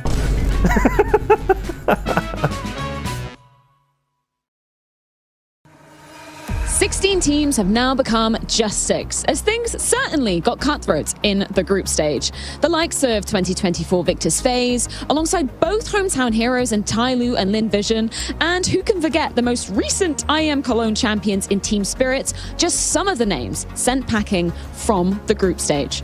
Now, it is all about the playoffs, where, for the first time in a very long time, Vitality find themselves starting in the quarters. That is because it's Mouse who lay in wait in the semis, which could tee us up with the 11th head-to-head between these two familiar foes this year alone. And let's Astralis have something to say about it. It's playoffs time at the Intel Extreme Masters Chengdu 2025. ESL presents the Intel Extreme Masters Chengdu in partnership with Intel, Acer Predator, DHL, Kadir, and Zowie.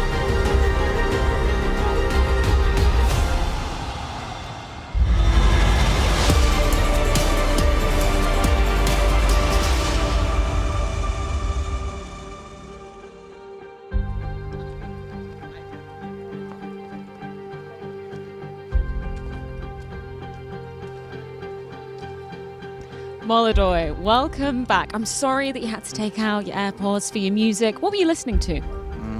I'm listening to Russian music now. Okay. I will show you which one. Okay, let's have a look. Let's get some music taste insights.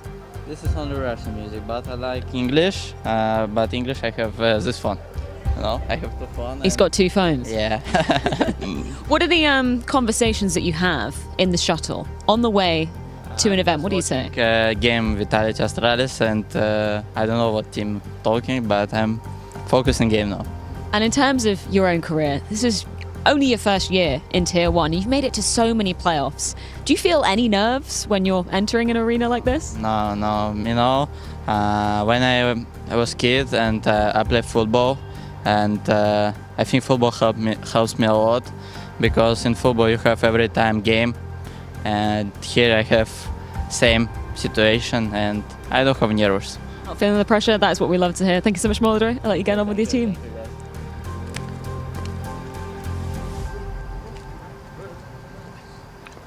The vibe definitely checks out in the Furia camp. What's been a steady rise as of late, a team that has come into playoff after playoff after playoff, Yanko. Furia is looking good. Man, I'm sorry, that Mzinho photo just took me completely off guard, man. I didn't expect that. That was the most aggressive I think I ever seen Mzinho. But yeah, absolutely. You know, we got the vibe check with Molotoy. He's having a great tournament so far. And, you know, it's an interesting topic about nerves with young players. I think age doesn't matter. Experience does, right? And he doesn't have a ton of it. It is his rookie year, but Furia had a good amount of deep runs and also just life experience. If he did have experience competing, and feeling that pressure and playing in a high-stakes environment, that's all you need. That's all you need, and I guess Furia have really given him, the foundation to grow. As Furia said, a lot of playoffs throughout the year, a steady uprise, a team that is seemingly just getting better and better and better.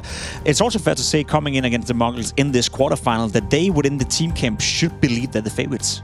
Well, yeah, I think so. There was a lot of people doubting or just wondering how are they going to look like without Senzu. I think that was a fair question, fair assessment, right? Considering, he was their best player. And it's crazy to think that they bring in a guy who's 4 years older than the second oldest player on the team now, raises their average age by 7 years or something, right? And just they don't miss a beat. Really, they looked rough on the first 2 days because they didn't have Mara there. I think I really believe that was a problem for them. As soon as he comes back in on the final day, mind you, when they had to play 2 best-of-3s, they managed to grind it out. They managed to take down Spirit in that lower bracket final to secure a spot in the playoffs. There's no doubt that Furia is going to be a tough opponent to beat for the Mongols, and especially considering that Yakinda and Molotov has come into the team. I know it's been discussed a lot. We've seen it now play out for quite some time, but just to reiterate it for people at home who maybe doesn't follow Counter-Strike on a day-to-day basis like we do,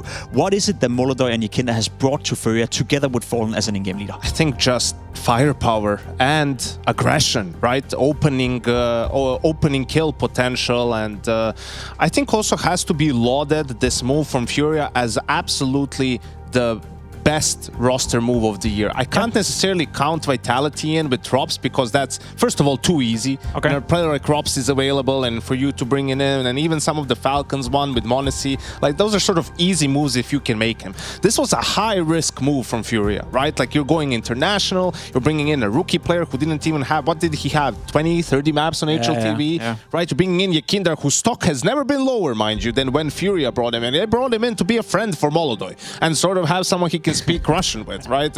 And make it easier for him to acclimatize to this Furia lineup. And then you look at the results, and it's been incredible. They're a legit contender. They won 2 trophies this season, 2 out of the 3 last tournament they played. I mean, that's something that Yuri and Keiserado only did once in their, 7-8 year long stint in the Furia cam. And it's much thanks to this guy on your screen. Now, speaking of Keiserado, one thing I think that goes unnoticed a little bit is that we are quick to focus on Molotov, focus on Yakinda coming into the lineup.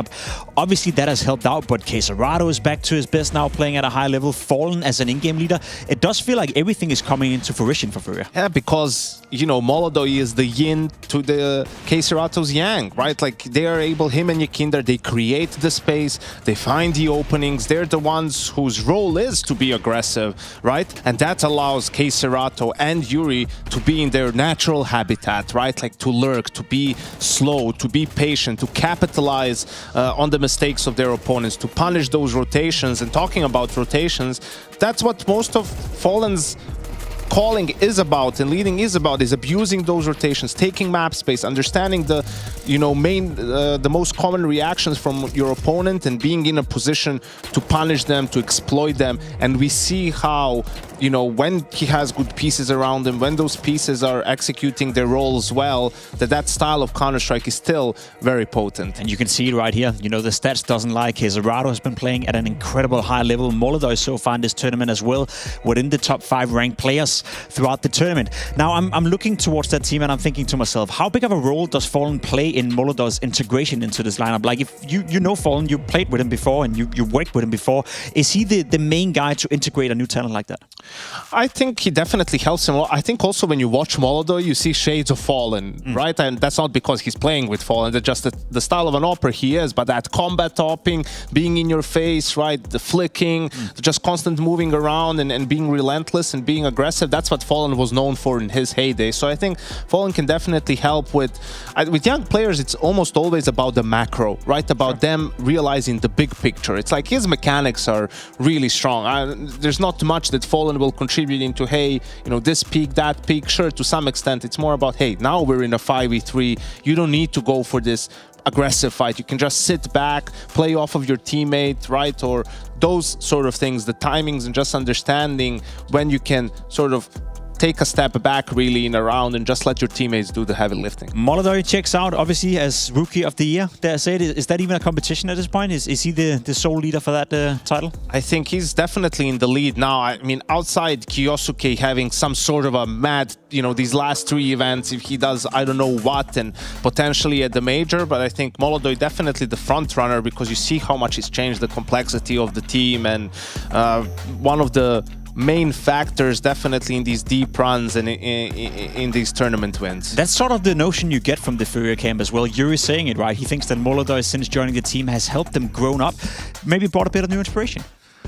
Yes, Yuri did say that, and I think also you can see with young players, like he needs to get his skills to feel good and to get rolling, and it does feel like he's a momentum player. It can become really difficult to stop when he's finding those skills because he will be a bit of an X factor. He will be a bit unorthodox. He won't always make the smartest play, but because he can get away with it, right? And that can be even more frustrating for his opponents to deal with. Could be super frustrating. I feel like everything that is surrounding Furia right now is on a positive note. Last time these two teams played out against each other, it was also in the advantage of Furia, despite it being a very close game. So two teams who have know-how playing against each other, but still Furia should walk into this feeling comfortable that the last couple of times they've been able to edge out the Mongols, even when they were playing with Sensu. Feeling confident, but not overly so, right? Because I think you can see even in the last 2 tournaments that Furia won, they beat Mongols on the way to it. In Fisher, it was in the grand final, and teams traded their map picks, and the 2 Mongols map picks that Furia won were both in overtime. So really close affair. The Thunderpeak World Championship, that game was probably the best one of the whole tournament that they played against each other. So they're very evenly matched, but you do feel like that with the recent change for the Mongols, it's Furia's game to lose at this point in time. It's Furia's game to lose. Now, as you said, it's been very close games, very close matches, very close maps as well. Yes, you can make the case that for the Mongols coming in without Sensu, bringing in a new player on such a short notice is not an advantage. But in terms of Furia preparing for the Mongols, could that also throw a spanner into the works, as in maybe they're going to approach the game a bit differently, and what used to work so well for Furia, maybe they have to rethink that?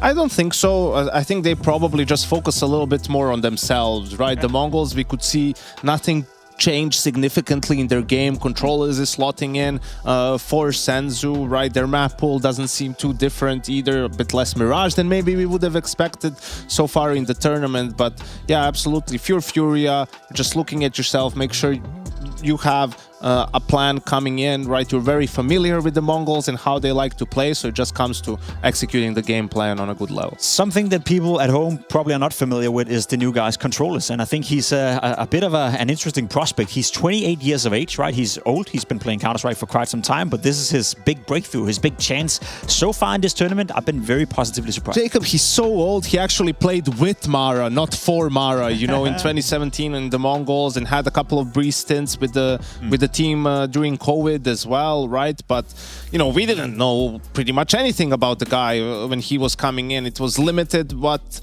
they could do in terms of the players. They couldn't get players who were already at the major and all of that stuff. So they go to Chingiz Warriors, they get Controllers out of there, and we're like, all right, I mean, you cannot replace Senzu. I know they've made some changes in the past, moving Score, removing Annihilation, and we were raising our eyebrows, and Mara just knew it the entire time, right, what he had, and they were just better with every change. But even now with Controllers, he's been their second best player, really, in a way. He's been able to find impact, he's been able to provide just the fragging power that they absolutely need, and it's been a bit shocking how well he played in his first outing with the Mongols. I've been very positively surprised. One thing I think that goes a bit unnoticed by the community is that the Mongols is such a young squad. We always spoke about the average age of the team. I remember them going into the major grand final in Austin. I think that was the second youngest team ever to be part of a major grand final. Then you bring in a guy who's 28 years of age, who has experience in life, but not necessarily experience playing Counter-Strike at this level. Is that an added value? Is that an added benefit that you maybe bring in a player that is a bit more calm, maybe not as nervous, or I guess, subject to be in a position where he can't really control himself, given that he has a life experience compared to if you brought in a guy who's 18 years of age once more. Yeah, I think it definitely helps. Like, he's just more mature, right? And this isn't something that he's going to lose his mind over. I'm sure he was nervous in the first couple of games, on day one, but after that passes and you see that you can hold your own. As soon as he sees that he can win aim duels, same way he was doing it in his previous team, and that these guys are just players and that there's nothing that necessarily is, he can't get adjusted to, then he's fine. Then he's like, well, I've been doing this all my life, so I guess I'll just keep doing it. And it's an interesting point about, because we also mentioned Molodov and his age and experience, right? Like, they are very experienced, the Mongols, despite their age. I mean, they've been together for a long, long time. With Senzo, they had over 400 maps played together, and that's something that you do lose when you change a player, but not completely. The four players and the coach are still there. The in-game leader, the opper, they're all still there. So it's about controllers just sort of slotting in and getting used to them, but they didn't all of a sudden lose everything that they have just because Senzu has been benched. I know there's no doubt that beating the Mongols is not going to be an easy task, which is why we caught up with Fallen heading into this game to figure out what his plans are. We got Fura ready to take on the Mongols, where I've managed to find Fallen backstage. First of all, the football, the little game that's going on. Can you explain this to us? Yeah, people are just vibing, playing some football, Brazilian tradition, and the Kazakh and the Latvian guys are not bad. They can play some good football. Now, just looking at your run so far here at IEM Chengdu, if we look at the 4 top players in the event, you've got 2 of them. That is Molodov and Quesarado. I'm really curious to know how you've been helping Molodov get more accustomed to his role, because undisputed, right? He's probably going to be Rookie of the Year coming out of 2025. He's been looking great. What have you been doing to help him? I think I'm letting him do the things he likes the most. I'm helping he mesh well with the team since day one. He had a boot camp in Serbia that he would go solo. I made sure to go together with Sid so we could spend some time together. And just recently, he revealed to me that during that time, 6 months ago, he didn't understand much English. He was just faking that he understood it. So now we can talk a little bit more. But overall, I think he's just a very talented player. He's a hard worker, and I'm just not messing around. Now, the Mongols, I'm pretty impressive that they managed to make it to top 6 considering the whole roster situation without Senzu. Are there any clear holes then when you've been kind of reviewing some of the games they've played here, or anything you're looking to exploit today? Honestly, it's just more about us making sure we're doing the stuff that we want to do. They don't have many matches on much maps with the new lineup. But, we understand how they play. We have been playing, I think, 6 matchups against them this year. It's 3-3 at the moment, so it's a best-of-7 final. And we cannot underestimate them. I think they play very simplistic, but very good. They're very, very good on the simple things of the game. And they have great players as well, so it's no luck that without Senzu they can still perform. They have a lot of good players. So it's going to be a hard challenge, but I think we can do it. Most important question, Fallen. Who is the best football player in Furia? It's me. Every Brazilian is going to say that it's himself, so it's me. Thank you so much for your time, Fallen. Good luck.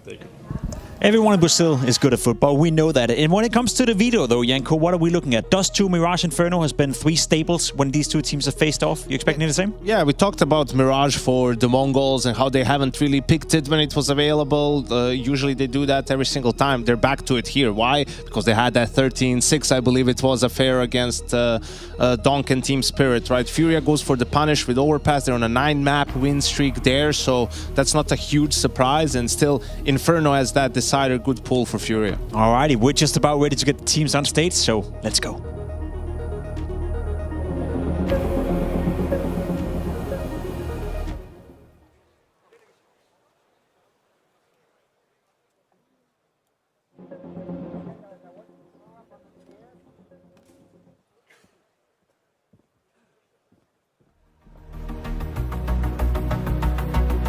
Ladies and gentlemen, welcome back to Intel Extreme Masters Chengdu。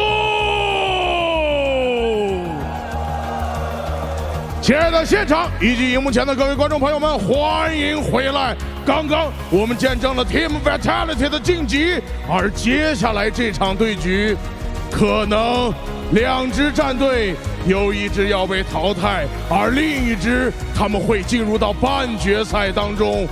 2支战队，首先是 Furia 黑豹，他们最近状态火热，最近的2个冠军奖杯就是最好的证明。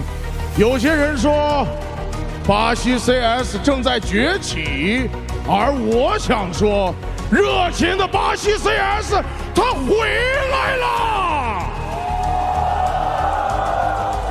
而另外一支 The Mongols， 他们就像一支蒙古铁骑，淘汰了一支又一支的战队，践踏着他们的荣誉，撕碎了他们的信仰。就是这样一支在赛前不被看好的队伍，一路杀到了这里。而这场比赛，他们会更进一步，还是止步于此？让我们共同见证 ！Please welcome on the stage, Furia and the Mongols! I give you Fallen and Beast!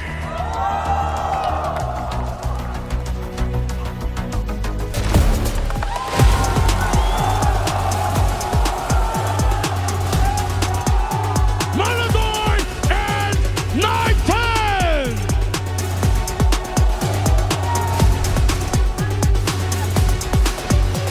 Yankinda and Technoforte!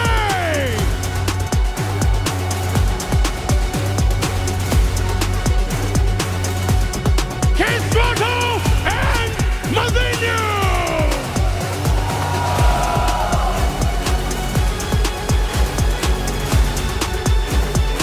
Yuri and Contreras!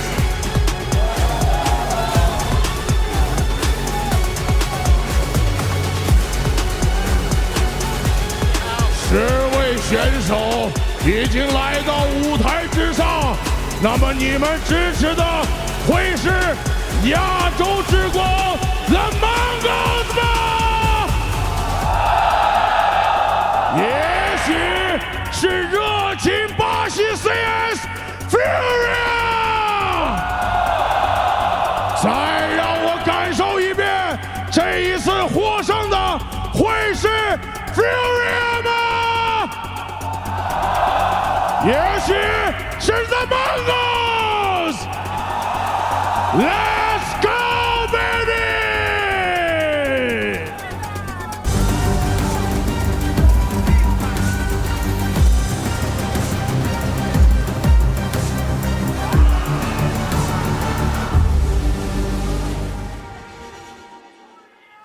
What an entrance like that. I'm sure both teams are ready for this quarterfinal. A mega important match, both for Furia and for the Mongols. Now, Janko, we know that we're starting out on Mirage. The Mongols played it against Spirit, where they absolutely destroyed them. 13-6. Furia yet to play the map in this tournament.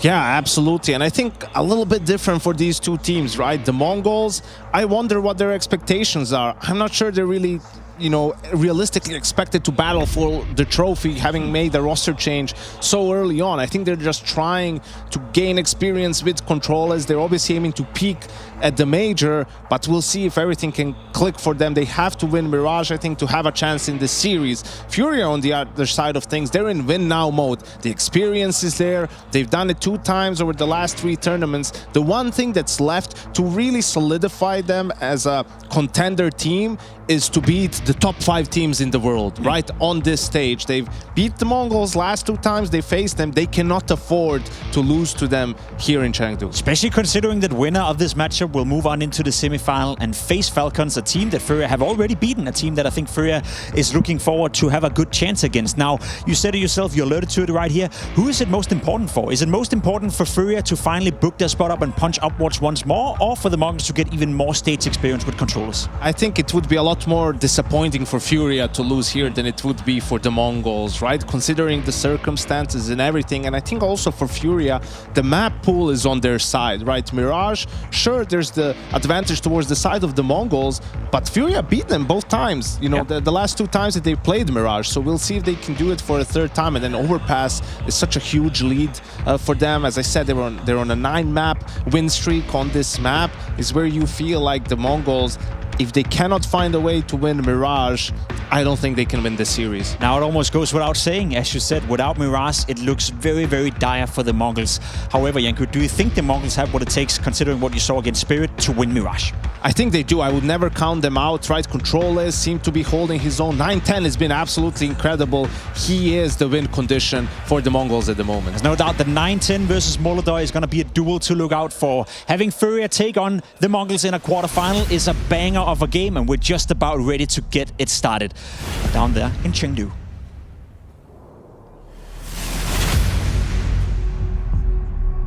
Furia 2025 has been a wild year for this team. Not quite obscurity, but about as close as you could get to it, right? As a team that were coming into what you could consider irrelevancy, then have the shock signing of Yakindar and Molodoi halfway through 2025. It sets them on a fast track to become one of the best teams in CS right now. We're talking about Fallen again in the big 2025. Up against them, though, a familiar, albeit unlikely foe, the Mongols. They lose Chengdu at the dawn of this event, right ahead of the major. They bring in Controllers, and now they managed to beat Spirit, a tightly contested rivalry between those squads, but one that Spirit always had their number in. That's what put them into this quarterfinal, and now they've got another grudge match rolled out ahead of them, with Furia having bested them at back-to-back events. That's what it's going to take if they want to progress into the semis. Quarterfinals, Furia Mongols, and revenge hunted by the Mongols today. Back-to-back series, a BO5 final. Furia have had them right where they want them.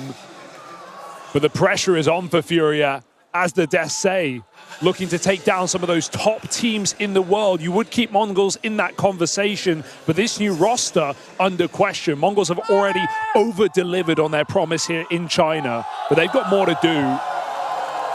And even for Mongols, a new pressure enters. It's not just group stage anymore. We've had crowd all week here in Chengdu, China. But it's even bigger and it's even better today. I think this is a really good sign, because when we saw Furia play in that game that could have sent them into the semis, they looked really flat. The energy just wasn't there. And you don't really know what it was, if it was illness, you know, if they were just a little tired on the day, but they felt really low energy, and that even reflected in the comms. I think it kind of hung over them throughout the series, even though they went on to recover after the first map. But already, you know, you got Molodoi playing with the crowd. You got Fallen breaking out the bad Fallen. I don't know, it feels like spirits are good heading into this quarterfinal. And Molodoi, someone who, from his very, very first tournament, from his debut in this Furia team out in Kazakhstan, he was instantly one with the crowds. Not one of these guys that took a long time, and I think that's worth talking about, especially with the Mongols on the other side of the stage, when you think about, you know, their former star in someone like Chengdu, but really the whole team had to adjust to stage play. Then you have these phenoms like Molodoi that come along where they just kind of slot right into it. So nice that he's been acknowledging the crowd in this little tech pause to open up, but let's get this quarterfinal underway. Let's do exactly that. Mongols on Mirage, they absolutely blew Spirit out of the water when we saw them at the end of the group stages. It was an 8-4 T side, it was B abuse, and of course, new player on this B bomb site. Controllers on that CT side holding strong. Mongols, though, for now, just keep it simple. They storm this site with a smoke and a flash. And they'll get in for free. Furia were teed up to play retake anyway with double short. So they knew there was a chance for this. Fallen's got a kit and a smoke to try and facilitate this retake. But now they're holding on for a backstab, and they're going to catch Blitz. They're wise to his tricks in this pistol round. That's a 5v4, that's the leg up, and that should ensure some result on this retake. Easy job's done. This gets hard, though. Crossfires, Glocks up close. Techno and Controllers pound back two. Headshots galore for the Mongols. Leave them in a fighting chance. K-Serato double kill, but no time for this round, and Techno disallows on the B-bomb site. Mora out of his seat, and Techno with a 3K to start off the Mongols' run in this quarterfinal. Yeah, other two come from the new boy in Controllers. Mara's been loving what he's been getting out of the squad here. Can imagine, you know, it was an anxious couple of days with his absence for the first two matches. First 2 days of play for the Mongols here in Chengdu. They didn't have their coach, they weren't using timeouts. And at times, it felt like it was hurting them. Yeah, especially when they played up against Astralis, even on this very map. I mean, we saw them get kind of run over at times. Really fast-paced game out of Astralis. That nuke map was so one-sided. And Mongols just couldn't slow it down. Against Spirit, they longed out quite a series. They might have to do so again today. Awkward string of misses there from the Deeg, and Keisarato's been discovered. This force buy goes nowhere for Furia. A clean sweep on the conversion. It's how you want to take it. 5 alive for the Mongols and an easy second round. This is just what we saw against Spirit, right? The first 4 or 5 rounds of that T side would just be abuse after be abuse, different splits, Blitz late playing mid. It's why we see Furia aware of what they're up against, but you've still got to stop it. And for these first 2 and likely 3 rounds, it's going to be Furia in the hole. Mongols getting clean anti-force buy. 910 has been such a powerful player in this tournament. And his T-sides have been where he's done his best work, right? At times where we're even doubting him pulling up the AWP because of how fluid his rifling has been. He's yet to enter the server now, but he's definitely someone to keep your eyes on if Mongols are to have a chance to upset Furia today. I also think in terms of styles, this is a very interesting clash of minds, right? We say about Blitz, his brain feels like it only works quickly, right? So often looks towards pace as one of his kind of key solutions to problems. Fallen a bit more of a master of it. He'll gladly explore the full breadth of the clock in this game. And we've had some great calling from Fallen throughout this event and really throughout all of this year. Feels like having these, feels weird saying, you know, new pieces, but having these international pieces in the Furia squad has rejuvenated him a little bit. And that was all the while he undertook, you know, switching onto rifling this year. So a bunch of new challenges, but in those, Fallen's found a lot of comfortability. Yeah, there's been so much change, right? It's not just rifling, it's anchoring as well on CT sides in a lot of positions, playing the dirty spots, playing difficult positions. He's talked about how it's been pretty hard to adjust to that. Being able to just focus on his crosshair. Oh, this one's a bit weird. Keisarato's got an AK. You never want to arm this guy. Definitely not. Doesn't quite get the molly out, but maybe he can still make this work. The util's too good. And Keisarato never gets a chance to even fire that AK. Nice to see Mongols just not panic in that position. They know he's got a gun out, but no one scales in, allowing a crossfire to be established for Furia. They just flush him with a Molotov, wallbang the wood. Mongols keep it very calm in that moment. No panic yet at 3-0 for the Mongols. This is really uncertain where pressure lies, right? On one hand, you have Furia, who have every right to win this game against a new Mongols team with a inexperienced player at the top level. But at the same time, you can make that argument. Controllers, these games get harder and harder. These games get more and more important the deeper they run in the tournament. So how's he going to be able to keep up his form?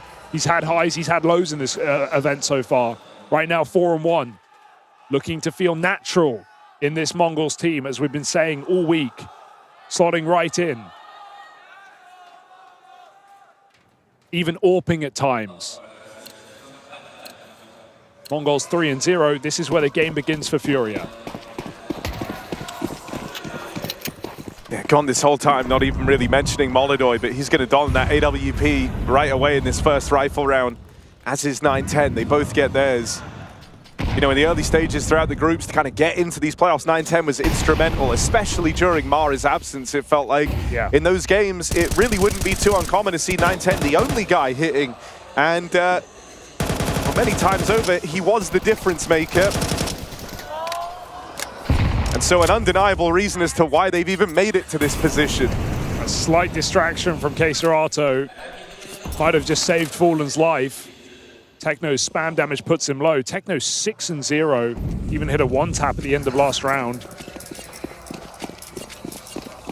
Mongols regroup for an A execute after putting pressure on the B side, getting rid of that retake util, but Fallen's called well in this round. The AWP will be left out of the play, but Fallen can sneak inside the site. What can he do here, though, on low health? Unless he gets hunkered down inside of A, There's very little assistance you can provide from CT at this kind of HP. In he goes. Tries to play it into the site. You would have loved it if he could even get out with one. Instead, though, Yuri, hot on the heels of his captain with the trade, at least keeps this in a 4-on-4. Second swing at the stairs, this time out of Yakindar. As he plays it forward, every kill getting punished and clawed back by Yuri over here in Connector. And the spam connects. Won't quite deny the plant, though. Nothing's impossible. Especially not with the form we've had out of 9-10 here in Chengdu. And you want him to start strong, 1 versus 3. That would be a way to do it. First shot lands and the follow-up. Molodoy equally as quick, and that's how it is up against him. You don't have to give him a lot. You're out in the open for even a millisecond too long, it feels like, and Molodoy will punish. Yeah, you feel like you need the AWP to be trading that, not the rifles, with how quick 910's hitting on his. And at times it's been his AWPing that's let him down versus how good his rifling's been, but that's 2 very nice shots from 910. A good attempt at keeping this game flawless for the Mongols. Molodoy puts Furia on the board and starts their CT campaign.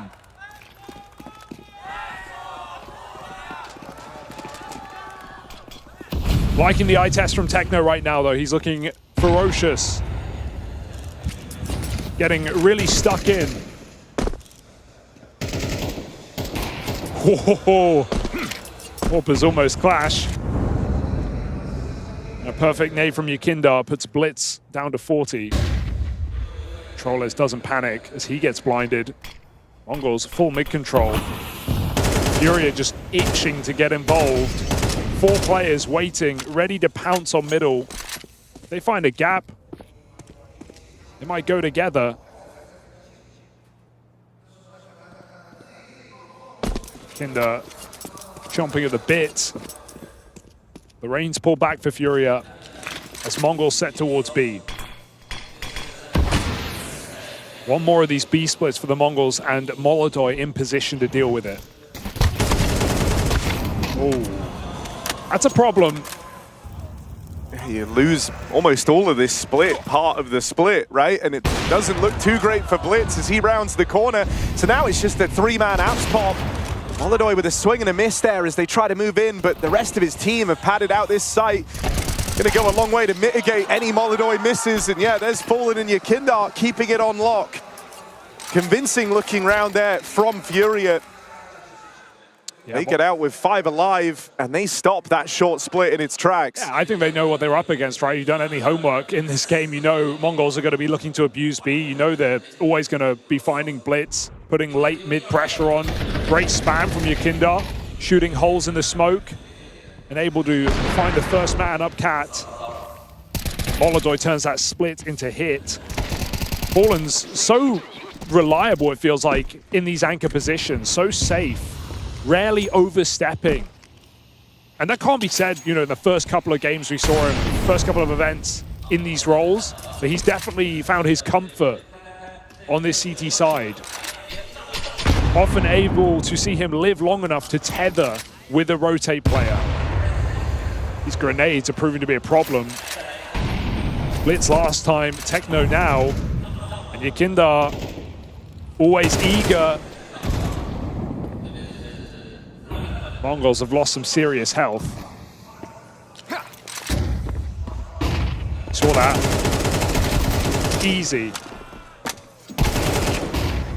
I mean, that's the gun gone. You're going to try and retrieve it, but I don't know if Yakindar and Yuri are in a forgiving mood.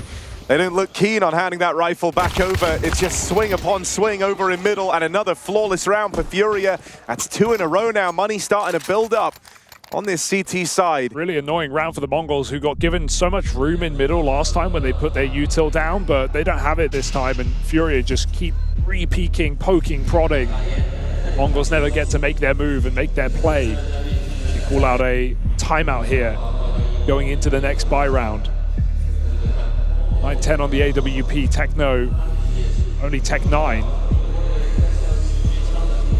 But enough to work with here for the Mongols. We know they do more with less.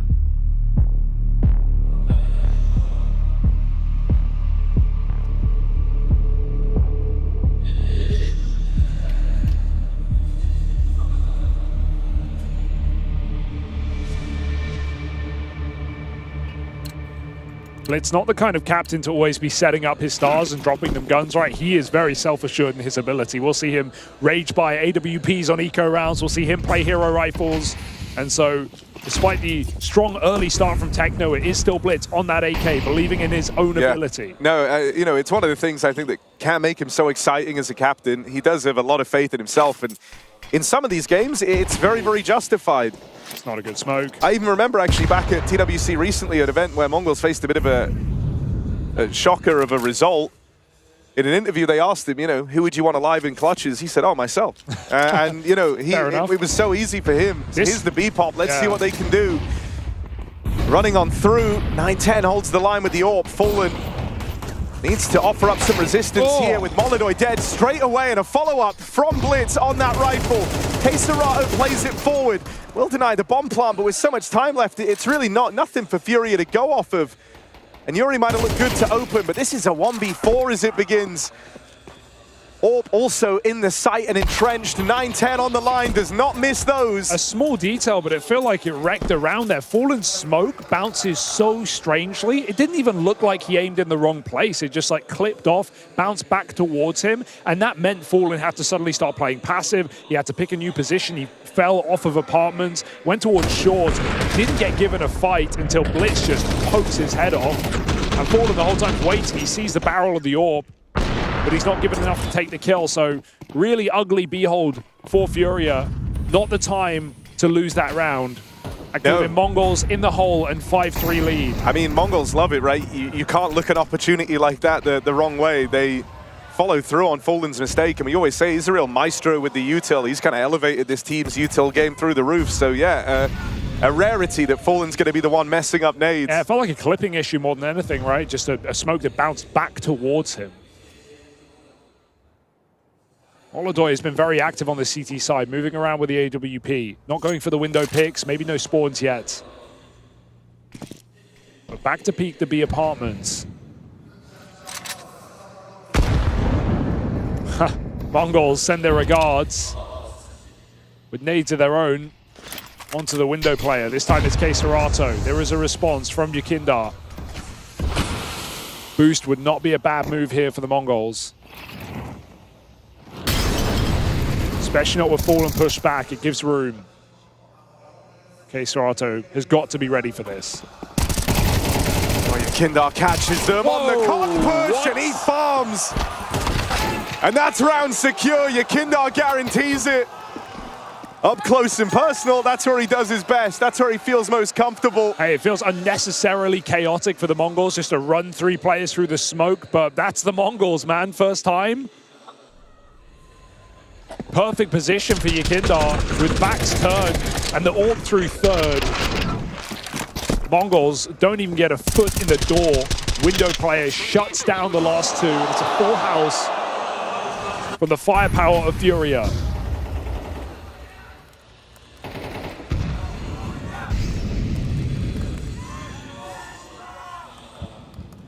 $9-10 on an AK though. I'm watching.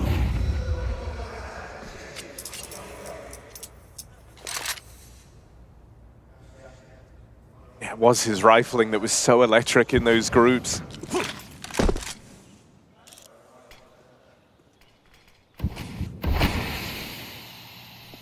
Silent this time. Ooh. They actually have a real good degree of room out here in middle. Flash is great though, and Yakindar gonna pounce in on the back of it. Nothing you can do about that. Window smoke naded open, 910 shut down in mid. That's the hero gun, gone once more. As Furia look for another flawless round, and that's what's giving you a lot of concern here. Sure, you had that one successful B hit out of the Mongols since the guns have come out, but other than that, every round Furia have picked up, it's been 5 alive. And they've just been crushing it in middle as well, right? Mongols just keep getting poked when they're making moves, trying to boost up multiple times, trying to make cat splits happen. Furia just re-flashing and re-fighting together. That's a Furia who were really heavy on the bomb sites. Something tells them it's going to be mid-controlled, even though Mongols walk silently. Furia don't even take a death. You feel like now surely you're going to get an execute from the Mongols, right? Mid-control has not worked. so we have Yuri anchored down, tucked in sandwich. Fallen jumping B for info. A new position in ladder taken by Furia. Something different in this round.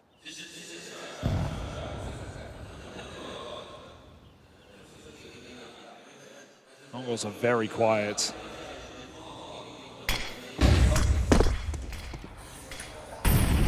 Looks like they want to recommit to B though after this early fake. Trying to force the util out. It's Molodoy who takes the line. Feels like Furia are building a good picture of this one. You know, Molodoy not over towards Catwalk as he has been in previous rounds when he's occupied this B site, but just getting down now. And if we know the Mongols like we do, that smoke doesn't scare them. Maybe the AWP will. Keserato provides cover. 9-10, suddenly the only man actually left in the apartments, and that bomb's going back with Blitz. Gonna try and link up with Techno, who's secured them a lot of ground out here on A, but they've got to do something with it now. Furia fully chomped down on this B hit, so at bare minimum, Mongols should be good for a bomb plant, and Techno has just guaranteed that. Oh, this might be the kill for Yakinda on the flank as well. 9-10 doesn't realize Yakinda can't run too early, but he takes his chance to shoot him in the back of the head. 2v4 now in this post-pop. Pick your positions wisely. At bare minimum, you know you got to fight on this wraparound. Blitz knows he has a chance to find that 2-on-3 here and now, but he's shut down. And so Techno, 1v4, ace clutch required. Catches the first man in. Techno aware of this ramp flank. Here's the footsteps in behind him as well. He's got a lot of info to work with here, but that bomb's being stuck and there's nothing Techno can hope to do about it. It's not planted for him and the round just gonna sail by for the Mongols. Furia pick it up in the retake. Everything about that hits hard for them. The Yakindar flank in with the double. Techno's push out in A. Sure, it nets him that one kill, but they're so far in the hole at that point, it's hard to build your way back out of it. And because they're 2v4, they have to play aggressive post-plant positions. They can't just sit on default, get flushed out by utility, get traded by Furia, who clear a lot of positions. So Blitz away from the bomb, Techno away from the bomb. No one can stop that defuse. As soon as Furia see its default, they just go for it. Trapping Techno in a cave and continuing this solid CT-sided run. And I do think this is one of the things that's so exciting about this Furia squad is the presence of a Yakindar is a real X-factor piece, right? You're not always going to get these games out of him where he completely dominates, but because of how he plays, he's very snowbally. Yeah. If he kind of starts strong, that's going to follow through. Well, right now, he's 12-4. And this is on the CT side, with the T side still to come. And he's done more value than just his score would dictate, right? He's been pressuring mid. How about this one? Just charging top mid with a nade on the smoke. But it's a little too late. He had his chance. That flash expires and 9-10 fires back.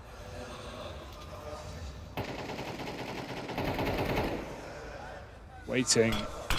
Molodoy in the connector, not seen him with the AWP here, but he gets smoked off as well. Very important that the Mongols find something on the back of this round. They've got a 5v3 that goes untraded. Okay. Push out of Keserato. Oh, no. Gets the double back from mid. Keserato on the transfer. And that advantage that the Mongols work for, that they put all their util on the line for on that mid push, it's instantly reduced back to an even odds battle. The bomb's still in T-spawn, by the way, and no one's really in a good position to go and get this. Who's going to get it? Techno certainly can't. He's down on bench. Right now, Furia is setting up to retake B. They think this is definitely a B hit. Mongols are wasting time clearing the A side, but it will allow path for the bomb to come through later. If Techno can just buy some time and get a kill, keep the pressure on, Furia will continue to fall for this fake, but the bomb's coming in. They don't know. Oh, it might not matter if Techno gets the glory. There's one right behind him. When you learn about Yuri in the apartments, I mean, now, surely Furia think it's A. Mazinho might actually get an empty B site. You can hear the footsteps of Yuri over on short. He goes back. Blitz is moving back in to join him now over on this B hit, and Yuri is about to leave. Oh, there's the spot. And a lucky spot indeed as Yuri plays it forward. He knows this fight has to happen. You can't plant. And with Mazinho dead, the round follows with it. Confusing out of the Mongols as they get a bit lost in the sauce in this round. Yeah, Furia just grouping really, really well. And even though they get the call wrong initially, it's 2A, 1B, right? They don't know where Mongols are or that they've forgotten the bomb, which slows everything down. It still doesn't matter because they do it together. Furia able to trade contact. And Techno's 1K in the B bomb site, all it does is draw Mongols in to their own demise. That's a 3v5, Harry. K-Serato's double matches his scoreline with Yakindar. You said Mongols have to win that round. Well, what about now? Yeah, I mean, dude, this is one of these scenarios now where if it weren't for the pistol, this would be a runaway half for Furia. The only reason you still kind of feel all right about this scoreline is because of that pistol. Mongols and chaos. so they're looking to claw onto something, but as is often the case, Furia hit back twice as hard. 9-10 plays it forward, trying to do something unexpected here in a desperate 1v3 attempt. He's escaped. He's read this. He knows K-Serato threw the util from mid, so he's reset on the big flank. He also knows he needs to move quick. Eventually, we'll have to start running if this play is going to work. It's a good read, but again, it's just we've seen Mongols in these clutches, these seemingly impossible clutches. They keep getting close. They need to convert one. Could this be it? 9-10, the standout player in this tournament for the Mongols. Furia. Still haven't realized. There you go. Penny drops. But it's allowed 9-10 to get great advanced position out through market. You heard him. Here's the reload. Knows the player's close. 9-10 rips heads off. Won't be ready for a second in market now. K-Serato very late. Also saw the departure of Fallen. And now K-Serato on this swing had to close that out. Clutch denied the way of 9-10. And it is a runaway half for Furia. Only one rifle round found for the Mongols. It is a slow start for the Mongolian squad.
Well, Bad Fallen's back in action, and he's calling up a storm. Far from having huge individual impact himself, but he's put all his pieces in the right place, and it sees us through to a very top-heavy game right now. Furia 8-4 up to open up this quarterfinal run. If it weren't for the pistol round for the Mongols, this could have felt even more dominant. That's the crazy part. The first 4 rounds that Furia win, they do so flawlessly without losing a single player, and that left them in such a good place for the rest of the half. Yeah. If they can go on to find this pistol, this could be a very quick map, and the Mongols map pick gone in a second. Got to stop this A-Rush first, though. Mongols pistols have been strong in this tournament, winning 5 out of 6 against Spirit. The CT side starting to crumble. A 2v2 emerges from the disadvantage. Keisarato and Molodoi, number 2 and number 3 rated players of this event, and they're doing it on their own. 4 kills from the pair. Controllers 3 health, bomb planted, impossible. Yeah, Controllers has actually had some really important clutches for the Mongols throughout this tournament, some of them very unlikely, but surely this is not one of them. 3 points of health, single bullet from Keisarato, who is in top form right now, would be enough to get rid of him. As Controllers walks in, back turn, Keisarato's never had it so easy. 17-5, and Molodoi finally getting a chance to play as well. Yeah. He's just kind of been in the sidecar here. Hasn't really felt like a requirement with the rifle trio hitting so hard. So chance to stretch his legs a bit in this pistol round as they cook in a, well, was for a brief moment, you know, a little 2v4 turnaround. More excellence from Keisarato. I mean, the game plan on the CT side was perfect for Furia, just harassing mid the entire time. This one feels like it's been handed to them on a silver platter. Got to convert against an expected Mongols force buy. And Blitz is just getting hammered through this window smoke, barely escapes. 3 and 10, but not so much as a savior here for the Mongols, just Techno, who, in the absence of Senzu, we've seen be a far more aggressive player. He's been at the front of his team, going for a lot more entry kills, taking the most early fights of this squad. And even when he's gained space here, it's not exactly turned into rounds for the Mongols. Nothing's been fruitful here on Mirage. Furia back to this B-bomb site, back to the stack. Does give Mongols a shot. Blitz in a strong position despite low health. SMG's got to tear through Furia if Mongols want a chance in this map.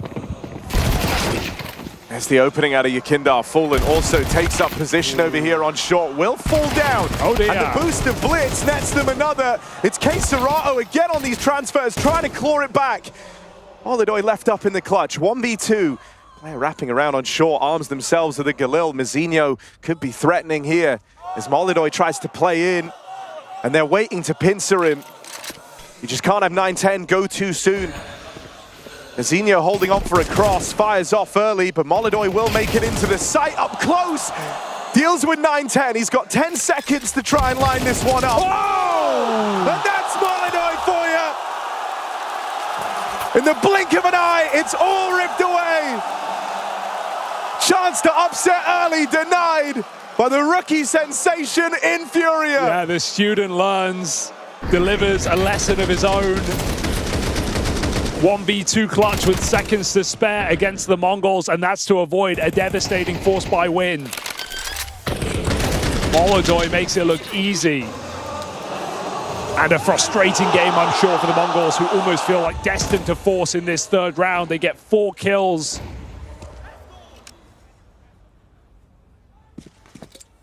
Just haven't been able to grip on in this game. Free falling right now on the CT side. We might not get full gun rounds from them. Controllers has been the best CT player for the Mongols, but he is all on his own. Jump spotting the B-bomb site as Furia come in with 4.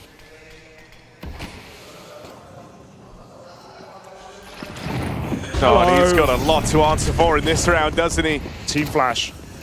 Little awkward, sure, as it slows the roll. It stops the scaling, but reinforcements still don't arrive in time in spite of that. Techno able to claw one back, but dead on the risky. push, and the trades have felt dead on here for Furia. They learn about Fallen on this late lurk in mid. Mazinho, Hail Mary push, makes it deep in the site with a lot of damage. Not going to lead to anything. 9-10 with one, but surely that's the end of the line. And yeah, there's those trades for Furia. Dude, this might be a case for the Mongols where you never get to play a gun round in this second half. They're kind of out of time. What, do you take a partial buy here? Get your first rifle round at 12-4 down. Just brutal to feel like you didn't even really get a chance to play on this CT half. This game might go by without a single full CT gun round for the Mongols. Yeah, quad FAMAS is a sign of the times here. Scout, bit too high as Furia duck the shots, swinging out middle. K-Serato is 20-6 right now. Unreal output. As Furia take their time. Mongols make a move. Pushing through the B apartments is going to further confirm this A attack, but can they stop Furia in this form? It doesn't feel likely. Up close, Mizinho. 9-10 trying to provide cover. That smoke's well timed, but they just jump through. They don't respect right now. Even an upgrade for Yakindar. Swung together, Molodoi gets a double. Wow. Dirty shots. That's from CT to the top of stairs. On the flick with the AK, double peaked, and Molodoi makes it look like he's also thinking about switching off the AWP and onto the rifle.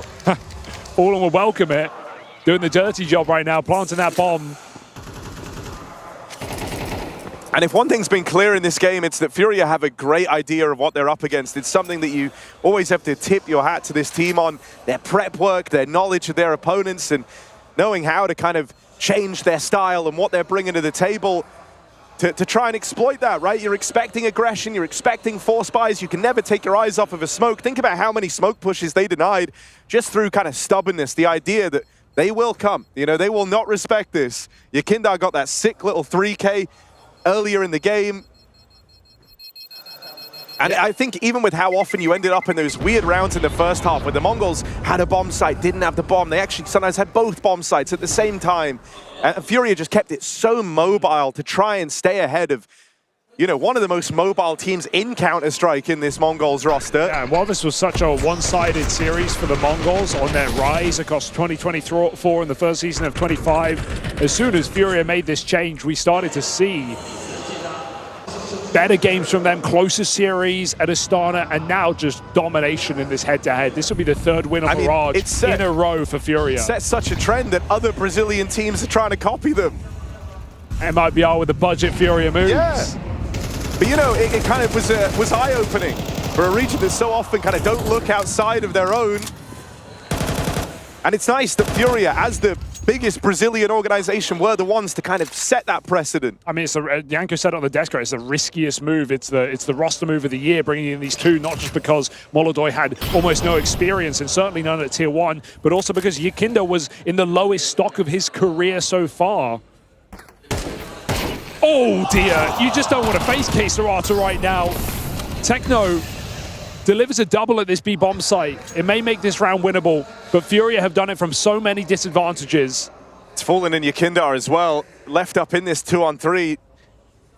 Very much a good pair of brains for the job, but with Yakindar dead back in con, it's going to fall to the master. What's Fallen got up his sleeve? They moved two players over, so he's going into the stack. And a clean finish out of Controles. The Mongols, at least, will get a proper gun round here on this CT half. It's not saying much. You got to start somewhere. Better than never getting a full buy, I guess. But no room for error from the Mongols. Furia, they have everything they need. Molodoi's back on the AWP as well. Back to this B-bomb side. Well, I think Fallen is a very scary guy when he gets the call from the front like this. He likes the mind games. He has a tremendous amount of faith in his calls and his reads. And so giving him this many chances. Might just get it done at the second time of asking. Molodoi. Okay. Swing and a miss on controllers, but still, for a one-man exec through the apartments, Molodoi's drawn, rotates, he's found an opening, and he's created gaps all across the map. It's on the Mongols now to try and fill them, and 9-10 gets spammed to death. This A site is now under the microscope. Only Mazinho here. First shot lands short, but they're closing in on him. The drop down for Yuri gets rid of the anchor. And a 3-on-2 now for Furia as they're teed up for the win on the Mongols map, Pick and Mirage. Blitz just throwing himself in here. We need a hero for the Mongols, but they've been getting wall-banged out of this round, and Blitz on 4 health is on notice. Inevitable as Furia finish what they started in that first half. 13-5 domination over the Mongols' fairy tale run with the new boy controllers. That is 3 Mirage wins in a row for Furia over the Mongols, and we head to Overpass with a flawless track record on a 9-win streak.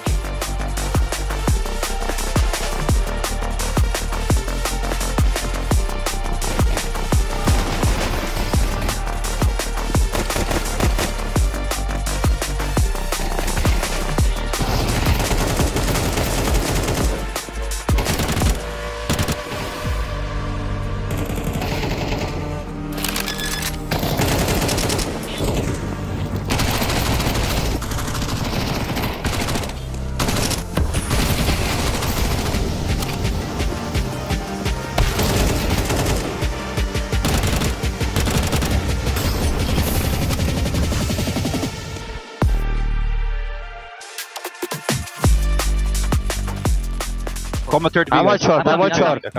I'm hiding. BM splash. Dead short. Nice. Going mid. Up here mid. Nothing mid, nothing mid. BM. No jump yet. I have jump. I'm going short then. I'm going short then. One fan. One fan. I'm going short then. Alright, pick. Nice. Nice. Jungle. Peeking. He's peeking. Carry. I'm planting, guys. I'm defusing. Yeah. Bad bomb? Yeah, we have Yeah, that. Bad bomb. 9 seconds, guys. Bad bomb. Close to you, shot win. Carry on. Nice. Smoke now. Smoke now. Flash. Away. Flash. Flash above short. Boom. Backside. Rocket. Simple. Molly backside. Molly backside. Molly. Molly backside. Bench dead. Short open, guys. I did go short. Market. G-pad clear. Backside clear. Wait, main dead. Collector dead. Careful in the smoke, guys, maybe. Yeah, it could be Modi. Modi out. He's out. Side. One HP. Careful. There's a AK van. One more. Nice. AK van. Go. I'm good too. Close your A. I'm going right. Triple. Close A. I'm jumping. Close A. Wait, guys. Don't die. I'm ulting default. Under balcony. Close to default. Okay. I'm only default. Watch Under balcony. Jungle and short. Under balcony. CT and ladder. Yeah, Mari CT. Jungle coming. Marek, jungle for CT. Flash CT. I cannot wait. Jungle. Left side ticket. Jungle picking. Left side ticket.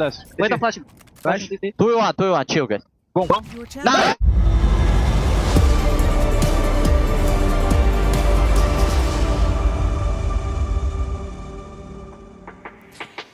Furia making minced meat out of Mongols' own map pick on Mirage. It started off well for the Mongols. They got off to a good start, won the pistol, thought to yourself, okay, they came here to play Yanko. Fast forward 10 minutes and there was only one team on the server. Narrator, they didn't. I think, yeah, it was unfortunate for the Mongols, right? Because as you said, they win the pistol, convert, and they have that close first gun round, right? 9-10. Is he going to be able to clutch it? But from that point on, it was all Furia on Mirage. Yeah, felt a bit flattened in that first half, to be completely honest. You see on the scoreboard right here, only Techno makes his way into one of the top performers. Felt like Furia from across pretty much every single player stepped up, and you know, losing pistol, losing the conversion, that can happen to anyone. From that point and onwards though, it was Furia just dominating the opponent. Yeah, and I think the Mongols tried different things, right? But it just felt like Furia was very much locked in. You know, the players weren't going to get caught off guard by anything. They were sharp today. They made,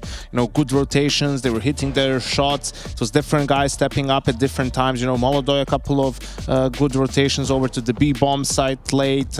Yakindar and K. Serato had a great job around that mid area of the map, being able to find kills time and time again. And the Mongols just couldn't come up with an answer. Couldn't come up with an answer. They were leading 4-3, but then round 8 happened.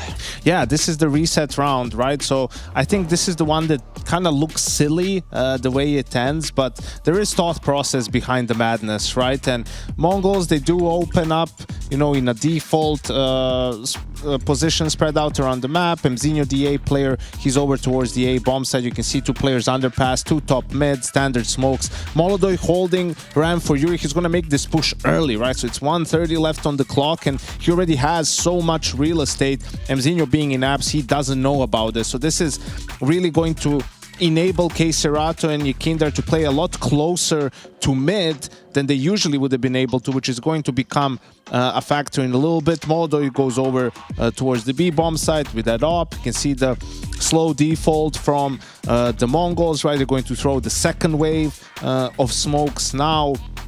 The goal here is going to be to boost Blitz into window, and the meta right now, and a lot of teams do this, is, you know, if you look at this area of the map, right, like this jungle sort of connector area, usually there's only one player responsible for that, and he can't keep an eye on both. So teams try to pressure connector to draw his attention towards there, and then there's a gap in window, which is essentially what the Mongols will try and do in this round as well, expecting just one guy to be there, and, you know, someone's gonna get some space, either the connector players or Blitz in window. What happens though is the Kinder is able to get all three here, and you could see on your screens Keiserato is just waiting, you know, in the smoke for Blitz to make that play. He dies and they completely get mopped up, right? But it's the small details like Yuri being able to push forward, but they don't have to worry about A whatsoever. They're both focused there. There's one less player. If Kinder has to watch that on his own, well, maybe Blitz can salvage the round, get a kill on him, and they can get something done, but instead they get completely shut down. Such a confidence boost as well, right? You're down 4-3, and you have this play being made by Yuri. You win the round without losing a player. The entire team must feel, okay, we got him here, right? They won the pistol, they converted, but in the buy rounds, you saw from Keiserato, you saw from Yikinder, you saw from every single Furia player, they were just far superior to the Mongols. Yeah, I mean, there was that 3v5 where Keiserato finds 2 kills on mid. It seemed like they could do no wrong, really, in this game, right? The Mongols even tried to do a sort of a double fake, a double pump towards B, which I don't usually see them do. Even that didn't work because, you know, Molodoi was posted up towards that B bomb site yet again, was the early warning system and just able to find kills. You know, when your first player dies in these hits, it becomes much more difficult because he's the one who's supposed to create the space, you know, buy time for the rest of the team to get into the bomb site to get the trade kills. But if he just dies without even being able to create that space, well, then you don't really penetrate the first level of the defense. The rotations keep coming in and you usually don't even get to plant the bomb. A lot of focus has been on Yikinder and Molodoi obviously coming into Furia, fallen as an in-game leader, but I want to put you a few words on Keiserato. He's finishing this map with a +2 rating. I think as of late he's gone back to not only being elite but maybe even world-class in the rifle department. Are we seeing the best of Keiserato once again after a few years where it's been good but not great? I think we are, and I think the reason for that is, like we talked about in the pre-game, you know, he can just focus on what he does best. He doesn't have to put the whole team on his back. He doesn't have to play hero ball, right? He can just be Keiserato, and that's a very scary prospect when you think about it, because I think we've definitely, you know, there's been a lot of comparisons to coldzera, right, in terms of style and whatnot, and the one thing that he's missing is the accolades, and then being able, you know, having the opportunity to do it in a grand final, to do it, you know, in a major on the biggest of stages, and perhaps with this Furia lineup, he'll get an opportunity to show what he's got. It's a scary prospect right now, a player playing at an incredible high level. So is Molodoi. We spoke about him coming into the game. Round 14 comes in with a bit of a clutch, and it seems like every single game he's playing, he's going to have one of these moments. Yeah, definitely not to be underrated how key this round is. I mean, the time is low, right? He doesn't have the bomb. It's in the bomb site. He's in a 1v2, but just does a great job of sort of getting the information on where both players are and being able to clutch it out. You know, if they lose this round, it's 9-5. They would have to force 9-6. Then you eco, it's 9-7. And now the Mongols have a good economy. And all of a sudden, to win this game, you need maybe 3 gun rounds, right? On T-side Mirage against the Mongols, which isn't as easy to do. So very key for Molodoi to win this, because what happens is Mongols force again and again because they want to get that early reset. They don't have a lot of rounds to work with, and chasing that reset, they end up losing the game. I think it's fair to say that Furia played almost a picture-perfect Counter-Strike game, and Mirage really did a good job. Are you disappointed in the Mongols showing, or are we seeing the limitations of them bringing in a new player? I'm not, honestly. I'm more encouraged by what I saw from Furia, because I think it was more of a case them playing on a really high level than it was the Mongols, making some glaring mistakes. Like, sure, they could have played better, could have gotten a little bit more out of their players, but it just feels like for now in the series, Furia the better team. Yeah, they've been super, super impressive. Now, the issue for the Mongols is obviously losing your own map pick. That's one thing. Heading into Overpass is another. As you said, Furia right now has made a case maybe to be the most dominant or the most consistent team on Overpass, having won the map 9 times in a row. So what on earth are the Mongols supposed to do heading into Well, Overpass? the silver lining is they did play it with controllers at least once. The bad thing is they lost to Heroic, and I think they only got 4 rounds on their CT side, right? But it's in situations like this where you have to take bigger risks, right? You have to gamble a little bit more. You can't just play default necessarily, because Furia has such a good grasp of the map where they will be able to put rounds on the board. You just sort of have to keep surprising them constantly if you're going to somehow steal this map pick away. I mean, Furia played it against Maus in that winners game. They were 5-0 down on T side and still able, I think, to end up with 5 rounds in the end. So just they understand the map on a very high level and are always able to figure out ways to win rounds. You've seen Furia play Overpass a lot. We saw it against Maus as well. Is there anything in particular you think Furia does well that makes them so consistent and so well performing on Overpass? I think it's the individuals, being good at taking space on their own and reacting and understanding what the defense is like, where the gap is. Overpass is so big, so hard for the Ts that, your B player and your A player just have to take risks on their own. They have to take up some space. They have to put pressure while you are, as a group, trying to take control perhaps of connector, of water, and just take real estate to give options to fall and to call finishers to rounds. You're the Mongols. You're 1 map away from being eliminated. You're going into Overpass. How would you approach that CT side? I think I just try to be disruptive. I'd play aggressive. I try to throw a spanner in the works and just keep getting in Furia's face, right? Frustrate them a little bit if possible. Something we've seen so far in this tournament is 9-10 playing at an incredible high level. Obviously, the AWPing role on the CT side is super, super important. Is it fair to say that without him playing well, the Mongols really have nothing to show for on Overpass? Is it down to the individuals of them as well stepping up? I mean, it's going to be tough with how well Furia's guys have been playing. You need everyone to show up on the side of the Mongols. Probably Blitz as well in that rotator role. Just pick his timings, pick his spots, be at the right place at the right time. Anything that stood out to you in the game versus Heroic in particular for the Mongols that made them struggle? I don't know, it just didn't seem to be quite on the same page. They gave up a lot of openings on B to just aggressions from Nilo, so you have to tighten up. You can't be giving away kills to a guy just, picking you from short. Can't be giving away kills to guys on a map like Overpass, especially considering when you know that Furia right now have won the map 9 times in a row. It is not looking good for the Mongols. Let's be honest. The team on your screen right here, Furia, is on an upward trajectory. They're playing some of the best Counter-Strike this brand has ever done, and they're just 1 map away from booking a spot into the semi-final at IEM Chengdu. The only thing that stands between them and the semi-final is Overpass, a map that they won 9 times in a row. We're about to see whether or not the Mongols can make the surprise and extend this series to a 3rd map after the break.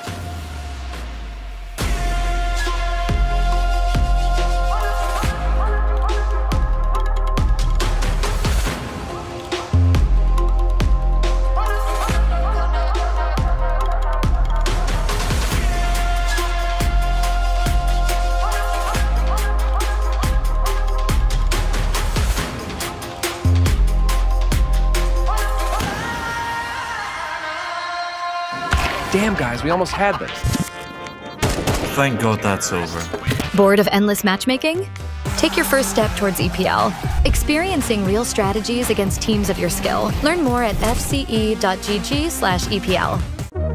Hi, this is Basement Dweller's first advertisement. And our second drop is, it's up, actually. If you're seeing this, it's up. It's available on the ESL shop. We had our first go at a jacket, and I'm really proud of it. I've always had an interest in clothes, but, seeing behind the scenes how the sausage is made has been a lot of fun. And if you like the clothes, tell me. If you hate the clothes, tell me, but try them before you slag them off. I think they're really comfy.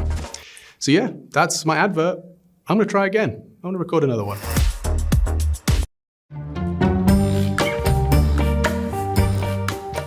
Zaiwu, Shiro, and Monesi.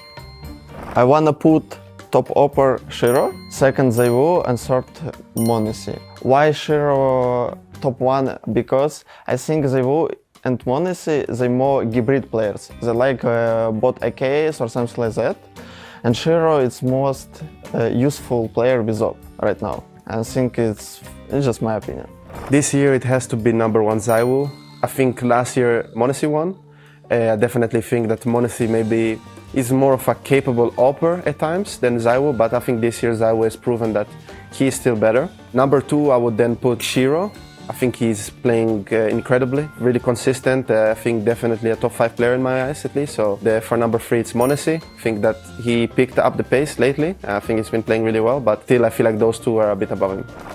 I would say Zaiwu, Monesi, and Shiro.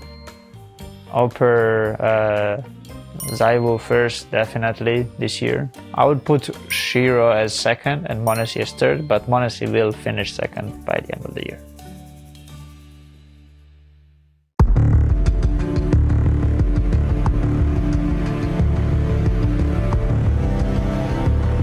Five v 4 T-side overpass. How confident are you in a round win then? Because it's still a very CT-sided map. Off of one pick, are you like 70% of the time we should be converting that? Like, what do you think? I know it's hard to put numbers on it, but yeah, I would say that if you find this kill on the rifler, there's two ways the CTs can think. One of them is instantly rotating towards A and going for a 3-man A defense where they're gonna even push up stuff more or even gamble on A. But that's gonna be not played too much, in my opinion, anymore, because the CTs already know that the pressure has been applied on A, and they know that the T's know that you are rotating A. So sometimes people are just gonna say, I'm gonna solo A the loop A, you guys stay 3B, hope for them to go B. And then if you are trying to be smart as terrorists, you're gonna say, okay, they're coming towards A, let's go B. And then if you don't have due diligence, or if you just think it's a normal round, if you go 5v3 on B, and then it's normal. The rifle kill on A doesn't really matter, right? If the players on B are playing well, if they get multi-kills, then the death on A doesn't really matter. So, you know, it's not too easy to understand what's gonna happen after this first kill. And I think short presence is important on this moment. So the same way that sometimes you are capturing some control over A and you wanna have blockers, you wanna have long, on some situations you want to take a look on short. You want to make sure that you have it. I think nowadays on CS2, CTs doesn't really stay here much because the positions that you can stay here are not too strong anymore. Back on the days you could stay on top of this rail here, right? You were watching Monster, like I call this TV position. This position is not so great anymore in this game because of the high of the Oh really? rail. Okay. Yeah, it's not as good as it was before. So, you know, nowadays I'm still checking for this short area to give me more reasons to go B or open up the map.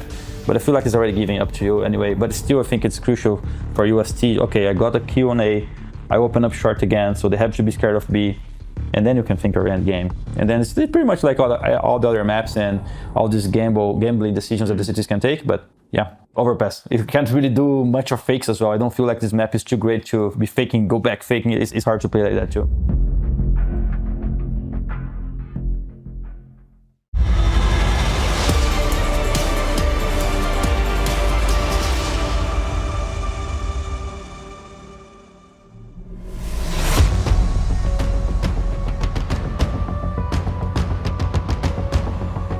Fury are coming red hot to this quarterfinal.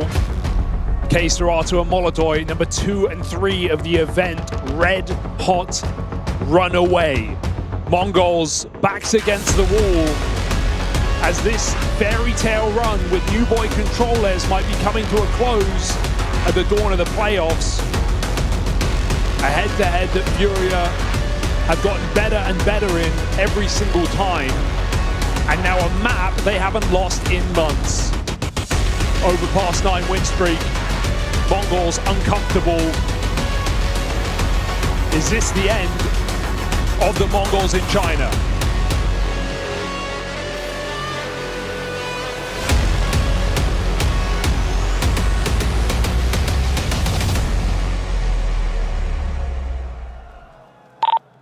Remember, mouse game started 0-5, bro, and then we still came back pretty good to that map overpass against them.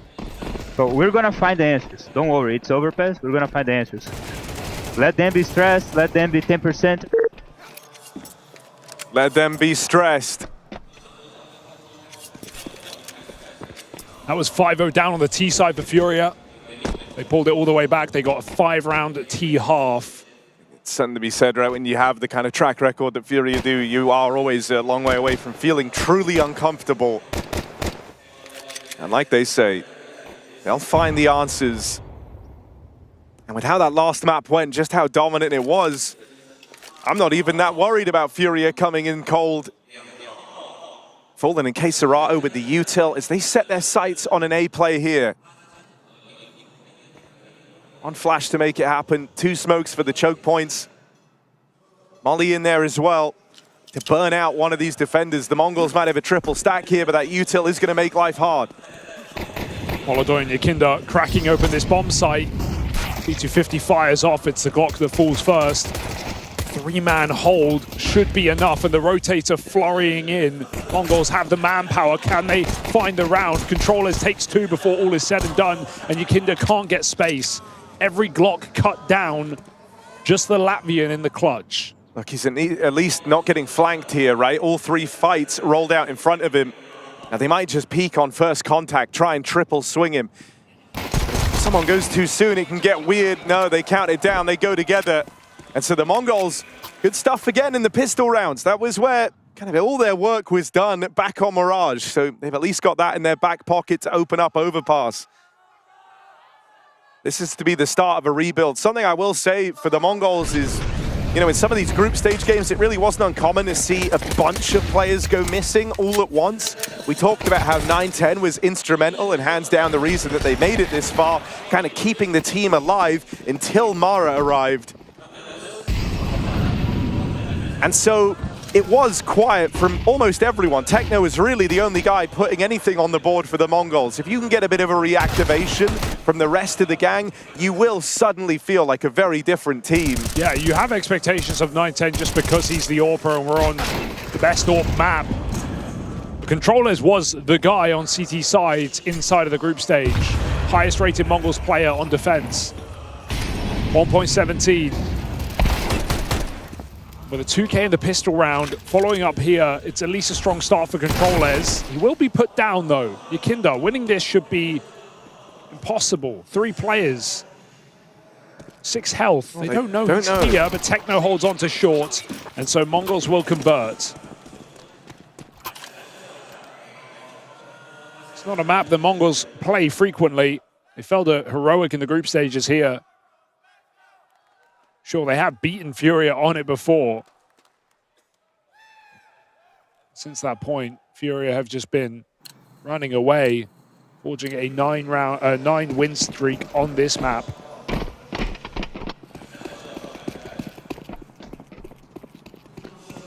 Top teams taken as well, including that Mao's 0-5 start. Game against Vitality at EPL.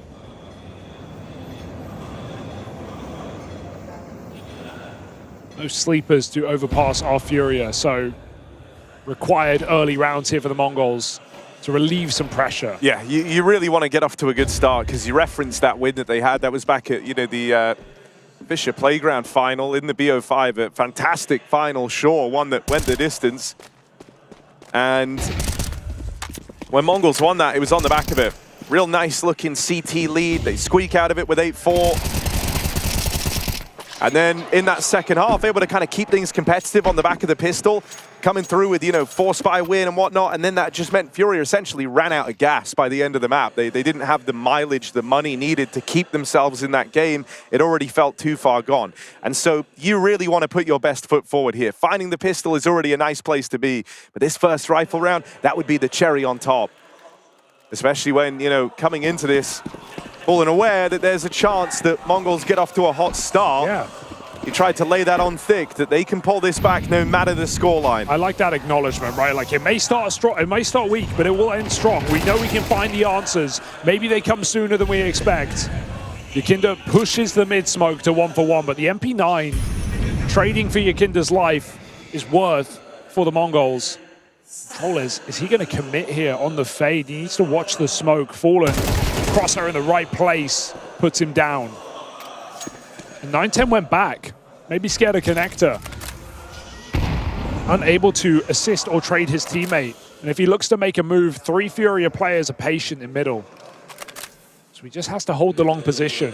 The call will come in though. They can walk up bathrooms into A. So 9-10 knows eventually he'll have to play. Will it be too soon? Molodoy's waiting. Easy shot. And so 9-10 plays into the hand of Furia.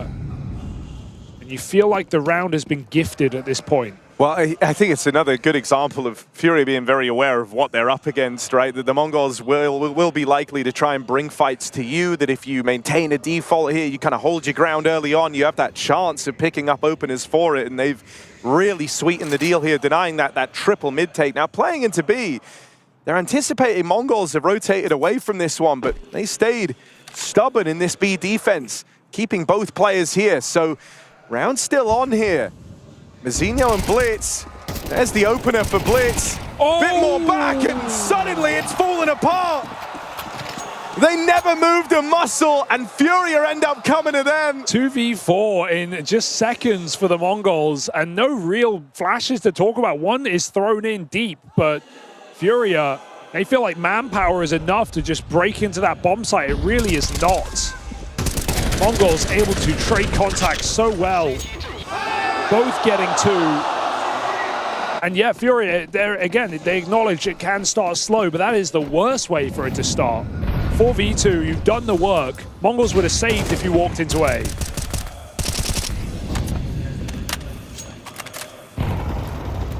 So Furia have to keep their head on their shoulders in this T side.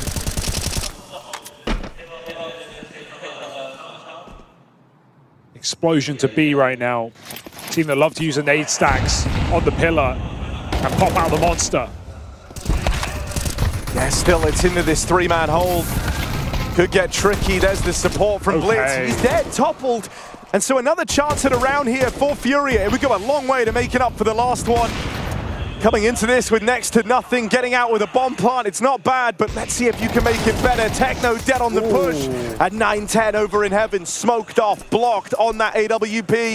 He's going to head for the hills. Such an important kill for Fallen there, swinging off default. It's high risk, high reward, right? He knows that that player can chase down Yuri in the pit. But Fallen peaks right as he starts to move in on the bridge.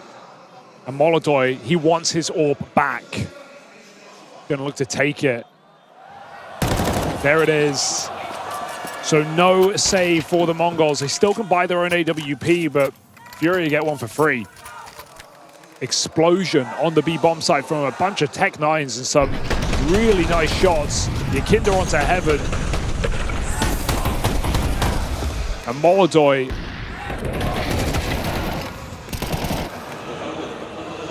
It's a frustrating round to lose. It really is. For Furia, it goes such a long way to mitigating the damage of losing that last little 4v2. You kind of forgive yourself somewhat for giving that one away. Picking it up on your force buy. Keep using this boost as well. Spam's problematic. We remember Furia were wrecking Maus. Yuri was putting kills onto Exertion almost every time through this wall. Mongols look for some revenge of their own, but only a bit of damage early in this round. It's the long setup with Yakinda and Molodoy working middle together. Molly on the tree, very nice.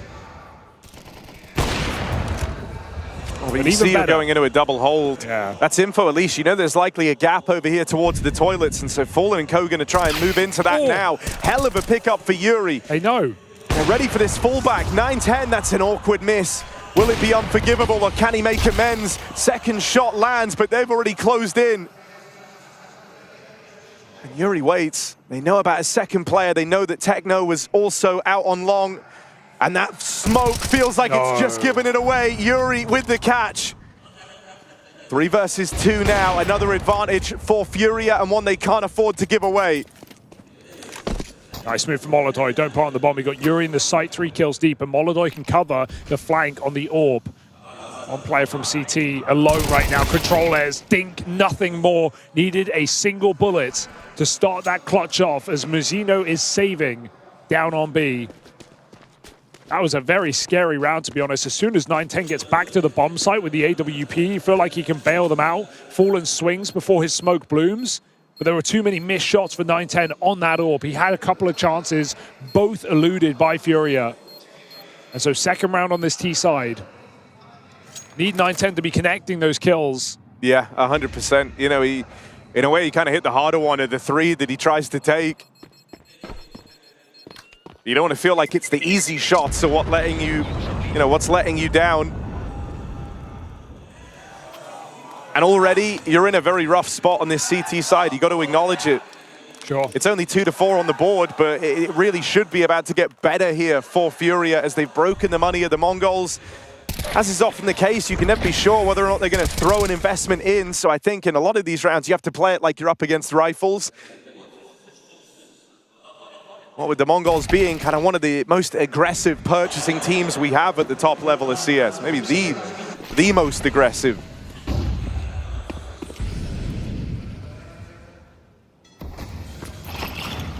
I'm seeing door get naded off every round. It's been some late round door nades for Mongols. It's actually Furia who break it open to let the orb fight.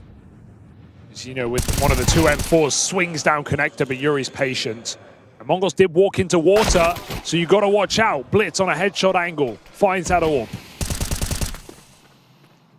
Hey, if you go and look at the Molodoi demos, he watches that boost almost every time they go for the con fight. So nice awareness from Blitz. Just bursted Yuri through the smoke. And they're walking out Monster. Oh, Kisarato. Don't misstep now. This is still very scary. Fallen might have to just take that bomb to A. Yakinda's still got at least some space. Very cautious about what remains on this A bomb site, but it's a full stack for the Mongols. Yet again. Kesarato's output over towards Monster can be tremendous in these games. He's such a huge reason as to their success on Overpass. And you'll frequently see him, you know, going for these types of plays out through Monster, and he knows when it's too much. He knows when he's missed the window of opportunity. So hangs back for a moment, doesn't offer anything up, and it feels like Furia might just follow through, actually, with this B hit after all. Going into a two-man stack, but the rifle isn't one of them. Blitz in heaven now. Smoked off, might have to throw himself through this smoke, at least play on the lip of heaven because his teammates only have pistols in the sight. He waits for their contact. 10 seconds, Blitz dead first. This is going very wrong. Mongols had everyone here and Furia put them all down. Not a death in that 3v3. Furia walk in with 10 seconds, no room for error and no error made. That's 3 rounds in a row for Furia.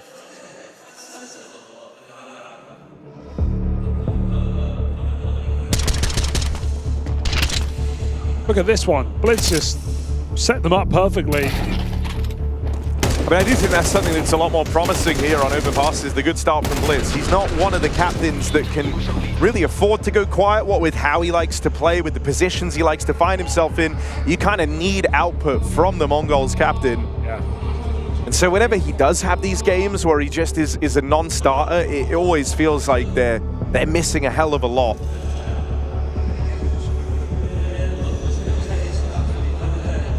Especially when you consider the loss of Chengdu and the loss of firepower. And even some experience at that. Need everyone popping off if you're going to win this game against the Furia in this form.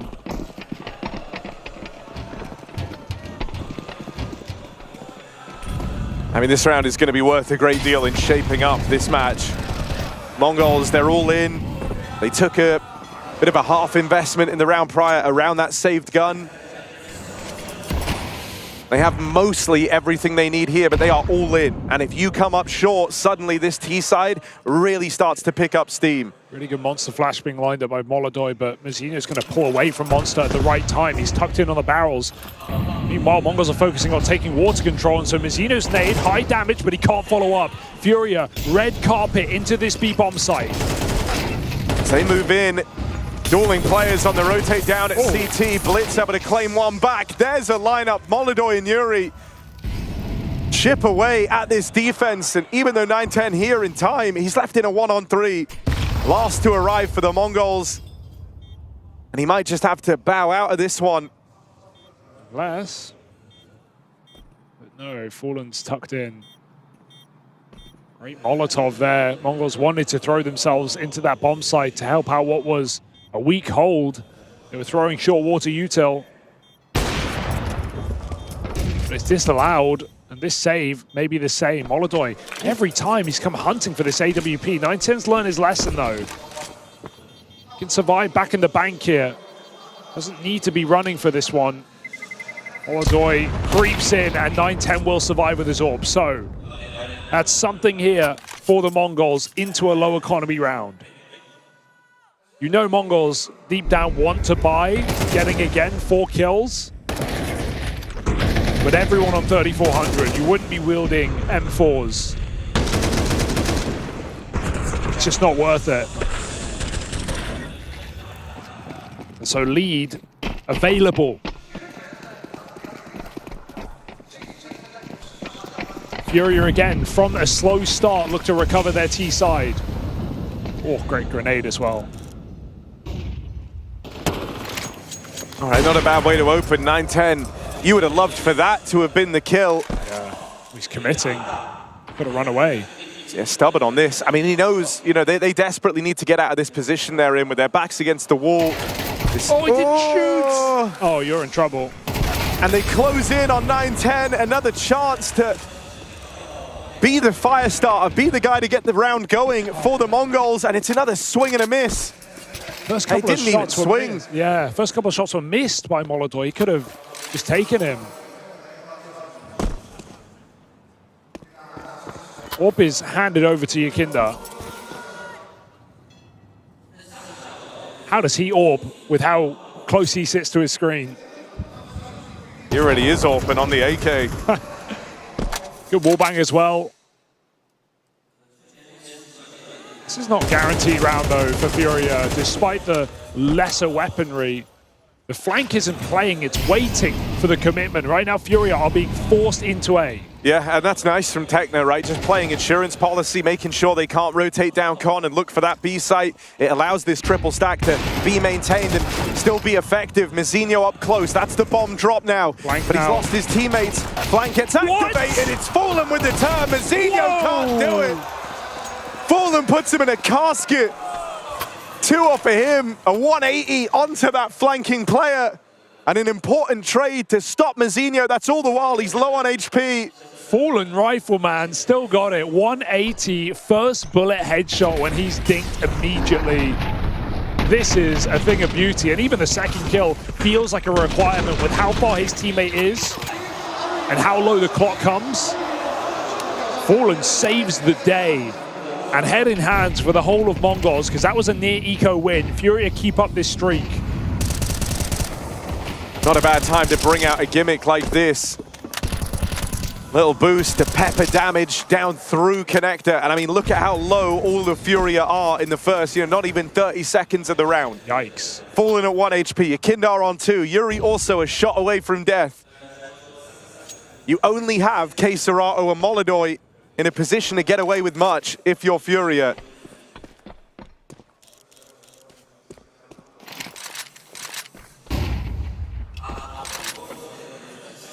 How do you win this? You've been in a 5v4. Fallen gets to don the AWP. And ever since giving it up, you feel like the few times he gets his hands on it, he looks to come up with the goods. He looks to deliver you a round.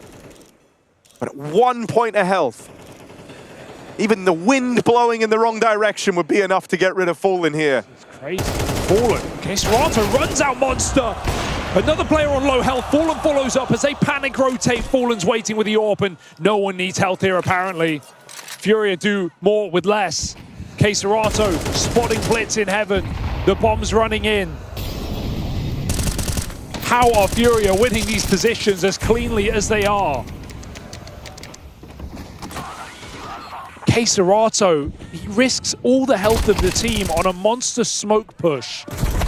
And he comes out with the goods. That's just wild. There's 52 health on 4 Furia players, and that's shared between them.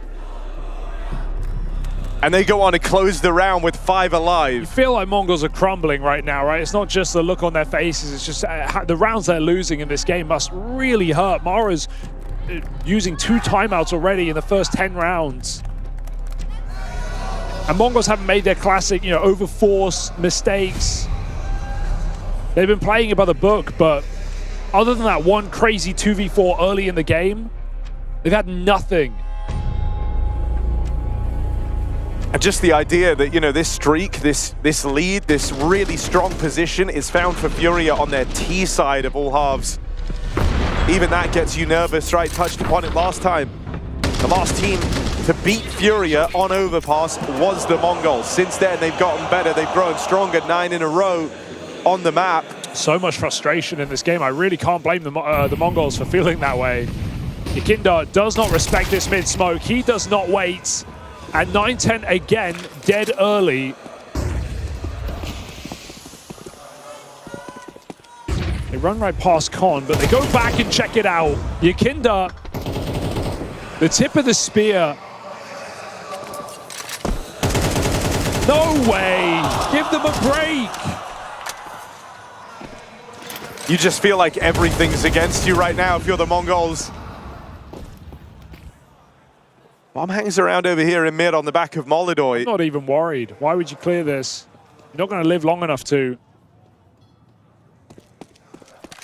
Oh, and the orb's coming in. Oh. Even in this moment, Fury are patient because everything's paying off. They just tap out the last 2. It's so concerning just how many flawless rounds now in this series Furia have picked up. True, back-to-back in this game. Nothing gives the semblance that the game's fully out of your hands as these type of rounds. And with how quick they come as well, right? Mongols throw their default utility, Furia run through it. Yeah, it's also not like Furia are really holding this default anymore and waiting for the Mongols' aggression, at least if that's how the rounds are going flawlessly against you, you kind of would at least rationalize it by saying, well, we're playing our own game, they're ready for that. But no, it's largely Furia bringing the fight. Oh, close, but the grenade does even more damage from outside B. And as we've learned in this map, close does not cut it for the Mongols.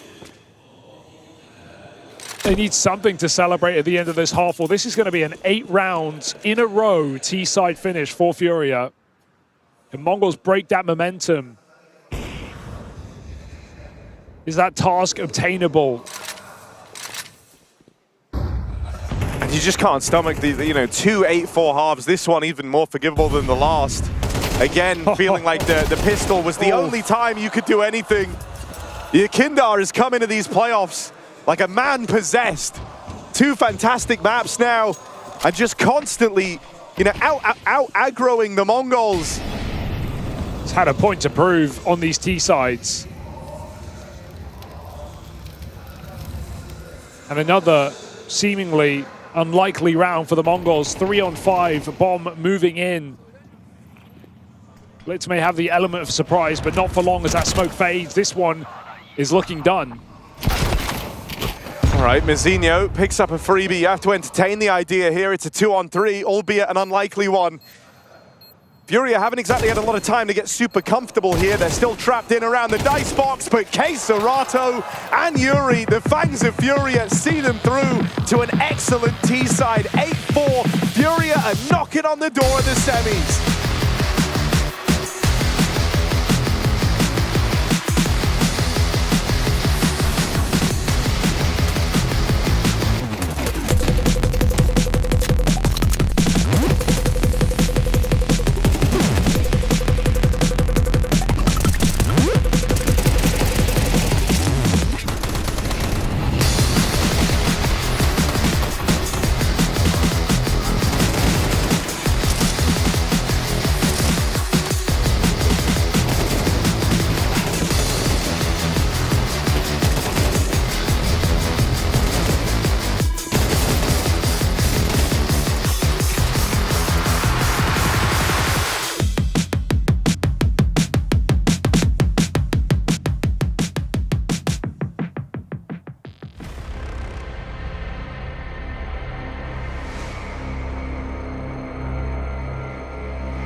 fight with both feet forward as they leap through this series, crushing Mongols while they do.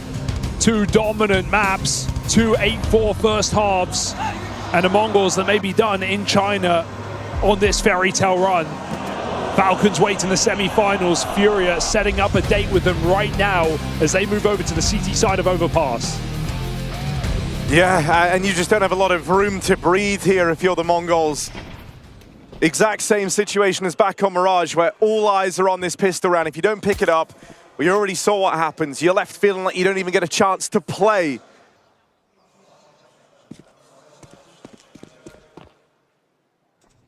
So if you're one of the folks that believe, you know, pistol rounds are a bit wildcardy, you're leaving it to a coin flip to decide whether or not you get to continue in Chengdu. I mean, look how long this stack is going on right now. We've got 2 connector players, 2 B players, and we've got Yikinda still spotting middle at 1:10 on the clock. Escaping out long may be difficult, but Techno not given the kill he was waiting for. Yikinda able to go back to middle and maybe renegotiate.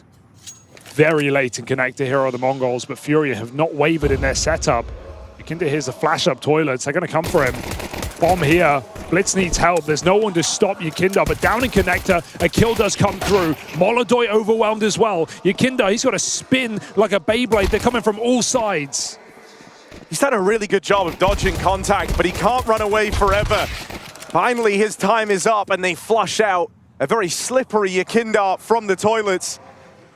Techno on this aggression has given one away. You hope that doesn't come back to haunt you. Fallen now takes the line, playing it early out towards Bank. K-Serato on the rotate up as well. Fallen tries to close the distance. K-Serato's made it in. Mazzinho, important trades back and a strong start in the pistol. He puts up 3. The Mongols have a lifeline now.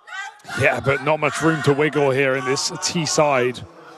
They can't afford to lose to a force buy. You know Furia will be bringing that in with the lead they have.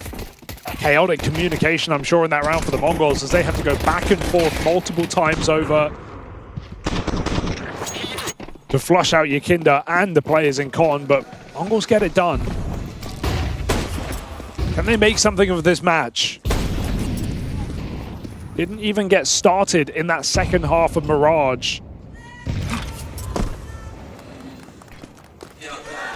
This is at least a better sign.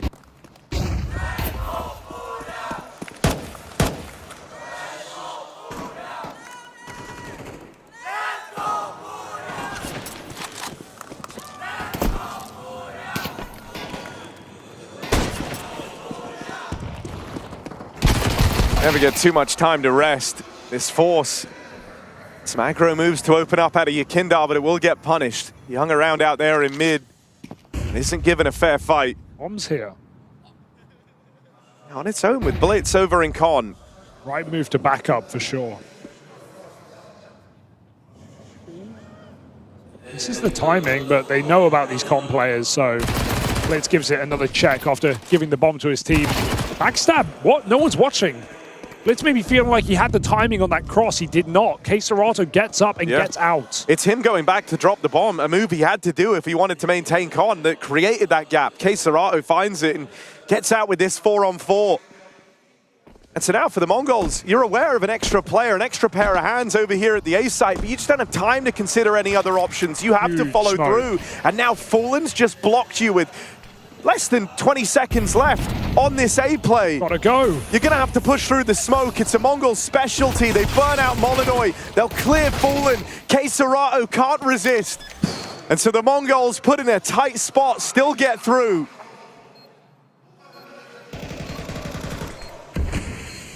Confidence is brimming for Furia, so it's like, why not attempt it? They're gonna let Yuri give this 1v3 a go. He'll get spammed out. Game continues to close up. Money gone now for Furia, and so it should come down to a one-round game. Yeah, skin of their teeth though, right? You don't feel good about that round. At least Mongols get those entries, all of them, instantly. And a Molotov to burn out Molodoi, but one kill in that position goes the way of Furia. I think Mongols lose the round. Good flash through the smoke for Mazzinho. Interesting here. Keserato grabs an M4. I love it. And you know Fallen's going to be taking the L next round, right? He's going to end up on an MP9, funding this team to buy up in a round like this, to give it a go. The controller says no. Considering you have that short boost employed to try and watch for the connector run off, door blowing off and everything, you feel a little disappointed that controller's still got all this space, but that's on him playing it fast with the MAC-10. Keserato in a more conservative angle, and at this point you start thinking now about saving this M4. Right, you kind of took your gamble with the com push, that flash setup, hoping that Keserato could spring to life a little bit later in the round. It hasn't panned out, but if you hold on to the gun, it's no harm, no foul. You still have a full buy in the next.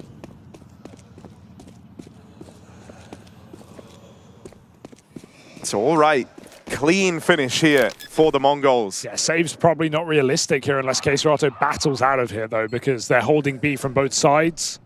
Controllers is even hunting with the MAC-10. It's a good position for Keserato. Controller's made a step as well.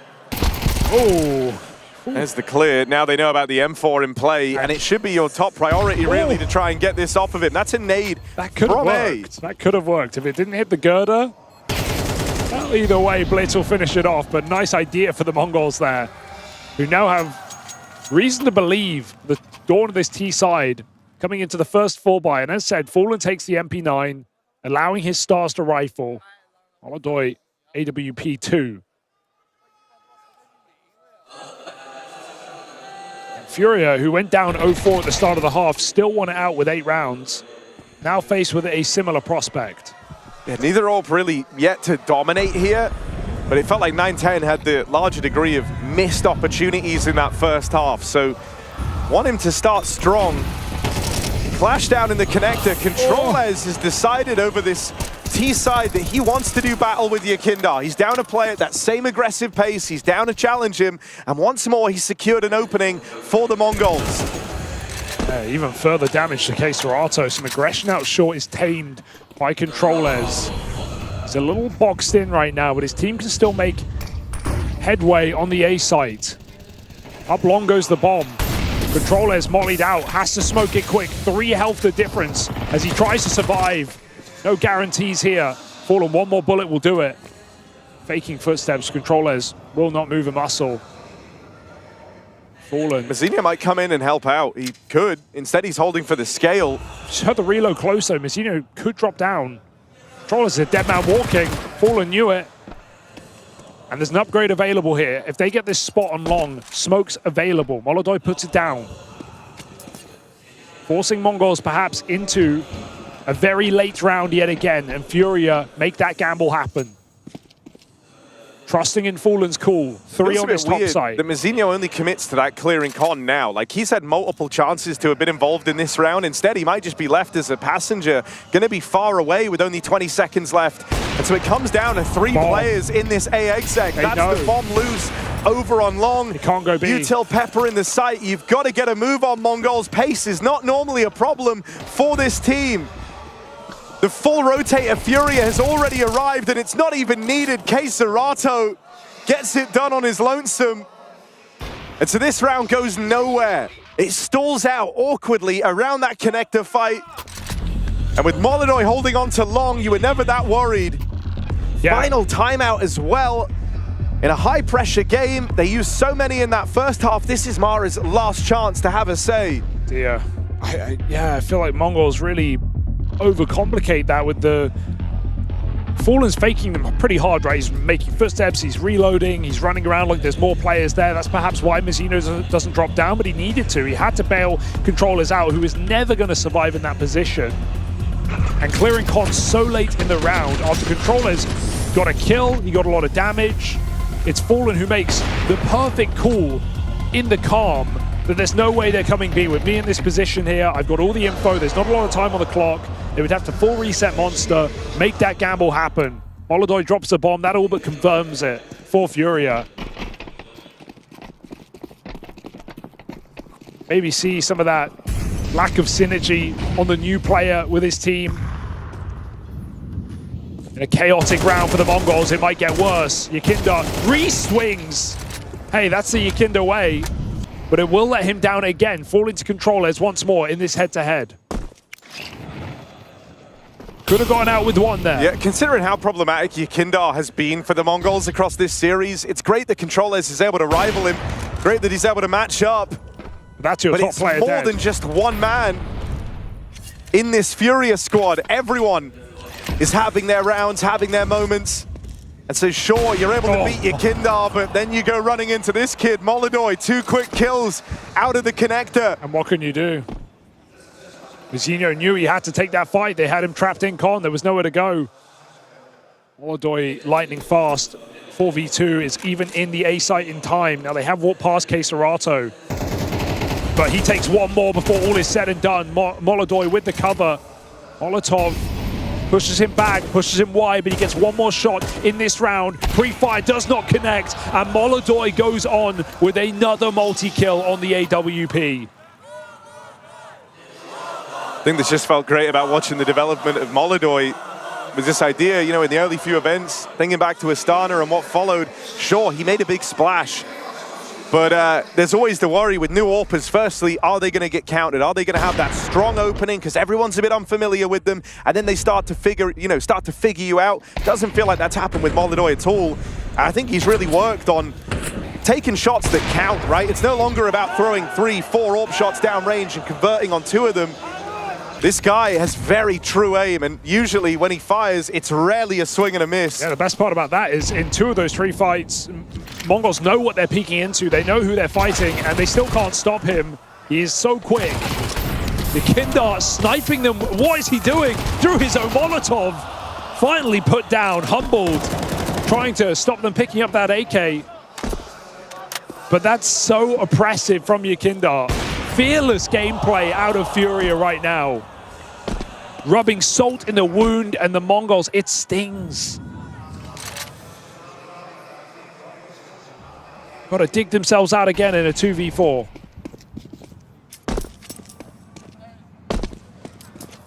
Okay. Element of surprise. But pistol v rifle. And no support. Yeah, 910 is just so far away. And so essentially, Mizinho, 1v3 for this site control. He's looked for the AWP. He has been able to pick it up. 910's going to arrive as well. This lull in the action, giving enough time for his teammate to get in, but it might not come to matter. Because right when you cut one head off the beast, feels like 2 more grow back. You deal with Yuri here. Keserato just ducks out, knows that time will be wasted. 910 has angles to clear before he feels comfortable, and that's given time to Fallen on this wrap round. 910 is slowly but surely getting boxed in, and eventually Fallen arrives. There he is to deny the bomb plant. It's just so safe in that 2v1 in what has been a chaotic round. Has had some wild moments. You're caught by Mizinho up on long, but you find a way to get composure, to slow it down and leave the pressure on the Mongols, and that's what Furia really do excel at.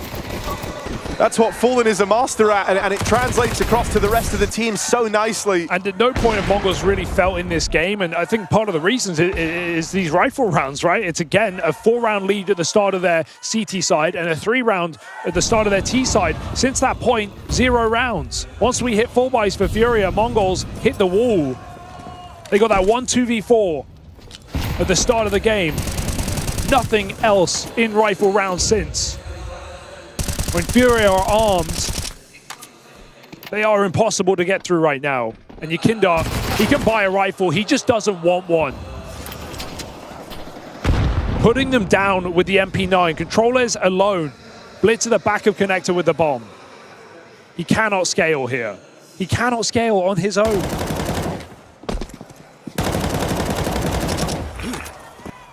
Look at him go. No way, no right to be getting away with this, Yakindar. The wheels have fallen off. It's so crazy you don't expect the 3rd player. Because Mongols are just making moves on their own, autopilot. Yakindar, another double in con. Is that 3 in a row?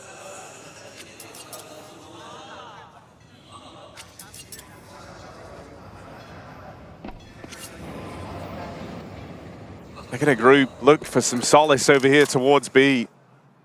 Site they've largely left untouched in their T campaign. Going into Fallen and Yuri. You've at least strayed away. Oh, never mind. Keisarato's just moved down as well. So you're going into the triple stack. Good luck. It's a 3-on-3 for the B site control. You're wounded, you're hurting. You're trying Nice to play shot. contact because you want the element of surprise. Ooh, 9-10, okay. and Techno rally the troops with some keen shots. It's only Molodoi into the stack, no problem, apparently. And so a very unlikely round, not the one you would have said the Mongols had dead to rights. They were playing right into Furia's hands. If you can get a last-minute surge from 9-10 to find you something in these rifle rounds, maybe there's still hope, but they're on the less favored side versus an entrenched Furia. It's a step in the right direction, but this will not be easy. Second gun round in the game for the Mongols, right? The 2v4 on B and now the 3v4 on B in the T side. To be fair, they are the second best team at this event in winning disadvantage rounds, those 4v5s, second to Falcons, winning it 36% of the time, but how reproducible can it really be? We've still got money for Furia. Mongols have to crack the nest. I mean, they've won 4 rifle rounds in this series. Oof. And even then, I'm doing them a bit of justice by including 4 spies within that. So, yeah, you know, the track record just isn't there. You kind of have to set a new standard for yourself here, Mongols, because what they've shown thus far is not good enough. It's now or it's never. Lose this round and Furia are back on the board with match point, looking to face Falcons in the semi-finals. If Mongols win now, they do break the money, and it's a very different conversation. They've been weathering the storm.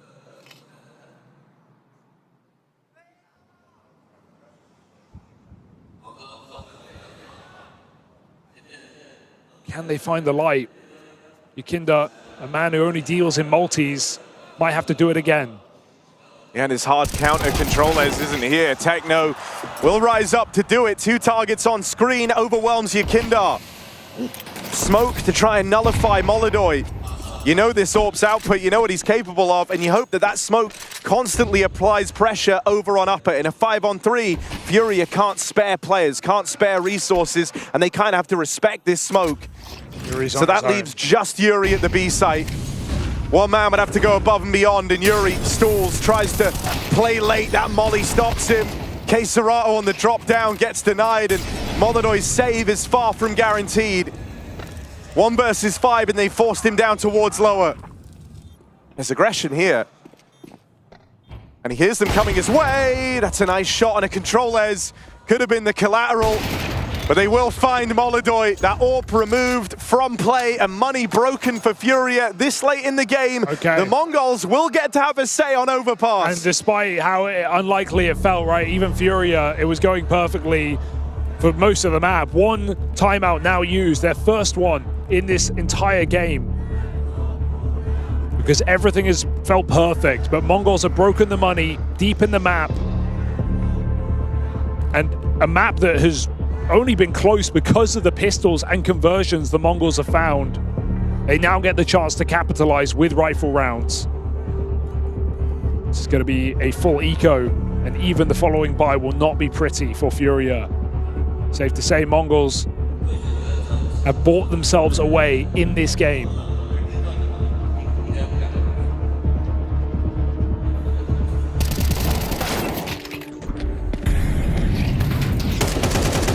It's never too late in Counter-Strike to start believing again.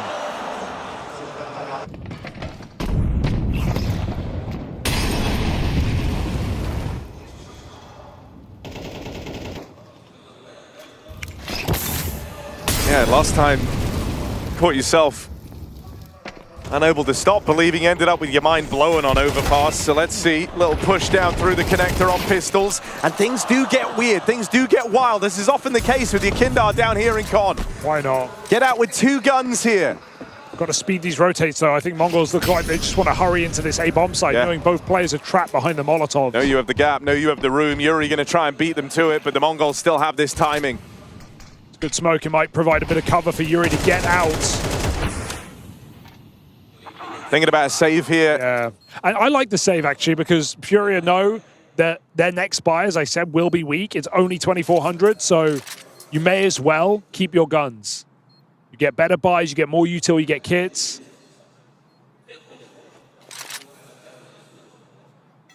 So if you keep these 2 rifles, drastically improve your chances to win this follow-up gun round.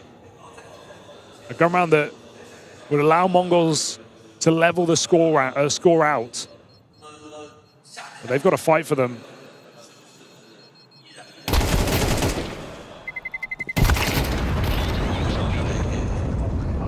One survives.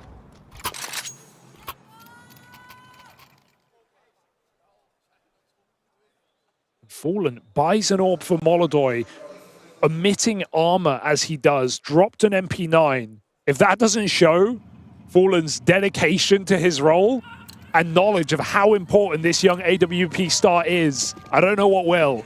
He's playing MP9, no Kevlar, in a 4 rifle round at 11-10. Oh, they have an idea in mind. Boost up for Molodoi, kill delivered, and controllers.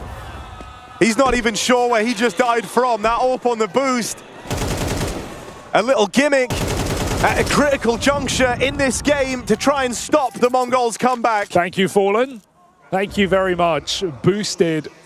Oh, and he's in the right place again. Round the corner, Molodoi with a blinder, and that's why they give him the AWP. It's all Molodoi!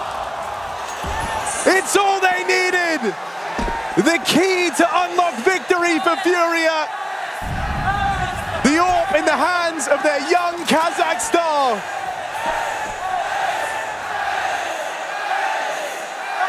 And the arena calls for the ace. They want Molodoi to find them all. He wants it too. He's got the bomb down here on long, and he's got no ideas of moving.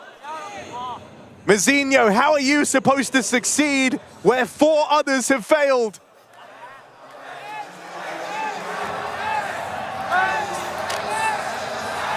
Leaving nothing to chance. He's put a fresh mag in, but Molodoi has no plan of missing this.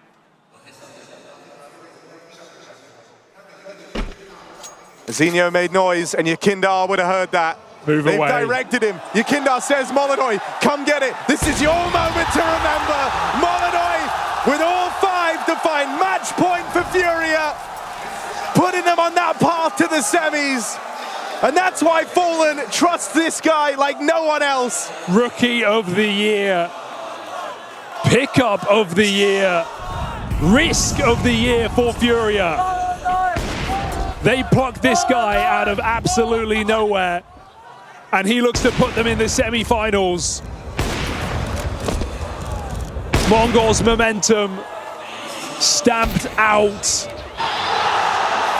and Furia look to finish the job in regulation.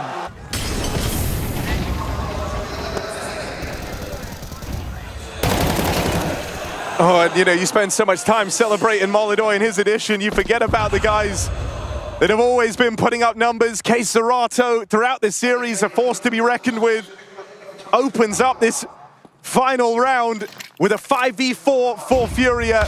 Flash play out on the Monster side, and Fallen Court just looking for info. That's the 910 AWP to claw back a 4v4. But it's the bomb spotted, it's 3 players outside B, it's all the info Furia need, and they shut the door. They put 3 players on B, Molodoi in heaven, and Yakindar holding the flank. There is no escape route in this round for the Mongols. Even if Blitz comes out middle, Yakindar is still here, ever present in middle.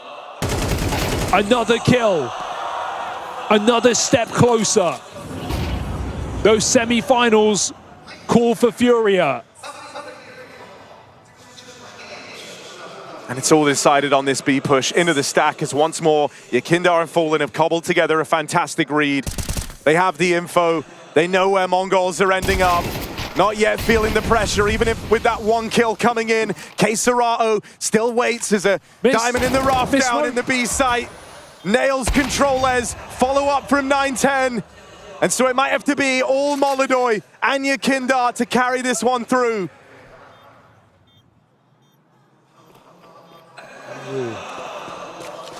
Wrap around for Yakindar, making noise, keeping pressure on. He's not being quiet about this lurk. hoping again that they can tee up Molodoi to find that kill that brings him in. And there he is with it, lightning fast. If you blink, you miss it. Molodoi closing in. One chance to make this happen. One shot, and he nails it. No way. So close. He had to be that quick. He's the Kazakh. You're the stands. Molodoi locks in semi-finals for Furia. The imports output another miraculous round, and how can you not believe in this young player? A buzzer beater, an impossibility. And Furia go all the way, 2-0. Mongols shut out on the stage. This Furia team is playing unbelievably well. And in a round where milliseconds make all the difference, there is no offer you would rather have. Molodoi is so equipped for this, and he is just soaking it in. Ahead of this run into the playoffs, 2 of 3 tournament wins across the last 3 for the Furia squad, and they're gunning for another. Semi-finals secured now. The scoreline doesn't quite do this justice. This was a one-sided quarterfinal in Furia's favor. Yeah, just pistols for Mongols in this game, really, and that is 3-0 over Mongols in these recent matches, including a BO5 final. Furia are loving life. OK， 我们用大声的欢呼声给到 Furia。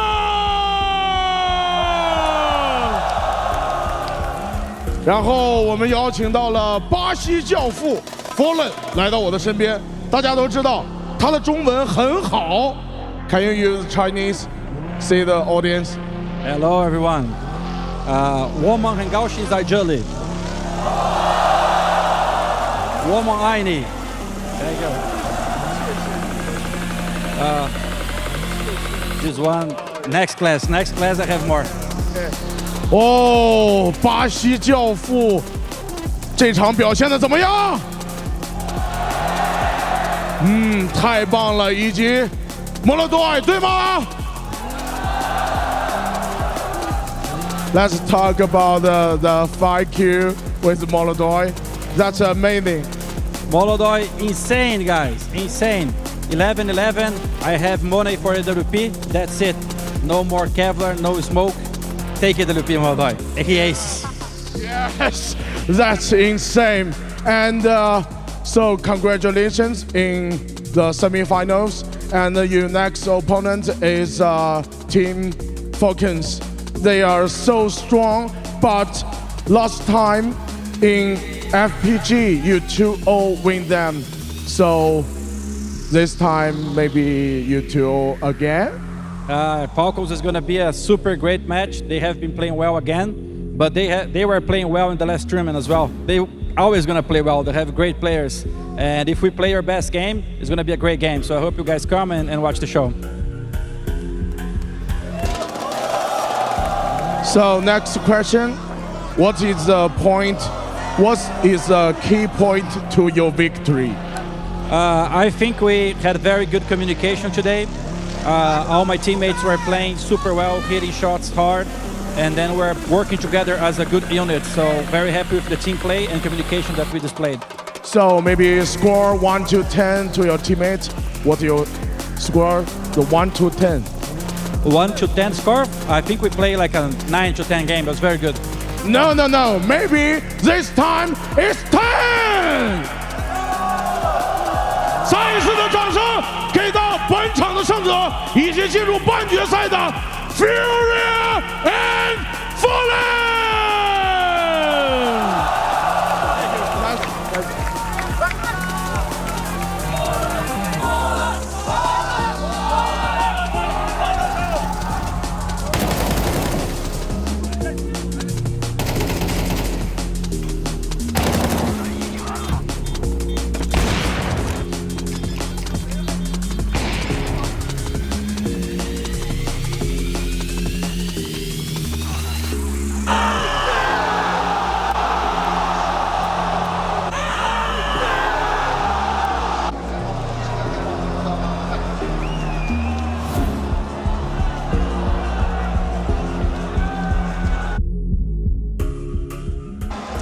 Furia progressing onwards to the semi-finals. I've got Quesarado. First of all, congratulations. Take me back to that first map of Mirage. You were having an absolute field day. Why were you so comfortable on that map? To be honest, after the match, I said, guys, something's wrong. Every time I shoot, I hit someone. But it was nice. We come back, what was 4-0, I think. We come back 13-0. It was so nice. I'm so glad of the team. It was absolutely incredible. Then we move on to Overpass. You guys, I believe, are on a 10-map win streak right now. Are you the best team on Overpass right now? I think so. We have all the pieces to make a good overpass. Fallen is IGL is so nice. Marik's taking space. Me clutching. Daniel, what can I say, bro? I have a good team. And then Molodoi in the last 2 rounds. First, he gets an ace, and then the last-minute diffuse clutch. Walk me through what you were thinking, witnessing that. To be honest, when he did the ace, I was on the other side of the map. I just see the hit feed, and I was okay, that's nice. And then Marek communicated with him. The last guy is here, aim here to get the ace. It was so nice. And the last time of the defuse, the last round, it was so nice. It was so close. I said, you got it, bro. Then he got it. So nice. It was amazing to witness. Final question, moving towards the semi-finals tomorrow. With a statement win like this, how much does that give you confidence going up against the semi-finals? I think we have confidence all the time. I think we won 2 tournaments in the last 1 month and a half, I think, something like that. And we are confident enough to beat any teams in this tournament. Confident for a reason. That is Furia through to the semis.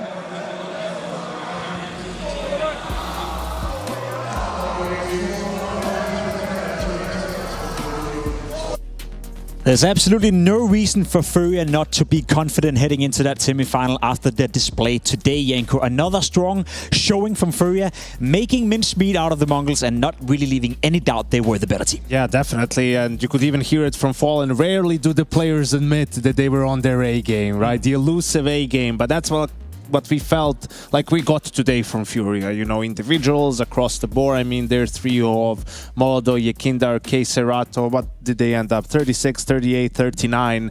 I mean, that's what you love to see if you're Fallen. Your star players showing up, delivering, and just making the game easy for you in a way. I mean, we'll dive into Molodoi, we'll dive into Quesarado for that matter as well. Yekindar involved in 12 opening duels on an overpass, winning 7 of those. He had a monstrous game as well. Yeah, absolutely. And we pointed them out, you know, how Furia got him when his stock was pretty low. I mean, it's through the roof recently, right? And he's just been so great for Furia when it comes to those opening kills and early fights, and just the output of kills. Had another great series. With every winner, there's unfortunately also a loser. And it's the Mongols this time around. We had Furia catching up with Techno after the defeat versus Furia. Sadly, this does mark the end of the line for the Mongols. Techno, commiserations. Thank you so much for taking the time to give me a few thoughts after that match. Mirage, it's normally such a good map for you guys, but you were really struggling in those gun rounds versus Furia. Can you give me any reason as to why it was a struggle for you guys on that map today? I think we played shit today, really bad today, in WGT and SIP maybe. And also, I should say that they were better at the Mirage and after the comeback scene, and that's it. When we look at Overpass, an incredibly close map, if we're being honest. It came down to Molodoi getting that ace, getting that last-minute diffuse. Where do you feel like those final little moments didn't go your way? I'm kind of frustrated about the last round. It was just our round, and there's one round left. However, sadly we lost that, and yeah. Final question. Obviously, everything's moving towards the major, right? But you do have rivals before then. Can you tell me what the roster is going to be looking like going forward? How you guys are going to be, meshing, considering there's no Senzu for now on the roster? Yeah, now there's one tournament is coming up, and the major is coming up too. And we have the controllers for 1 week, as I said before. And all that's left is we need to practice and practice more and fix our stops and come back again. Yeah. Thank you so much for your time. As always, Techno, best of luck moving forward. That is the Mongols departing here from Chengdu.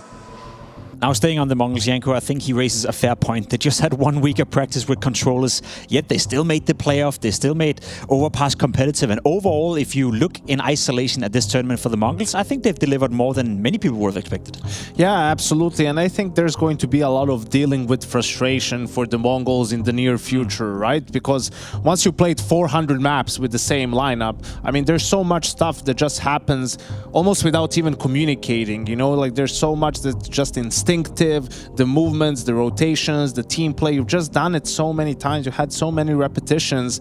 You know, that's what made the Mongols such a dangerous team, right? And with controllers, no matter how good he gets adjusted, like, it's never going to be that way straight off the bat. So it's about understanding there's going to be some growing pains early on. I think the result of this tournament is admirable.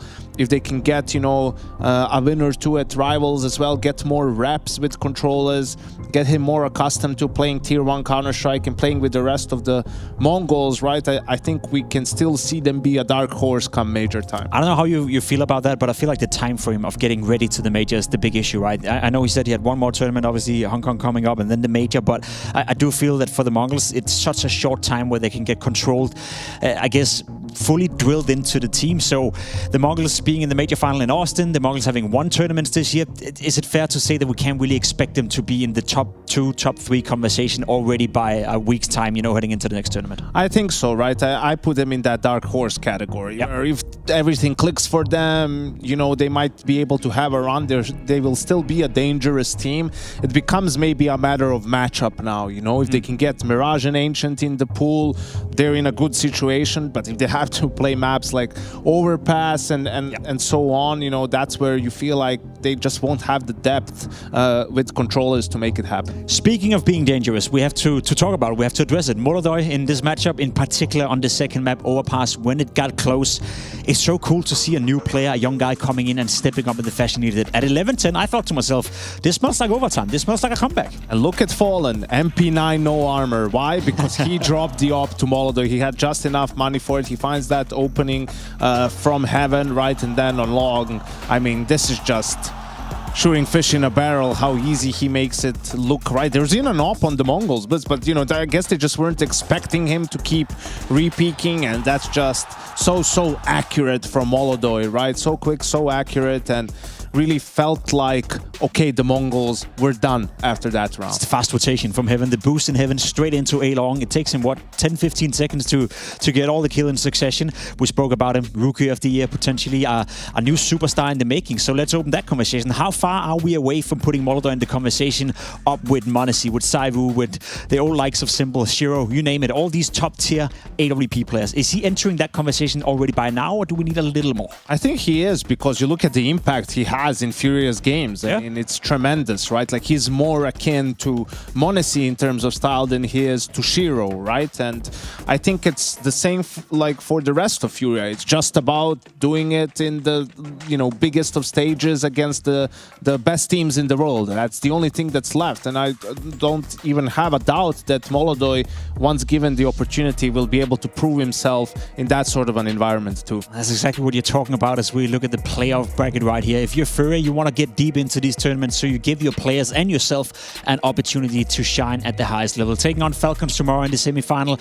Mouse will be taking on Vitality, a matchup that we've seen a lot throughout the year. I see a pattern here, Jacob. You know, teams with the animal logos, they come out on top. They make the deep runs. You know, Stars and, you know, I guess Mongols just don't fare so well. No, they don't fare so well. When you look at these matchups, I feel like we have 4 teams who could realistically also make it very far into the major. Is it fair to say that, you know, the level of Counter-Strike that we're seeing from Vitality, Mouse, Falcons, Fury at this point, it's teams who are ramping up and getting ready for the major? I suspect that could be the semifinals even at the major in a couple of weeks. Absolutely. Those feel like the 4 best teams in the world at the moment, right? And even, you know, you want to say Spirit is close to that group, but see how they fared at the it's last only Donk who's close. Yeah, it's because of like Donk and the name value, but you look at how they're playing, actually doesn't feel that close. So very exciting. We're going to get Mouse Vitality, I know, for 100th time, but Mouse beat them. Mouse is 2-1 against Vitality on the season, so that's exciting.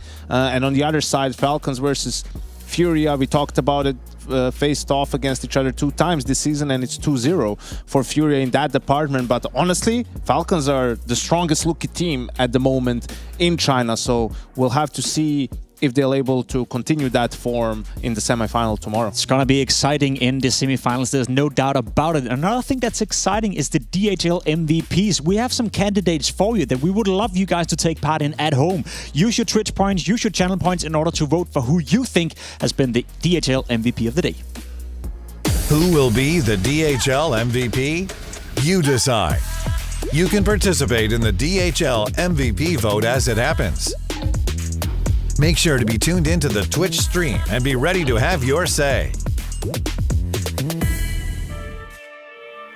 Quesarado has been all over the place as of late, playing at an incredible high level, so of course he's one of the candidates. Yeah, I think it was funny hearing him in the post-game interview saying, whenever I shoot, I hit someone. I think he meant these smoke spam kills that he was getting throughout Mirage, but yeah, he was definitely leading the way on the first map. I think we can predict all 3 names, Jacob. Let's see. You think so? I think the next one is a guy with an AWP in his hand, because he was playing absolutely fantastic, especially on Overpass. The impact he's playing with at the moment, the ability, I guess, to step up in crucial moments as well. He's playing like he's way older than he is. And just the confidence he has, right? I think you could see on Mirage, positionally, he was in such good places, right? Always put himself where the action is. I think you're on point when you said that we can guess who the next one is as well. It's another Furia player, Yekinda. You said his stock value has never been lower when he joined Furia in the first place. They didn't sign him right away. He was kind of on a trial, and ever since he's been rising up. He's not back to his absolute best, but this was a game where he played incredible well once again. Yeah, he fits in just so well with the rest of the team, right? Able to just be that aggressive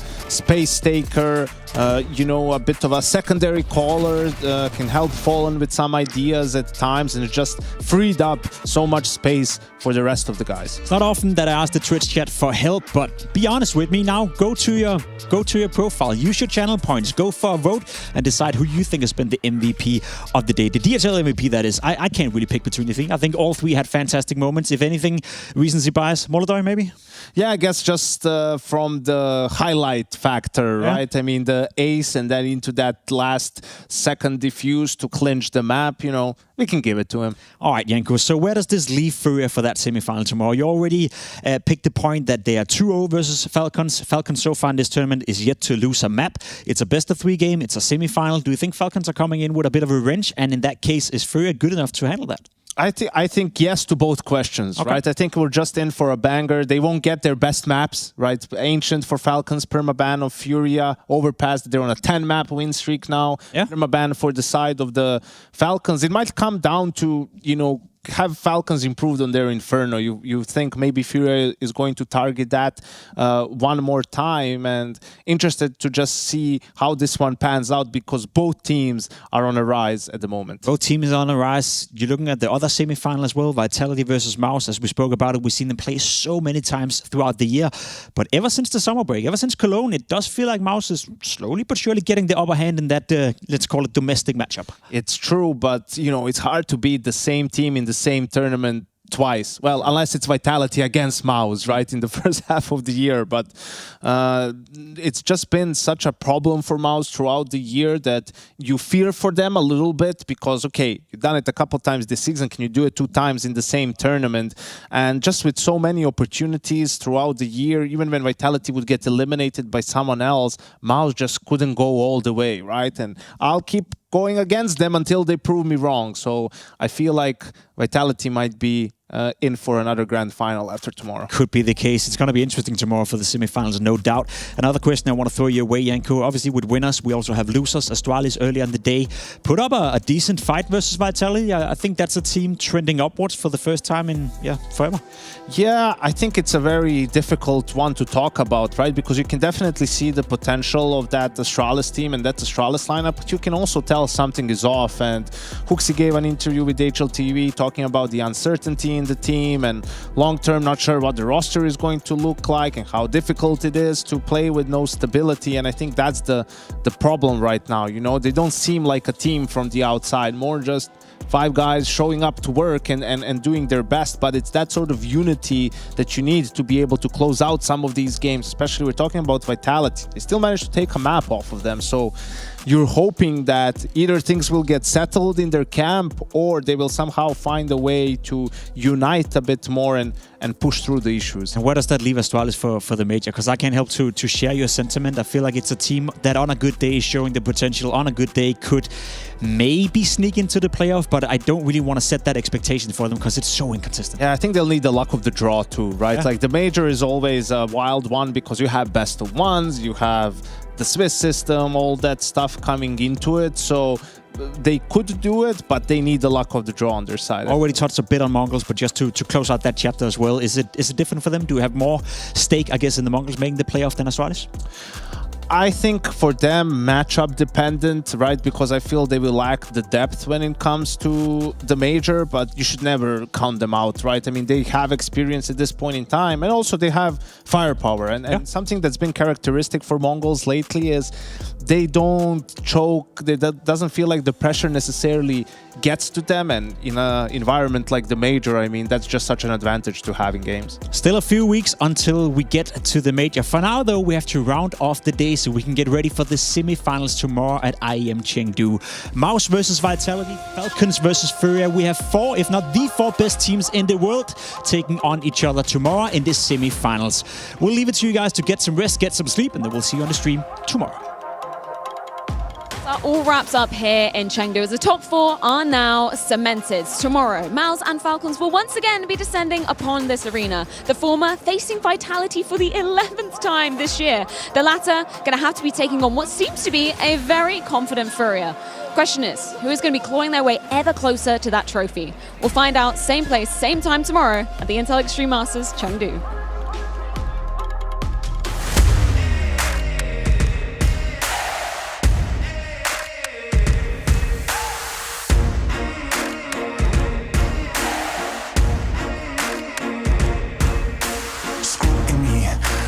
Twisting up the truth, this ain't new to me. Since the age of 22, I've been using it like it's fuel to level up, like it's champagne in my cup, like there's nothing interrupting my pursuit of dreams. There's a vision in my mind, it's consuming me. Take my confidence combined with opportunity, mix it up with unity, soon to be the greatest of my generation. Operation Victory. Fight or fly, we will stay. Through the perils we dare not to stray. Spark the match, light the flame. Out of luck, out of sight, dangerous, dynamite. Dynamite! Setting fire to the clouds at the speed of light. Going up, not coming down, screaming. Superman's kryptonite. Blowing up, dynamite. Dynamite! Setting fire to the clouds at the speed of light. Going up, not coming down, screaming. Superman's kryptonite. Blowing up, dynamite.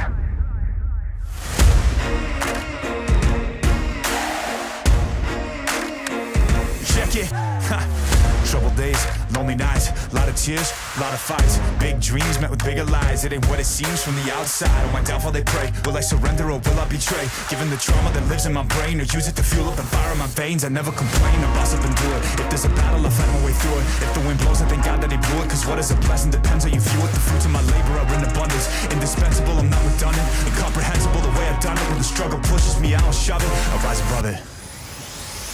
Fight or fly, we will stay.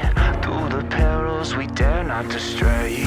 Spark the match, light the flame. Out of luck, out of sight, dangerous, dynamite. Dynamite! Setting fire to the clouds at the speed of light. Going up, not coming down, screaming. Superman's kryptonite. Blowing up, dynamite. Dynamite! ESL presents the Intel Extreme Masters Chengdu in partnership with Intel, Acer Predator, DHL, Kadia,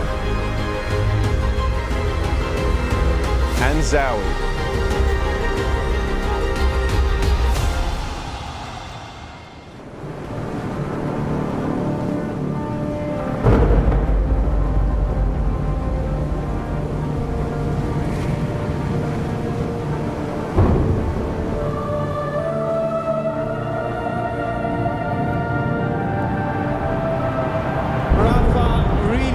history.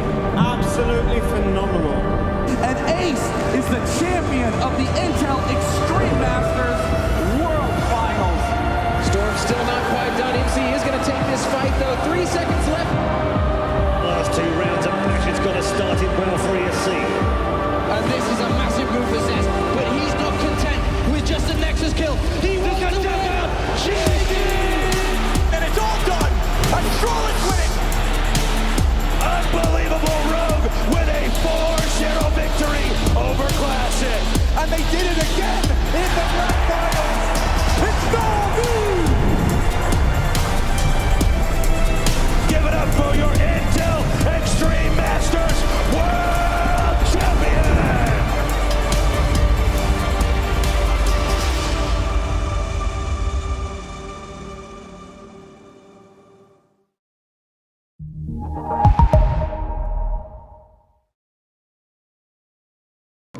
Damn, guys, we almost had this.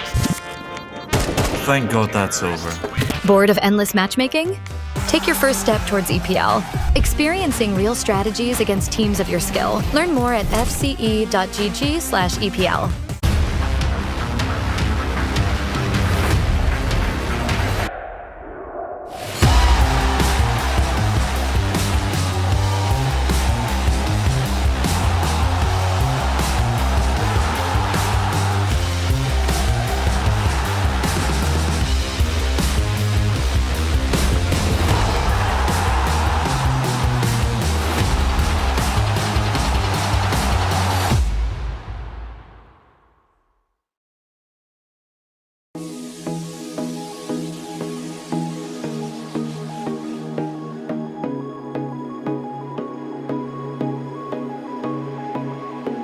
Lately, I feel I can't find my feet. Pushing closer, my heart skips a beat, and now I'm falling.